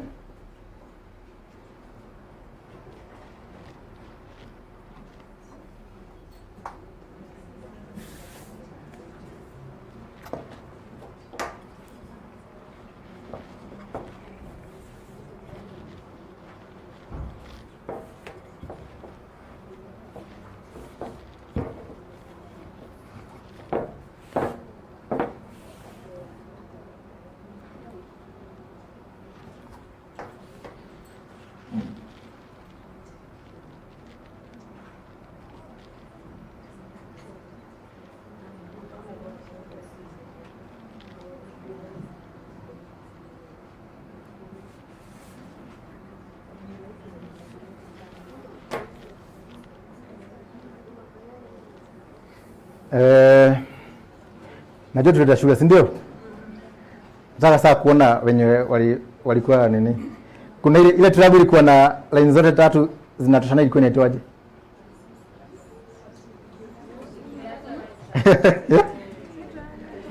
Ile triangle ilikuwa na line tatu, side zote zina nini zinatoshana?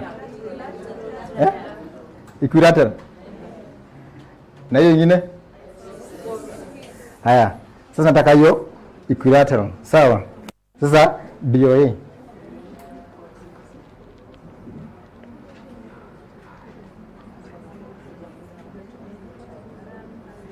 So unatoa line kwa kona moja, ukileta katikati, hiyo nyingine kwa kona moja, ukileta katikati. Sawa. Hii pia ni simple sana. So ukikuja ni kudecorate, you can start na hizi zimeangalia hivi. Sawa? then hizi zingine utakuja ukifix. And sometimes kwa sababu saa hii kiondo ikikuwa dogo chini unaweza pata haitoshei, sawa. So hapa unaenda ukiadjust kulingana na space yenye iko. Are we together? Haya. Si nini si iko sawa?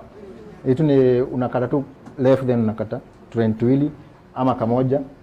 Sawa. Yaani ni kama tui. Sasa ni venye iko na line less.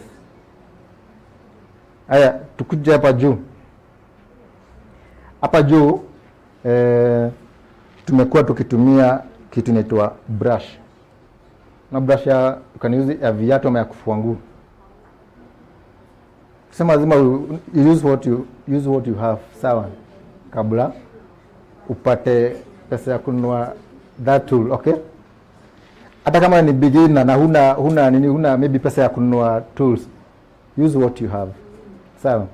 Kama hiyo brush ya viatu ama ya kufua nguo, make sure unatoa kwa shop, sawa. Si yenye mmepaguza nayo kiatu mpaka imezeka sasa unakimbia pale. Sawa. Eda ununue kitu mpya. Kuja osha vizuri. Sasa umeki ya nini? Ya kutengeneza keki. Ukija ukiosha usichanganye na zingine. So maybe mtoto wako atajua ni gani which is which. So unaweka separate. Hata make sure wamejua kazi yake. Sawa? Sadi usipatie watu uchafu. So what you do, unalo tu fondant refu, then tunaitaga nini? Kukanyanga. Mimi naitaka kukanyanga. Kanyanga hiyo fondant na hiyo brush. Sawa. Na ndio hata utaona watu wengine utapata kichana kwa bakery. Lakini ni kichana ya kufanya nini? Ya decoration. Sawa. Be creative. Na usiogope kufikiria. My student, usiogope kufikiria. Sawa? Kwa sababu ukifikiria hata saa maybe ukifikiria mwenzako atajua unafikiria. Sawa? Usiogope kufikiria. Because you want to look unique, to be unique with your cakes and your work. Okay? So hii pia hii ngumu. Hii tuna you fondant.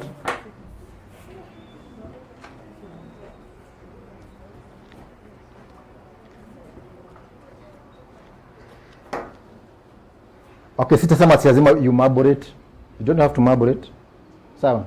As in, it's not a must you marble it. But so maybe kuleta hiyo leather like, maybe you can marble it, maybe brown, black, white. Ama black peke yake, ama brown peke yake. It's up to you.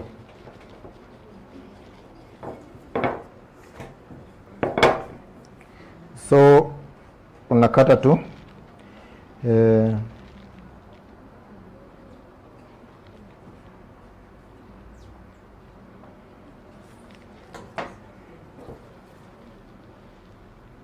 Nitatumia tu our ribbed rolling pin hapa.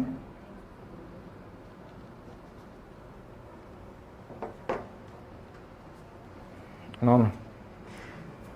And so si lazima ati ikatakatwe. Sawa?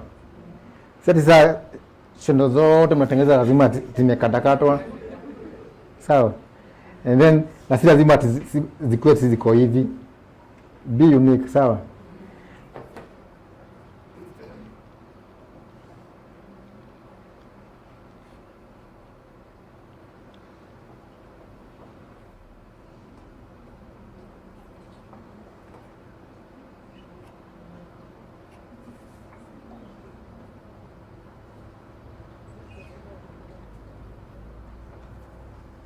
Hata inaweza kuwa inakaa hivi. Sawa. And then you can use tracing wheel. Unajua tracing wheel? Sadika kama imeshonwa. Sawa. Ikae kama imeshonwa. Okay? Mom, what if you don't have tracing wheel?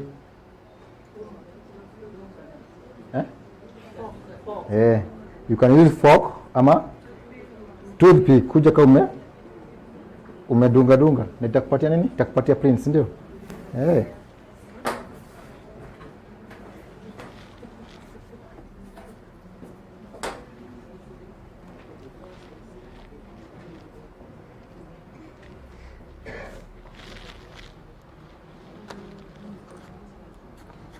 So ya mwisho sana nataka kumwonyesha how to make the knot.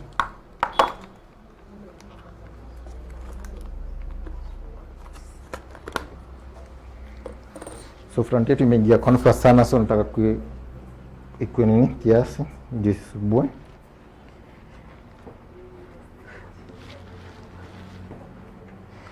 So before tuendelee, you can decide to use maybe one design kwa hii kiondo. Maybe you can use this design but you do different colors. Sawa. Sasa tena tuone kiondo ya green yote. Nitaka kitu inavutia, si ndio? Kama ni hizi lines, unaweza weka lines but different colors and different sizes. Kama ni triangles, the same case. Paka chini.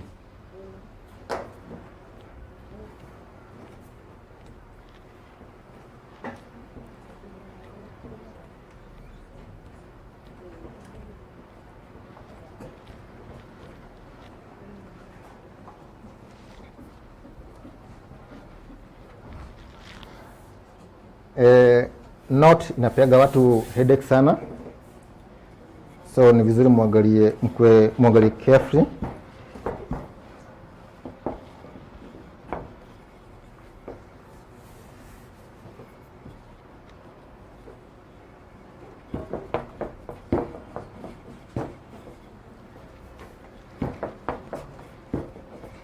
Kama saa hii watu wametengeneza kiondo mpaka sijui ni beka mgani hajatengeneza kiondo. Nani hajatengeneza kiondo? Tafadhali from today hata ujaribu, sawa? Tumesema hata ukifail ya kwanza usiogope kujaribu tena. Ya pili utafail.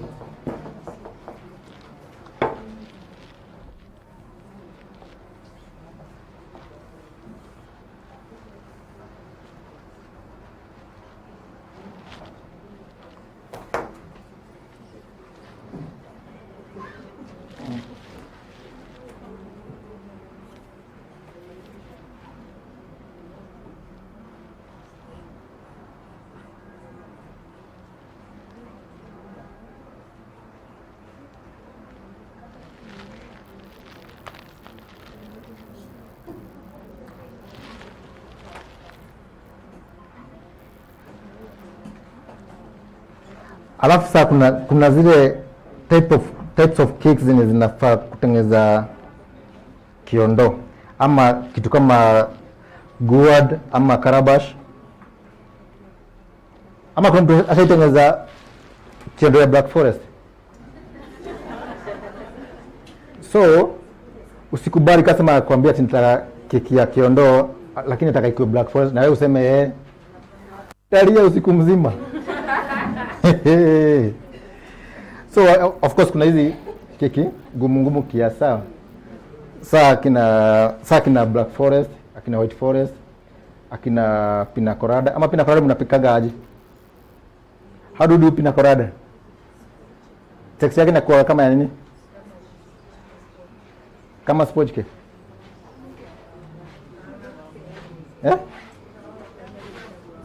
Kama nini? Unajua siku hizi mpaka kuna flavor ya pina colada.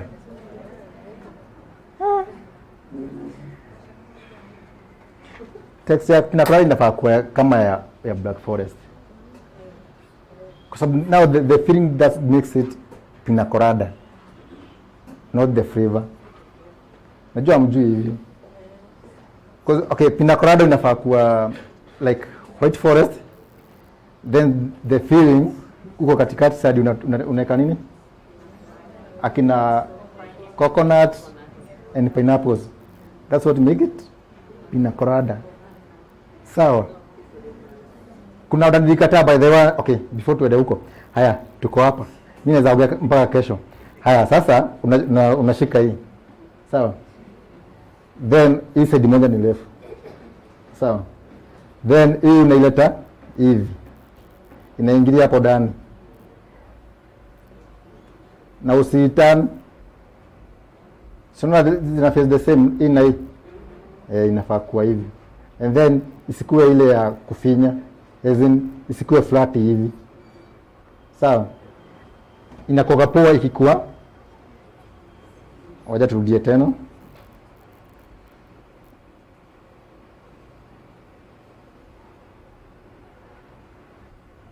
Ikuwa hivyo.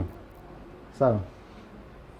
Then sasa tutakuja utaweka hapa, then ushikilie na nini na toothpick, but before ushikilie na toothpick utakumeka royal icing.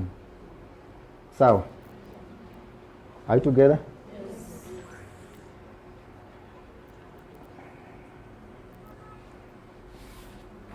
And then sizes za kiondo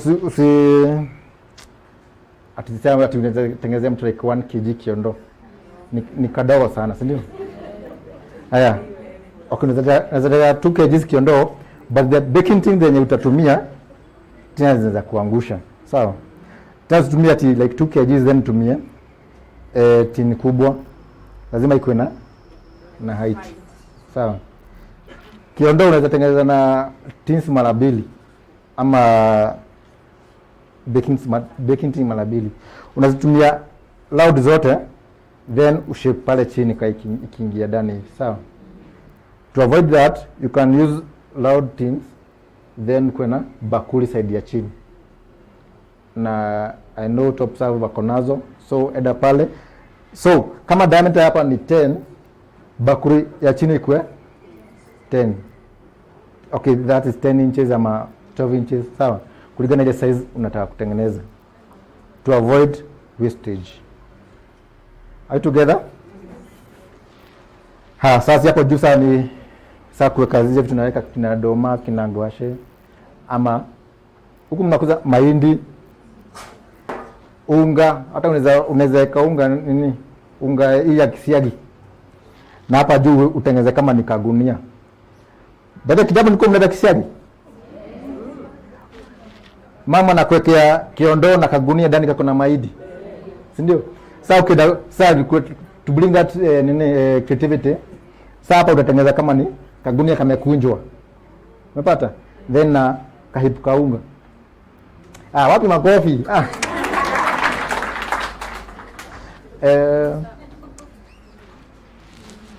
I think okay, any question so far? I have a question. Yes. In these triangles, can you use on the triangles? Can you use the geomold? Can you make it? Okay, yes. Kama ita work for you, well and good. Sasa hapa usiope kunini ku experiment. Sawa? Art doesn't have standard. Sawa? Art doesn't have standard.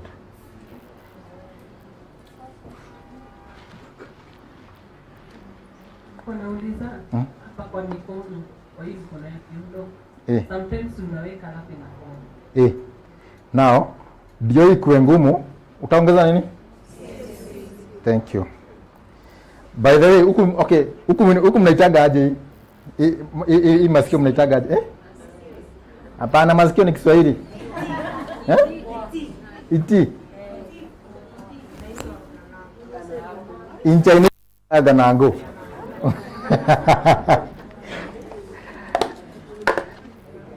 Question nyingine?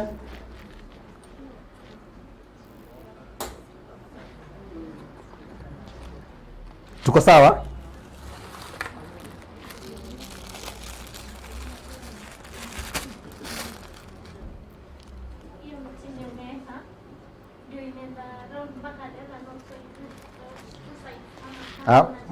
Moja moja.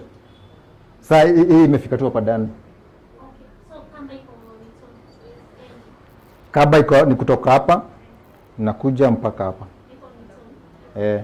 So hizi ni kando kando.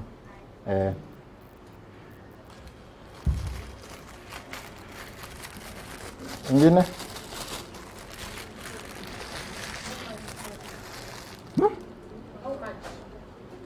How much? Sasa ina depend na market ya ama client wako. Najua clients zinakuwa tofauti sana by the way. Utapata kuna mahali utauza keki at huku keki mnauzaji by the way? Like 1 kg vanilla how much? 1500. Na mwenye ako juu 25, 18, 25.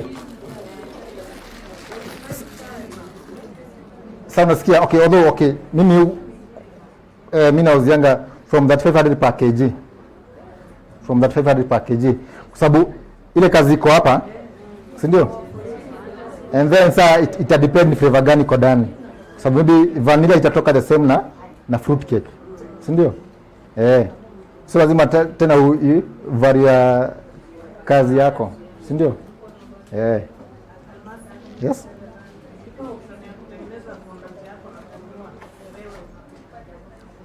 Okay, sasa mimi nishazoea kutengeneza, so mimi nitatengeneza kwa sababu natumia volume kubwa ya sana ya fondant. Sawa.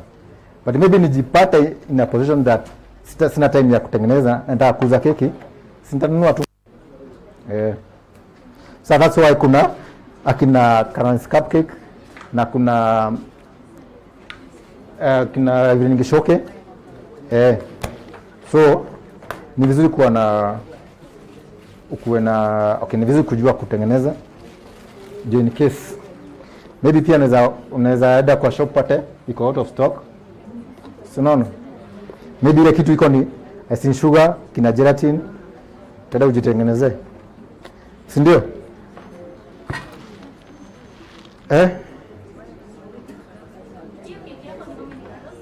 In 2.5.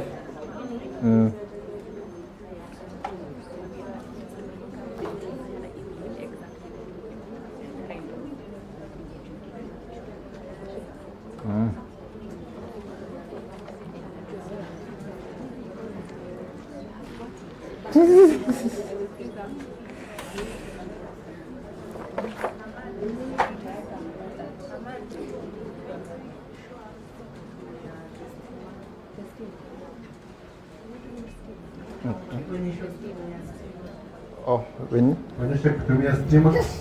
Okay. Stima ya stima. Stima ya stima. Si stima. Then there is a list that is going on for those who are not on our WhatsApp group. So, imefika wapi?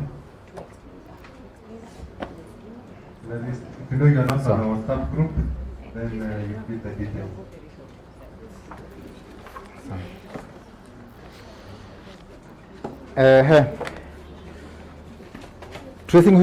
Tracing wheel wenye hawaijui ni inakuwa na 3 wheels. Kuna yenye iko plain, hiyo unaweza tumia hata kukata fondant ama kumark, na kuna yenye inaweza stitch, na kuna yenye imeda to zigzag. Okay, ukiangalia iko na hizo 3 wheels. Sasa hiyo tunatumia tunakuwa tukisema kuweka kushona hii ganango.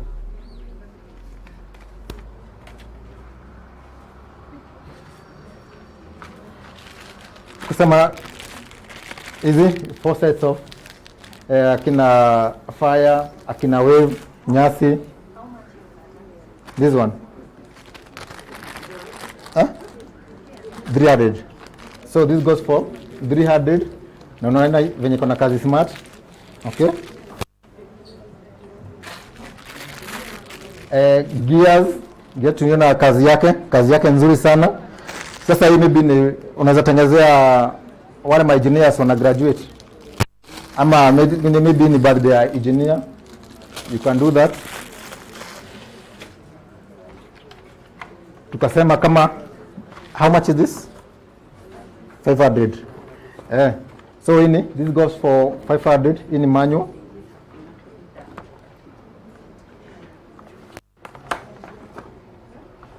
Unlike the booties, these ones zimebrashwa na hii.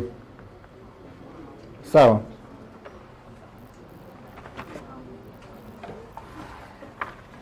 Baby showers, usikose kutengenezea booties, so you can do different colors. Kama ni ile jedaliville, maybe ajuka ni boy maniga, you can do blue and pink. So Although sijui nani ina TV ati blue lazima ikuwe ni boy na pink lazima ikuwe ni girl. But sawa tu. Tuliipata tu tufanyeje? How much? 450. Utachukua unajitengenezea viatu zako.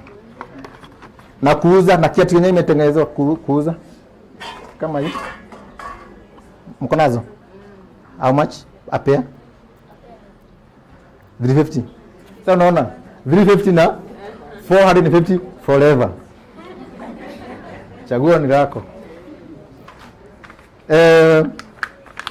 Hizi printed rolling pin, embossed rolling pin unaweza tumia. Hii kitambaa iko hapa juu, isikuwe tu hivyo tu boring, sawa? Ipatie yako ka fine touch ka print So wako na mingi sana, maua ni mingi, so it's up to you. Mwana nimetumia hii above all through, but still kuna hii kubwa na kuna kale kengine kadogo, si ndio? So chaguo lenu tukasema inaitwa reed rolling pin. Hii ni kiondo. How much? 450. Kiondo, kiondo utengeneze forever.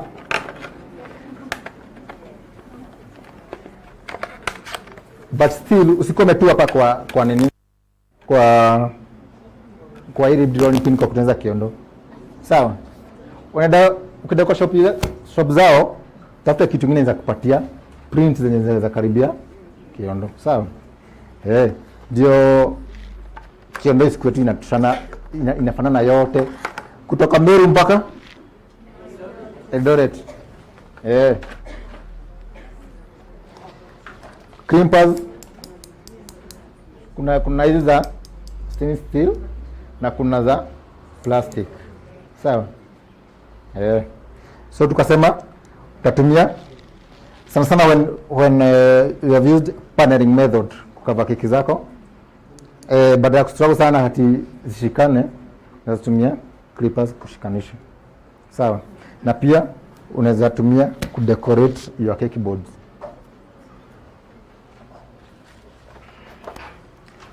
Scalping tool na uchunge isikukate. So ukimaliza tafadhali weke mahali pazuri, na kuna X-Acto knife pia itafanya kazi the same, kazi smart. Sawa? Na pia iko na extra knife hapo ndani. So pitia pale kwa shop. How much is this? 550. Mati za hizi wakati unafanya uto tu details tudogo kwa keki, maybe you don't need the whole bench. Sawa? Hapo tumafuta twako hapo unaguza, una roll kale rolling pin kadogo na kazi inakuwa smart.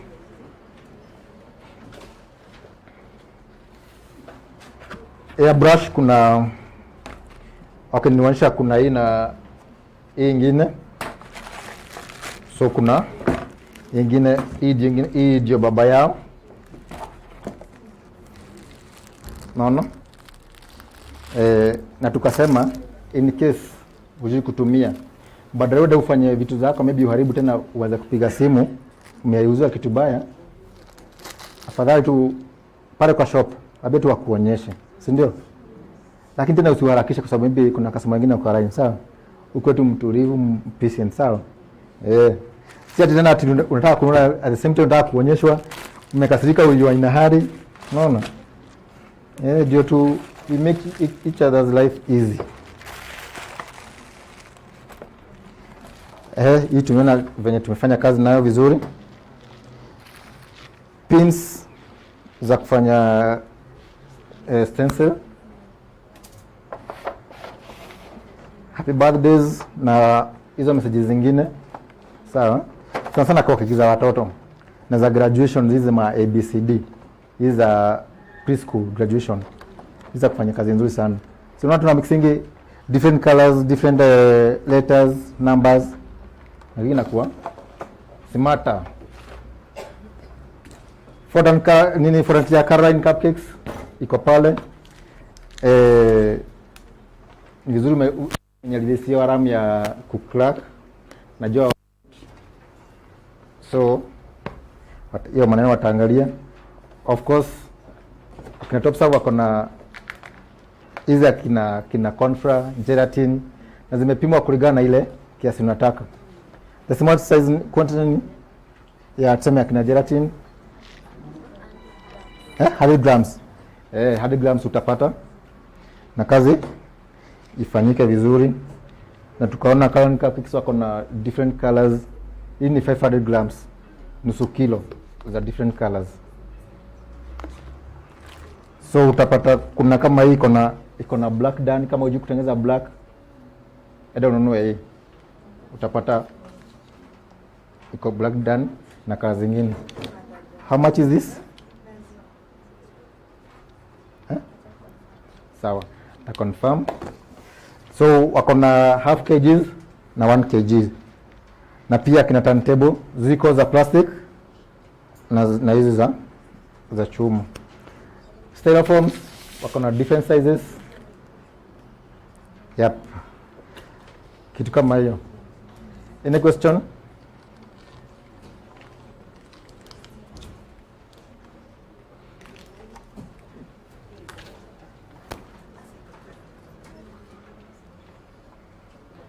So katika kule hiyo.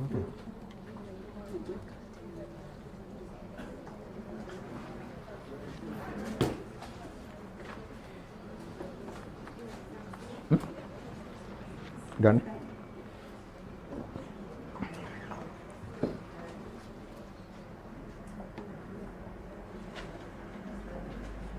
Hivyo.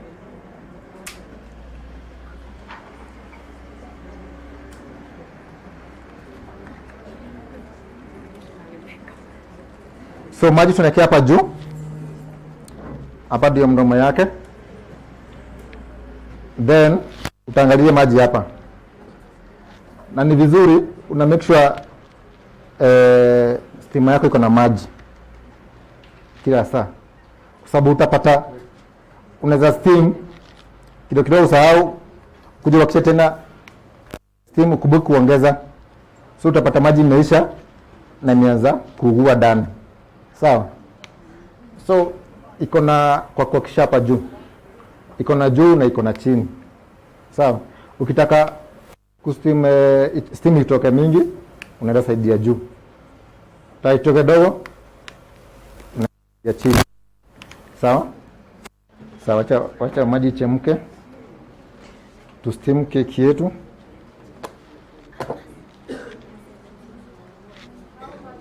$750.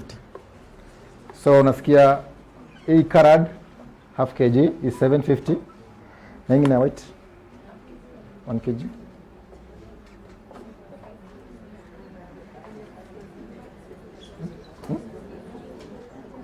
Na cost ya stima 1800. Stima ni 1800. Sawa? Na wacha nikwambie nilipoanza kubake, yani sasa nilipoanza almasi, kuna vitu mbili nianza nazo. Afadhali ningekopa lakini kuna hizo mbili. Ya kwanza ni kwa stima, ya pili kwa airbrush. Kwa sababu kazi zake ni kazi safi. Sawa? Alafu niko najua market yangu ni gani, so lazima ningekuwa na hizo material. Sawa? Ama hizo tools. So wakati una steam, kwanza lazima ujue steamer yako ina behave. Sawa? Cause kuna zenye unaweza leta hapa upate inachemka, inatoa hiyo maji. Sawa? Itakaribia keki. So afadhali ustimie bali sana. Lakini sasa hiyo ni after kuobserve venye inawaka. So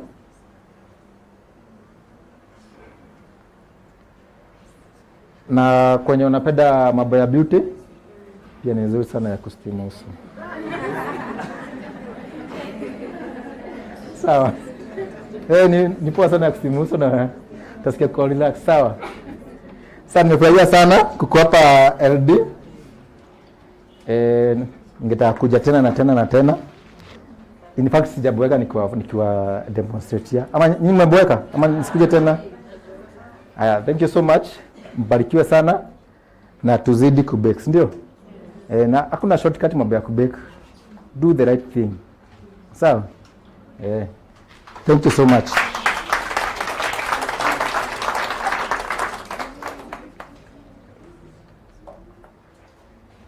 So before we go to the next segment, which will be my segment, today I want to talk about costing and pricing. Does anybody want to talk about costing and pricing? Let's first all stand up. Tumechoka. Everybody stand up. Kila mtu amka. Stretch all the way up. Stretch your hands. Stretch kabisa both sides. Ndio. Tumetoka kiasi but we are coming to the end. Look to your left. Say hi to your neighbor. Mpatie high five. Go to your right. Do the same thing.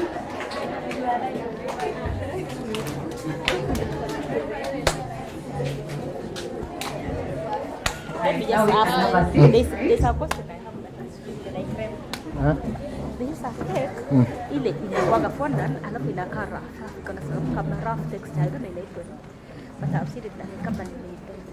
Ni gani? I want to ask, who here has done accurate costing? Oh, inaitwa velvet. Velvet. Nani amefanya costing? Iko na mashine yake. Hata mimi bado sitaipata. So nobody here has done costing? I know the name to it. Okay, anybody here who is doing business? Nani anauza keki? Okay, I have presents. Nani anauza keki? Can we stand up for those people who are selling cakes? Nani, I have to be giving presents, eh? Okay, out of those people who stood up, how many actually sat down and did their costing and pricing? Like ukaketi, ukafanya costing, pricing, so you can come up with a price. Can you stand up, please? So I want you to each briefly explain to me, just very briefly, how did you come up with your costing? Maybe cost of material, my time spent on projects. I think time and cost of material was my major. Yeah. So I first did the cost of materials, my time used on the cake, creativity, overhead costs, including telephone charges, internet, and all that. I also considered the type of cake and the labor I did. I think video to do a cake.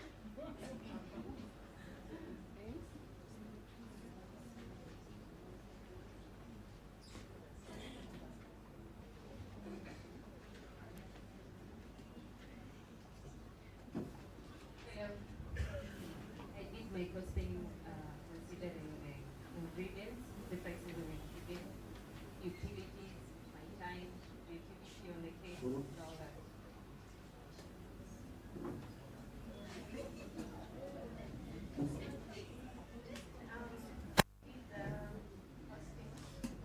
I costed I wrote my materials that I'm going to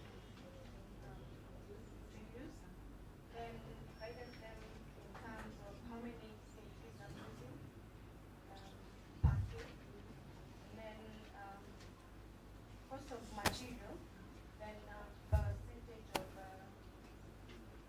my profit, then also my revenue. I did the cost of the ingredients, labor, additional.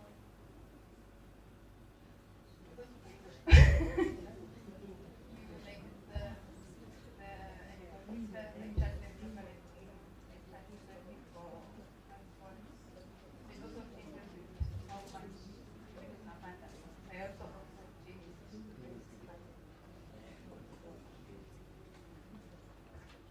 And thank you so much for sharing. What about the people who are selling but you haven't done any costing and pricing? How did you come up with your final price? friend? So you ask a friend, anyone else? So most of you ask your friends. And what did your friends tell you to sell at? 1700? I want to find out what's the most expensive cake here. So I've had 17, 25 per kg. Okay, anyone else? 1500? Anyone who's doing above 2500? Raise your hand. How much? 35, 28. Lovely. Okay, one last thing. If you were to tell me what's the challenge in selling that cake 25 or 29, for those of you who are selling 15, 12, can anyone knows at 1200, 15? Ama mnaweza change leo muuze 25? Mnaweza? Clients wanakataa? And it depends where you are. Okay. So today I cannot do an actual breakdown for costing today. Sawa sawa. So I want to tell you, I have a few minutes. If you want to actually know how to cost and price, I have two options for you guys. We have a book we sell. So at the end of this open day, nipate hapo. We also have a costing and pricing online class, okay? But I will give you an outline of some of the things to consider, right? So the first thing I want you guys to know is baking is a manufacturing process. You buy raw ingredients, and then you do something to it, and then you come up with a final product. So when that happens, usually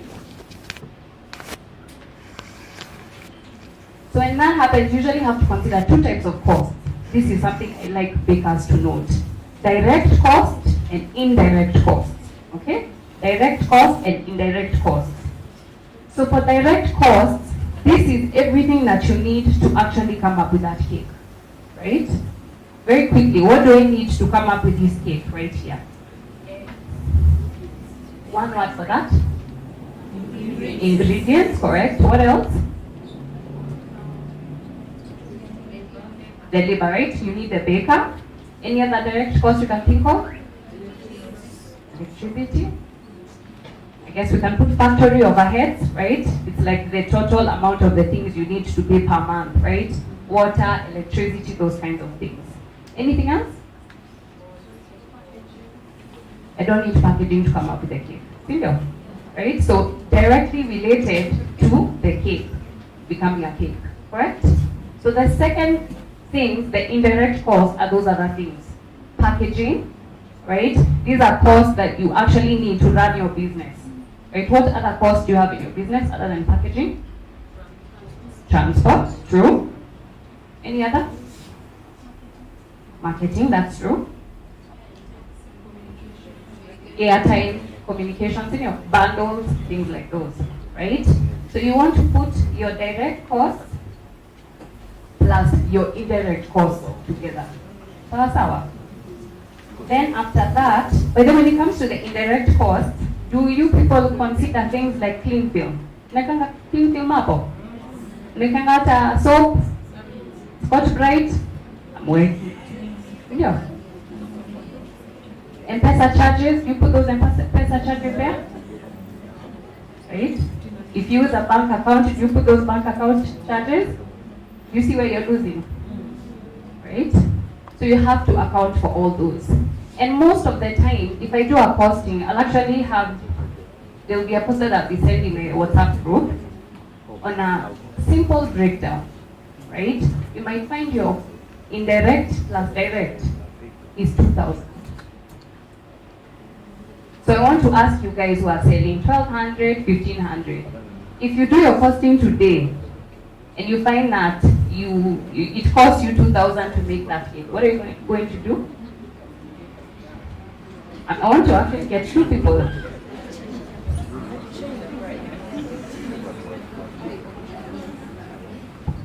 I'll change the price and go with the clients who will take that price with the time they're going to take the price. What if your clients refuse to do that? Oh, you do? They will agree.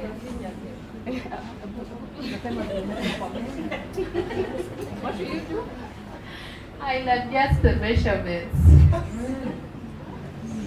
Are you saying that you're gonna sell a cake that is not 1 kg? Okay, so I'm the client, niko na weighing scale, nimepata keki ni 800 grams. And we agreed that you're selling me 1 kg. Anyone else have a solution? Anyone? Yes, okay.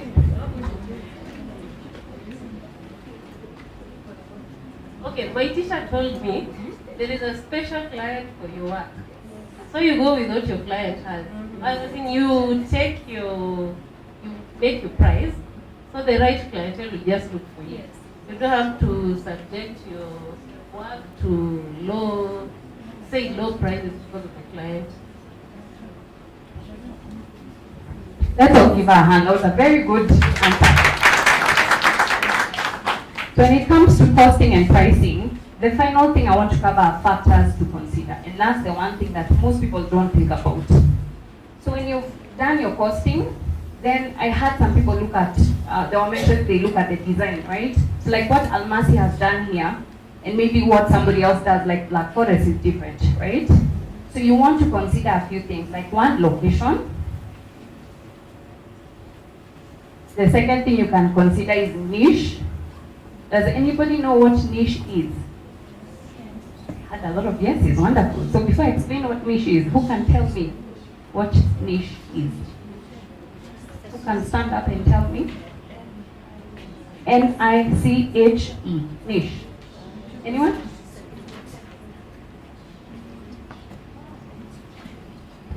Target market. Not quite. Anyone else?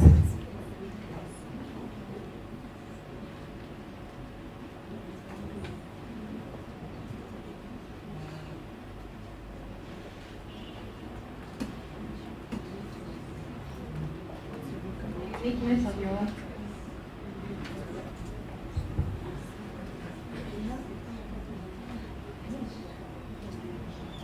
I think the explanation you're looking for is your categorization of the market.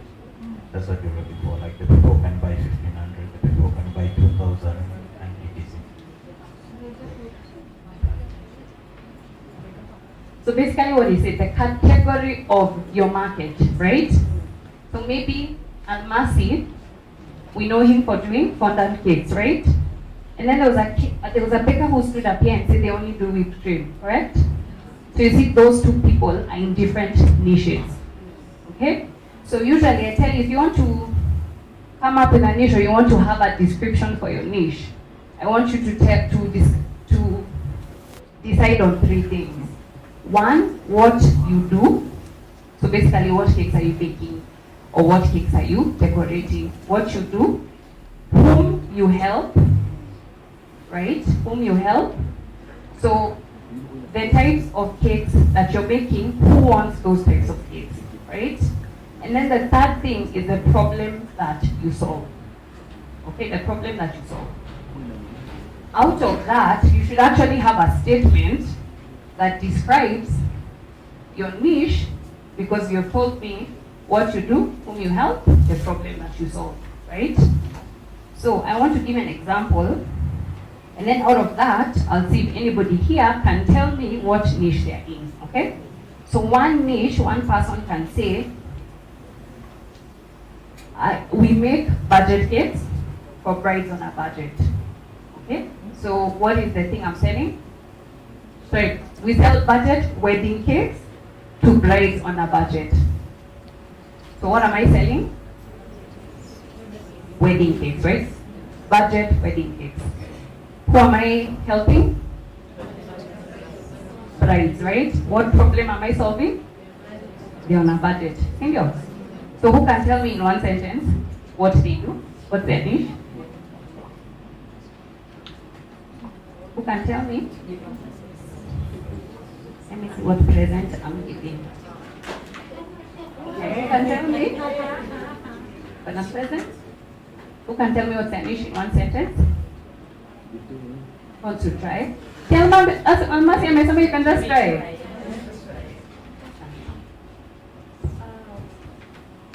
They're helping the people who they're on a tight wedding budget.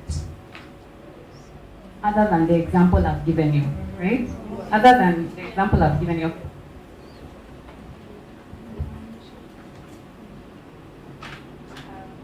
What I do, I make family event cakes,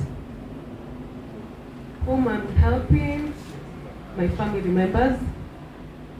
The problem I'm solving,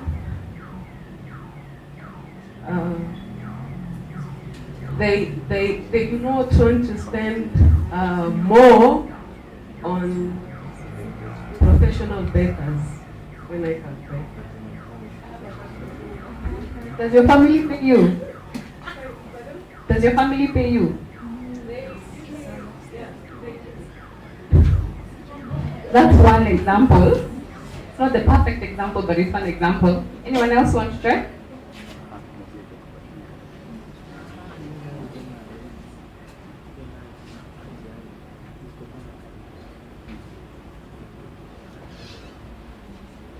I believe the niche you are looking for is for the husband. Low, Give me your example of your niche. low to mid income.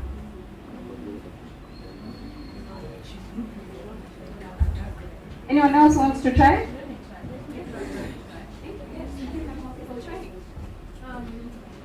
I'm doing birthday cakes for young parents who are on low income.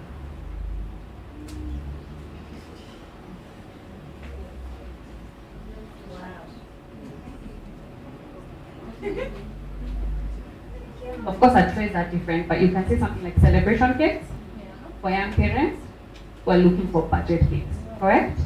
Anyone else? One more person. Making a cake for my mom who is retiring because he has low income at that. This one I will not accept. Why wouldn't I accept that? It is only one person. You can't sell to just one person. Sindio? One last person? I'm a home baker, baking cakes to people in my locality that can't make it to come to town, solving the problem of those young kids that will need a cake. What type of product you what specifically? Because you could be selling bread, cakes, anything. Anyone else? Let me take one last person. I'm a wedding baker. I'm a professional wedding baker. Trying to solve a low budget wedding and also an expensive one.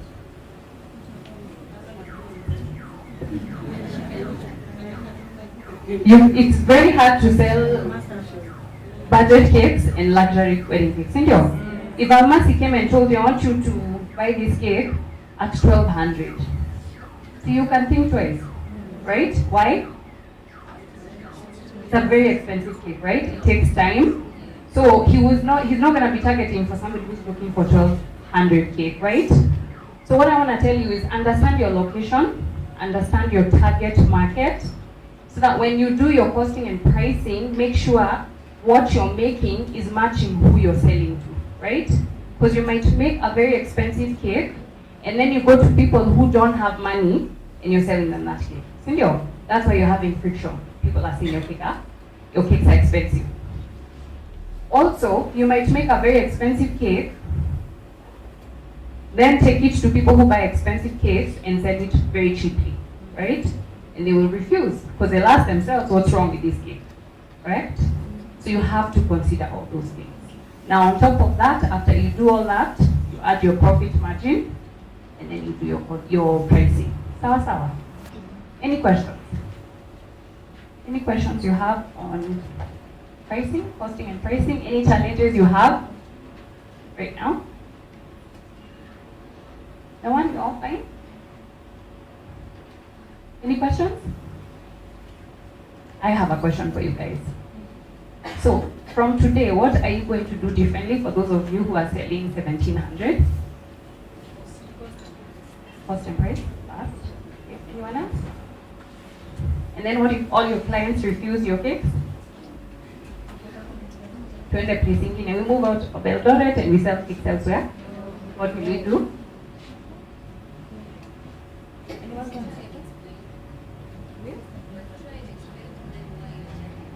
Exactly. Sometimes customers can actually understand, right? You can explain to them. What's another thing you can do?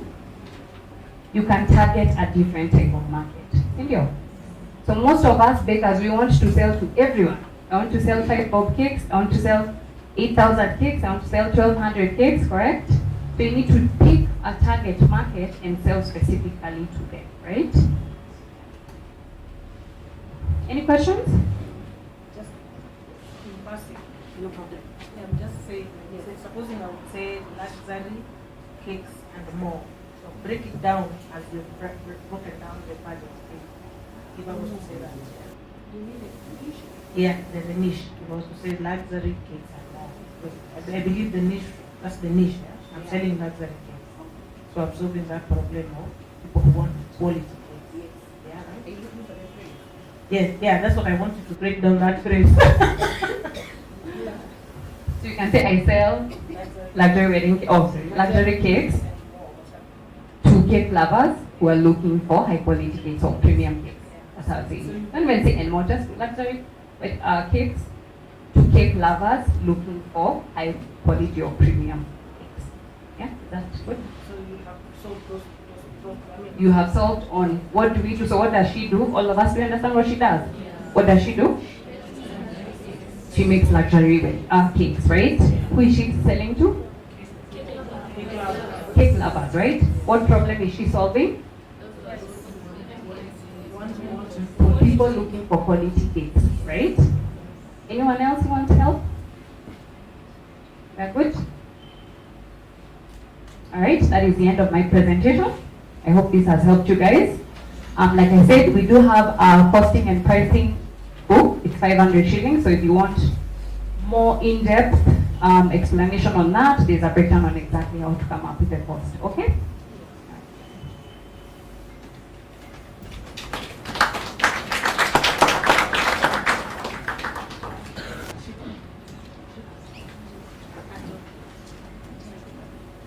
So thank you once more again for the patience that you have had with us. I think we are tunakuja kutamatisha hii event. Ni kama mnataka tukule hii keki ya okay.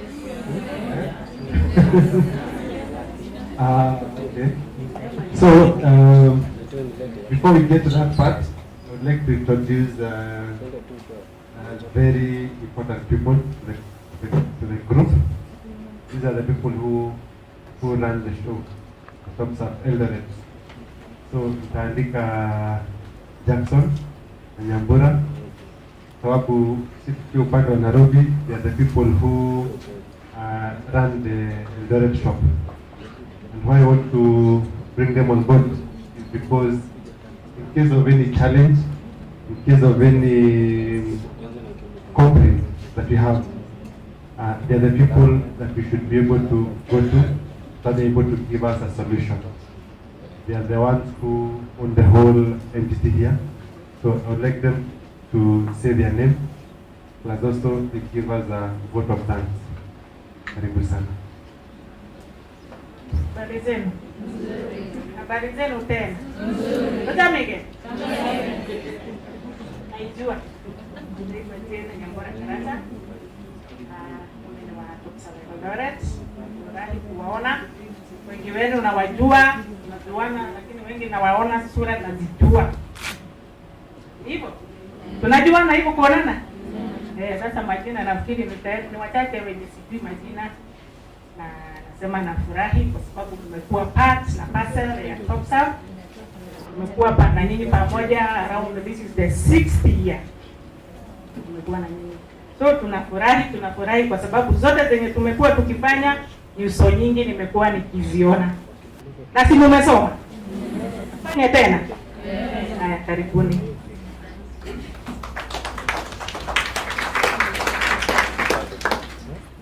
Na wasalimu hamjambo. Jina ni Jackson Oranga Njoroge. pia ni hapa Eldoret, tuna run show pia. Kwanza nataka kushukuru Mungu sana kwa sababu ametupa nafasi, ametukubalia tuwe na hii siku ya leo ambayo ni ya msaada kwetu kama bakers, kwetu kama Topserve Eldoret na all the partners ambao wamefika hapa. Hii ni kwa sababu ya Mungu. Nimepewa nafasi ya kutoa shukrani. Naendelea kutoa shukrani. Ya pili, na ninaenda hivyo kwa Mungu ndio maana sana. Ya pili, nataka niwashukuru ninyi bakers wa Eldoret North. Kwa sababu ukiangalia mahali tumetoka na mahali tuko ni bidii ya ninyi bakers. Kwa sababu mnajua wengi wenu mnajua mahali tuko. Kibogi, mnajua Kibogi? Tulikuwa na ninyi Kibogi, na ile vitu ambazo tulianza nazo naona ni kama tumetembea vyombo. Ni kwa sababu ya bidii yenu. Tulianza bila accessories. Hatukuwa tunajua kutumia hizi vitu za almasi. Kushukuru sana almasi. Mimi napenda almasi sana. Wakati nilikutana na almasi, anatumia hizi vifaa sana. Na mara nyingi hajuangi hiyo kitu inaitwa gani, lakini anajua ile kitu inafaa, and he's I think to me is the best artist nimeona kwa kutumia accessories. Hata sisi hapa Eldoret tuko karibu kufika pale, kwa sababu zile accessories ambazo tuko nazo kwa duka ni kwa sababu yenu, ninyi ndio mmeitika. Kwa hivyo hata sisi tupigie makofi kwa sababu tumeenda. Hiyo ingine nataka niwashukuru partners and especially the Topserve reporters ambao wametupangia hii siku. Tukaa na hapo Sugar Craft, tumekuwa na Almasi Ketats, na tuko na Caroline. Tuwashukuru sana kwa sababu wamekubali kuja tukue na sisi hapa, ndio bakers wetu wapate going to the next level like Almasi amesema. Tunawashukuru sana. Pia tunashukuru hii hoteli. Najua wengine wao wako hapa pia wamekuja kusoma na sisi, kwa sababu walikubali kutupea nafasi ya kufanya kazi. Na pia serikali yetu tunashukuru kwa sababu imetupea nafasi ya kufanya biashara zetu. Kwa hiyo maneno wote na sisi wote tujipigeni makofi. Na siku nyingine kuwa na haja katika hii duka. Mjue hii duka ni yetu, tulifungua kwa sababu yenu. Duka imekuwa kwa sababu yenu. Hapo mko na shida na duka tuambie. Asante sana na Mungu awabariki.